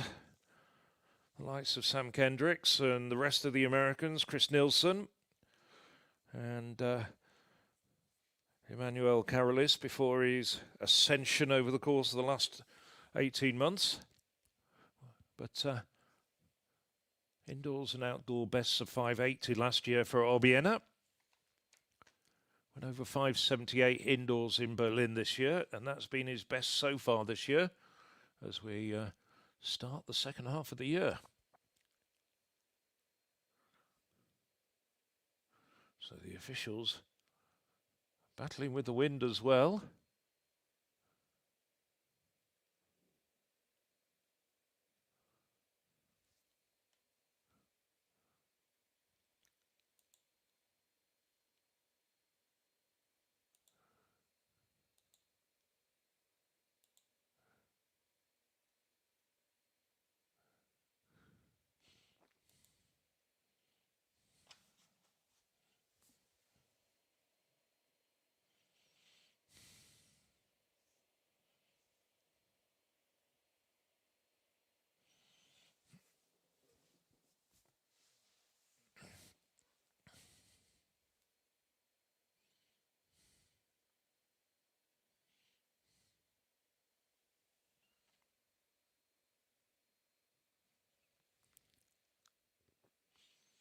So Obiena getting ready finally for his reset. Second attempt at 5 meters 65. No, something's just very wrong. I think it's the wind. And certainly it is bothering the 3 remaining men in this competition. But Obiena, having passed 5:55, is lying down in 3rd place at the moment.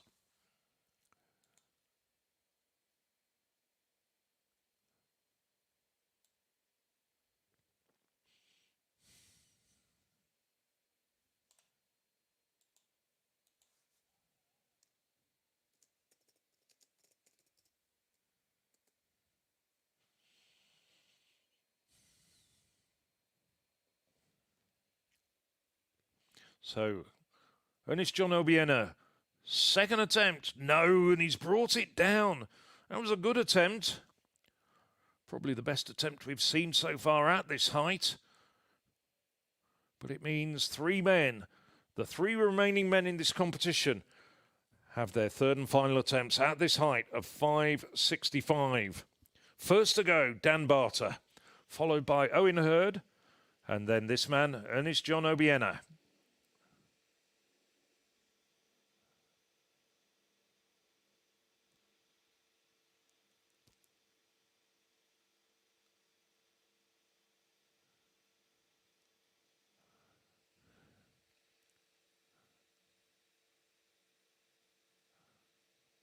You can see the wind is picking up. The thunderstorms have passed. Not expecting rain now, but it is blowing, and it's blowing very hard out there in the light athletic arena. It was near, but it just chested off the bar.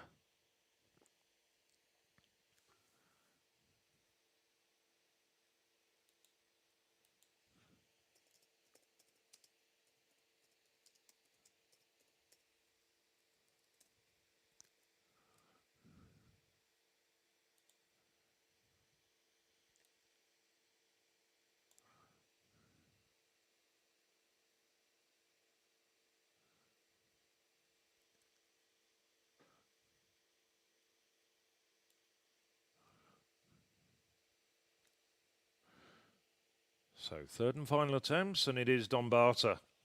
And there's still people in the stands waiting to see the conclusion of this pole vault competition. Real athletics fans. Barter, 3rd and final attempt at a personal best.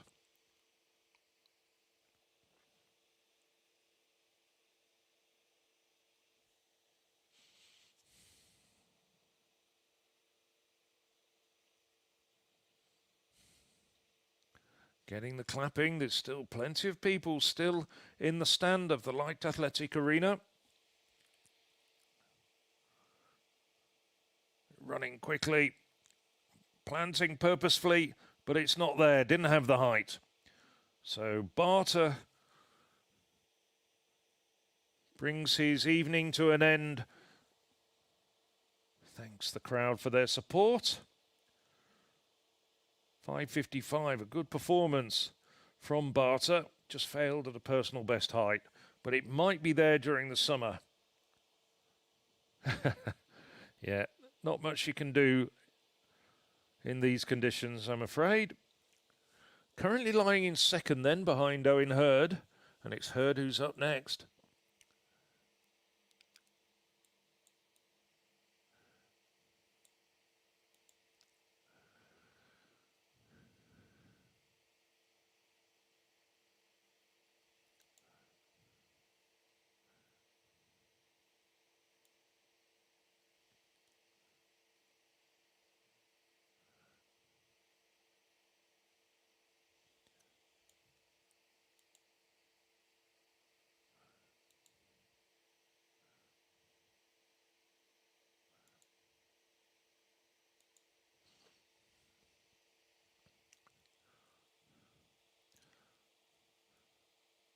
So Barter, no improvement here in Eisenstadt for Barter as the bar is replaced and Owen Hurd takes his place on the runway.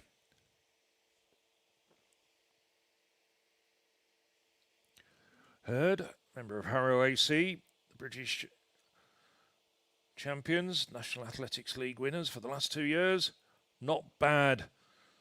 Good attempt. Not that far away, but Hurd.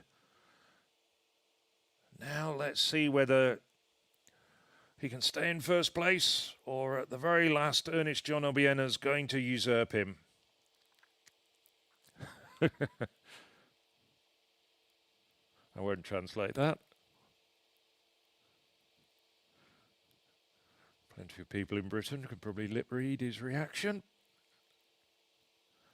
But a pretty decent attempt, probably the best of his 3 attempts as he gets the fist bump from Carson Waters.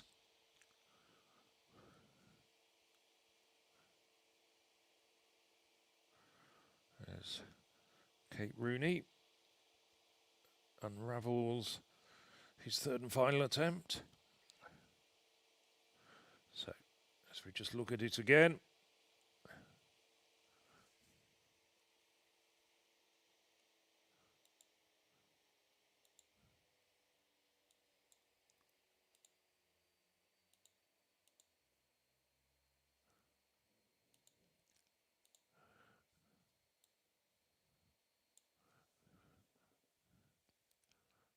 Good effort from Hurd. Now it's Ernest John Obiena.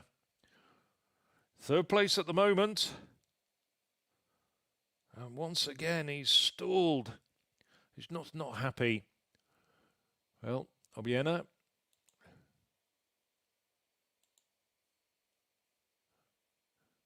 Now training with Emmanuel Carolis. Number 2 in the world behind Mondo Duplantis.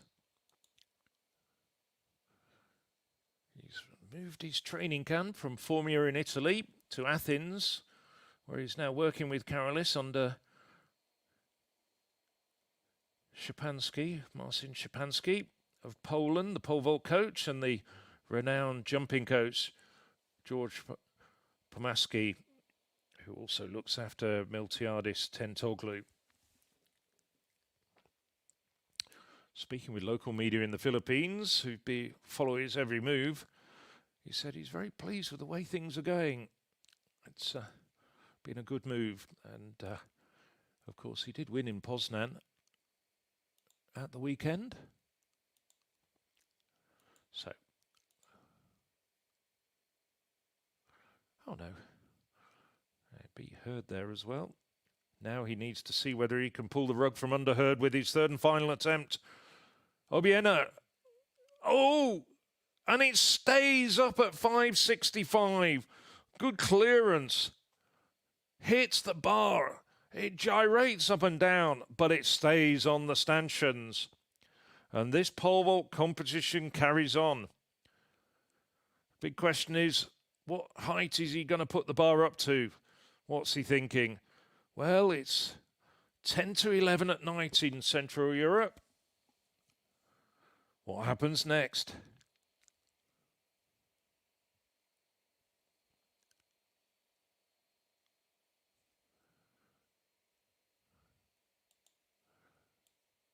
Obiena cleared 572 in Poznan. Had the bar put up to 582.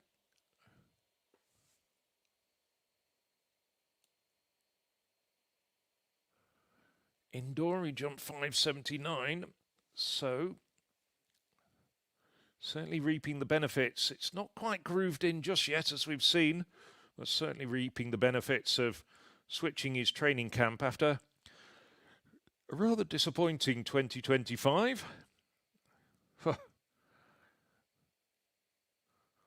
Sort of slapping his head, asking himself why he couldn't do it before.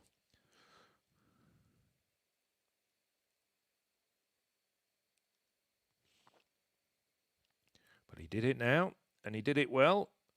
Great daylight above the bar. Managed to just rotate away from the bar. Hit it with his chest, but not hard enough to dislodge it.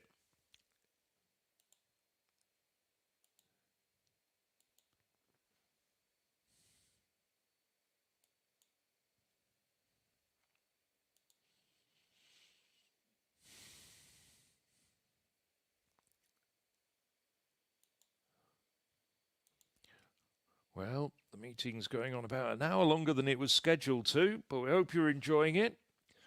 And of course, we've got lots more coming up on the European Athletics YouTube channel and digital channels.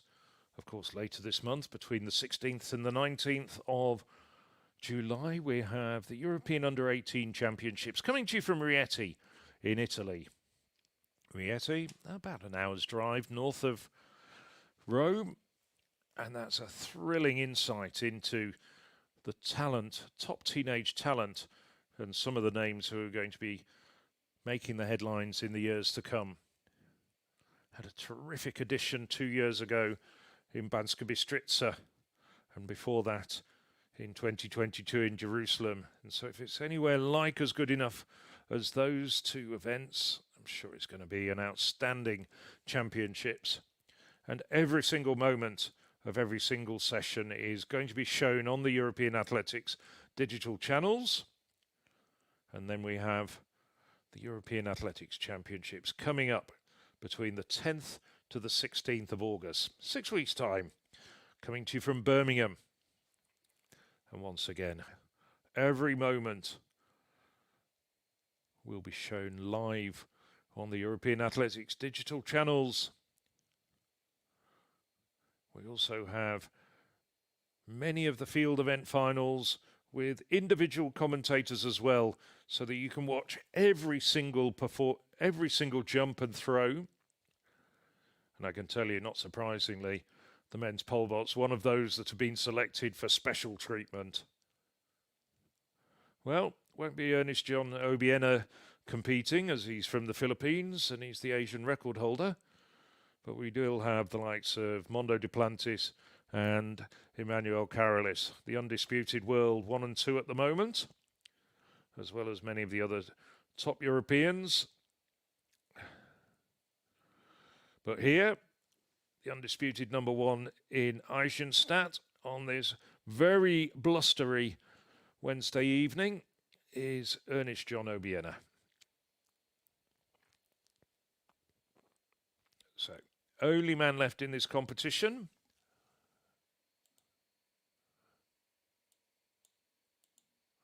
The bar has moved up to 575.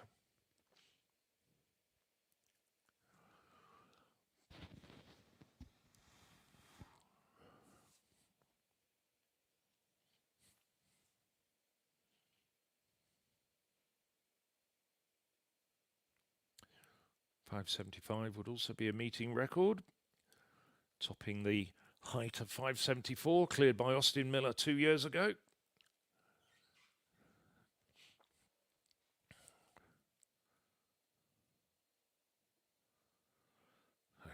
Ernest John Obiena Almost back where the rest of the competitors are storing their poles. Takes a long run up. Once again resetting.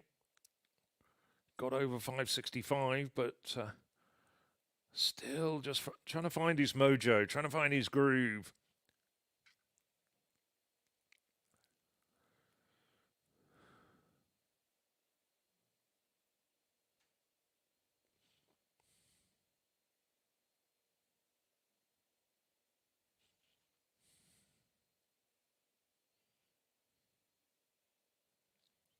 Just resetting.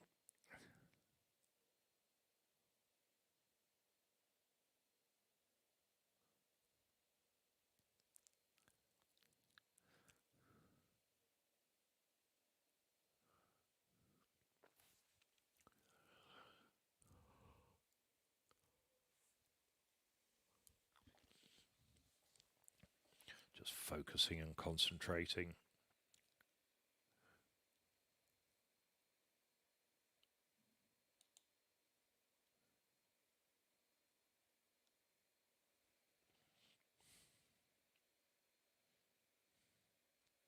Now, once again, first attempt at 575. No, it's not happening. Does that indicate he's retiring from the competition? I'm not sure.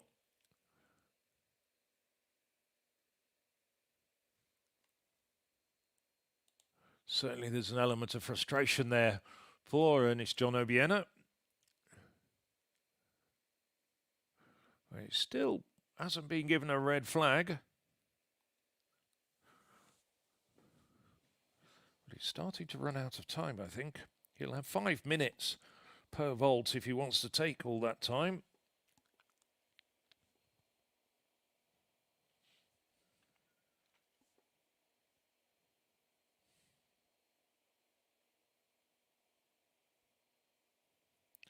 I wonder if he's going to swap poles, maybe look for a firmer pole.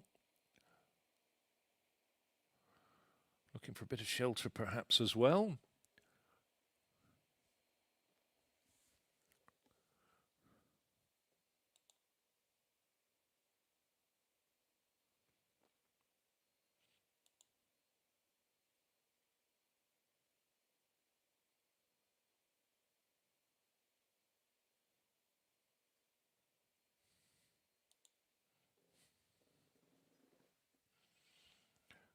So Ernest John Obiena just trying to compose himself.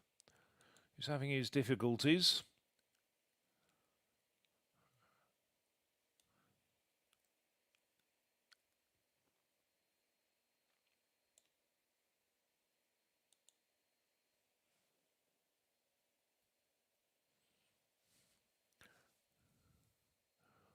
So still getting the rhythmic clapping, the cheers from the audience. No, never looked as though he was really committed to that vault after all the resets.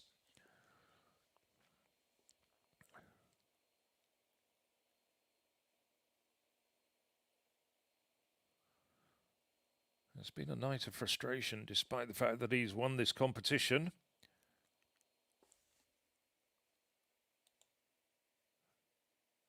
So, his new coach, Marcin Szczepanski, having a chat with him, showing him the photo on his phone. Szczepanski well wrapped up. Started off like many of the people this evening in shorts, but it's now getting quite chilly out there.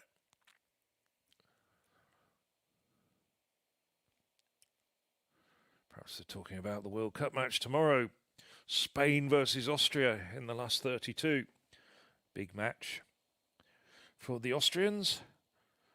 Made it out of the qualifying group. First time in the World Cup since 1998. So 28 years ago.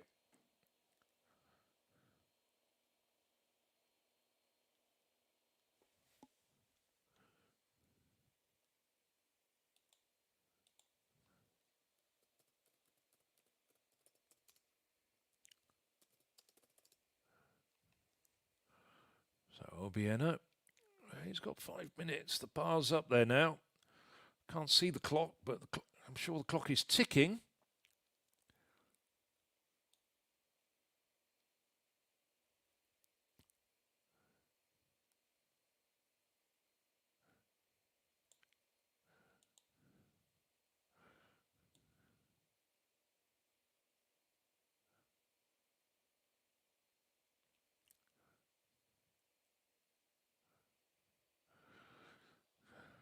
There's a mixture of congratulations but huge disappointment that Ernest John Obiena couldn't win an Olympic medal for the Philippines. One and only time they'd won an athletics medal was back in 1932 when Simeon Toribio took the bronze in the men's high jump in Los Angeles almost a century ago. Just wondering whether his moments pass for Obiena.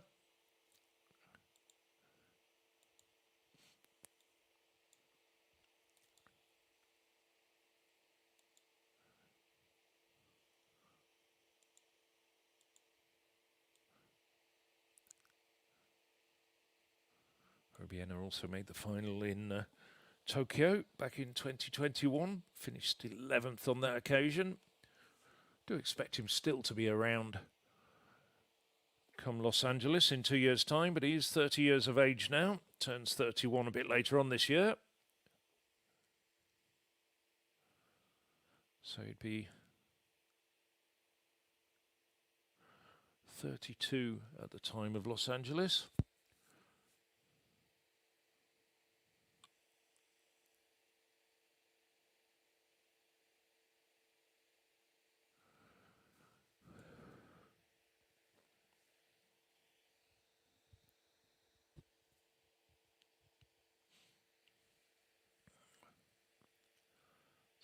The bar is replaced for the three-time Asian champion and also the Asian Games champion from 2023. Won his continental titles in 2019, 2023 and 2025. 2019, when he won his first Asian title, was the year he really made a breakthrough, winning the World University Games that year as well. And he's been very much part of the top echelon of vaulters ever since then. Had a bit of a fallow year last year when he couldn't do anything higher than 580. But that was partly what prompted a switch of coaching.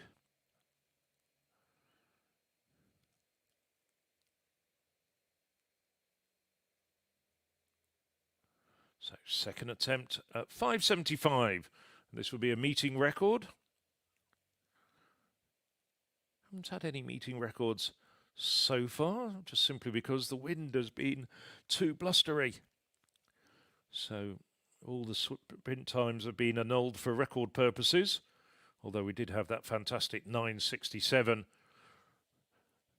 with Lamont Marcel Jacobs being blown to that by a 4.1 meters per second wind. And it's that sort of wind that's causing Ernest John Obiena a few problems at the moment.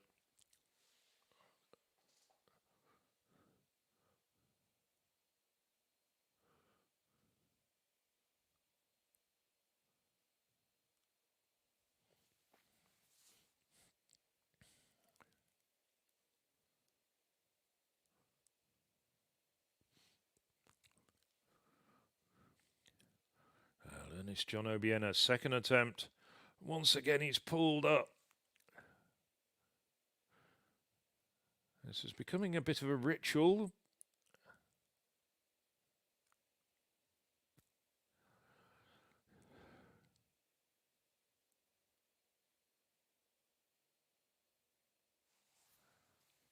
He does have 5 minutes per vault, though, as the only man left in the competition.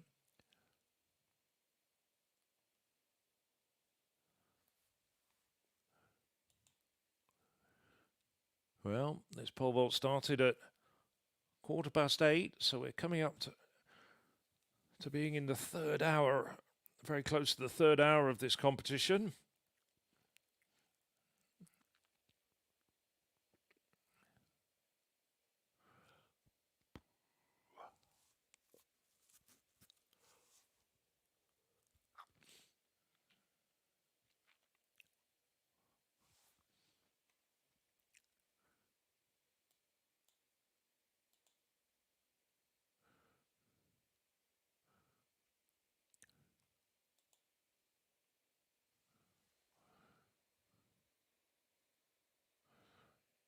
So this Obiena's, in fact, I think one of the earlier vaults was given as a foul.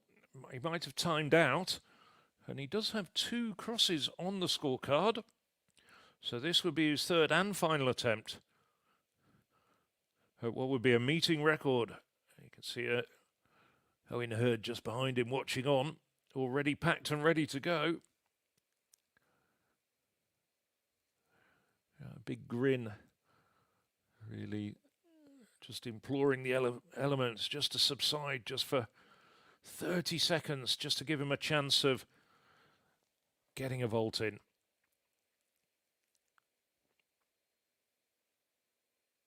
No, he's exasperated. This gusting and very hard wind causing all sorts of problems.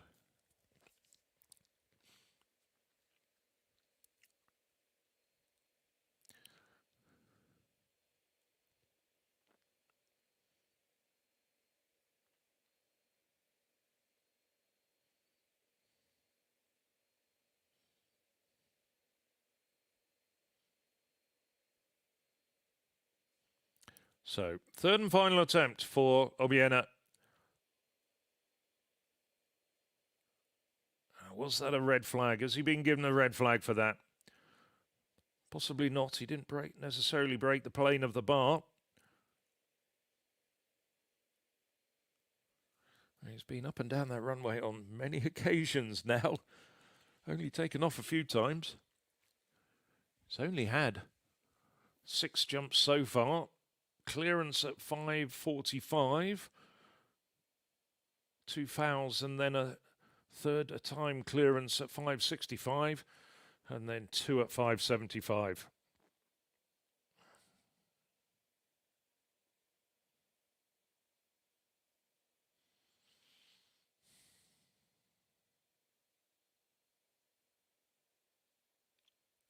So he's resetting once again.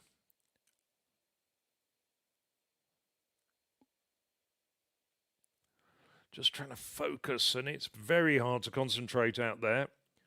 He managed to do it for his 3rd attempt clearance at 5:65. And finally, Ernest John Obiena getting ready for his 3rd attempt at 5:75. This would be a meeting record. Oh, incredible. He's got over. After everything that's been going on, he gets over and he makes a meeting record. Now, I was trying to read the body language when he went over 5:65, and I was thinking he might retire. I'm just wondering whether he's going to call it a day now. But he dug deep and he got it, and yes, I think he is calling it a day. He's got the meeting record. He's certainly justified his appearance fee.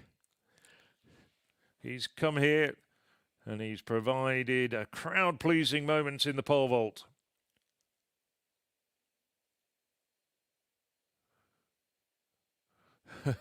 He looks exhausted.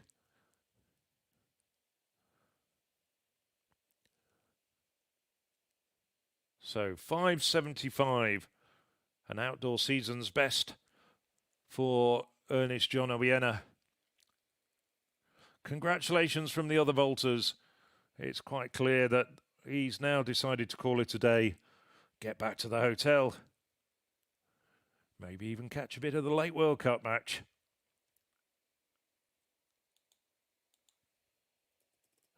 Here we see that. Well, I have to say, it was a formidable performance. I wasn't sure he had him in him. Ernest John Obiena goes clear and well clear at 5:75. And that augurs well for the rest of the season following his change of coach and location of his training camp. Now in Athens, training with Emmanuel Karalis.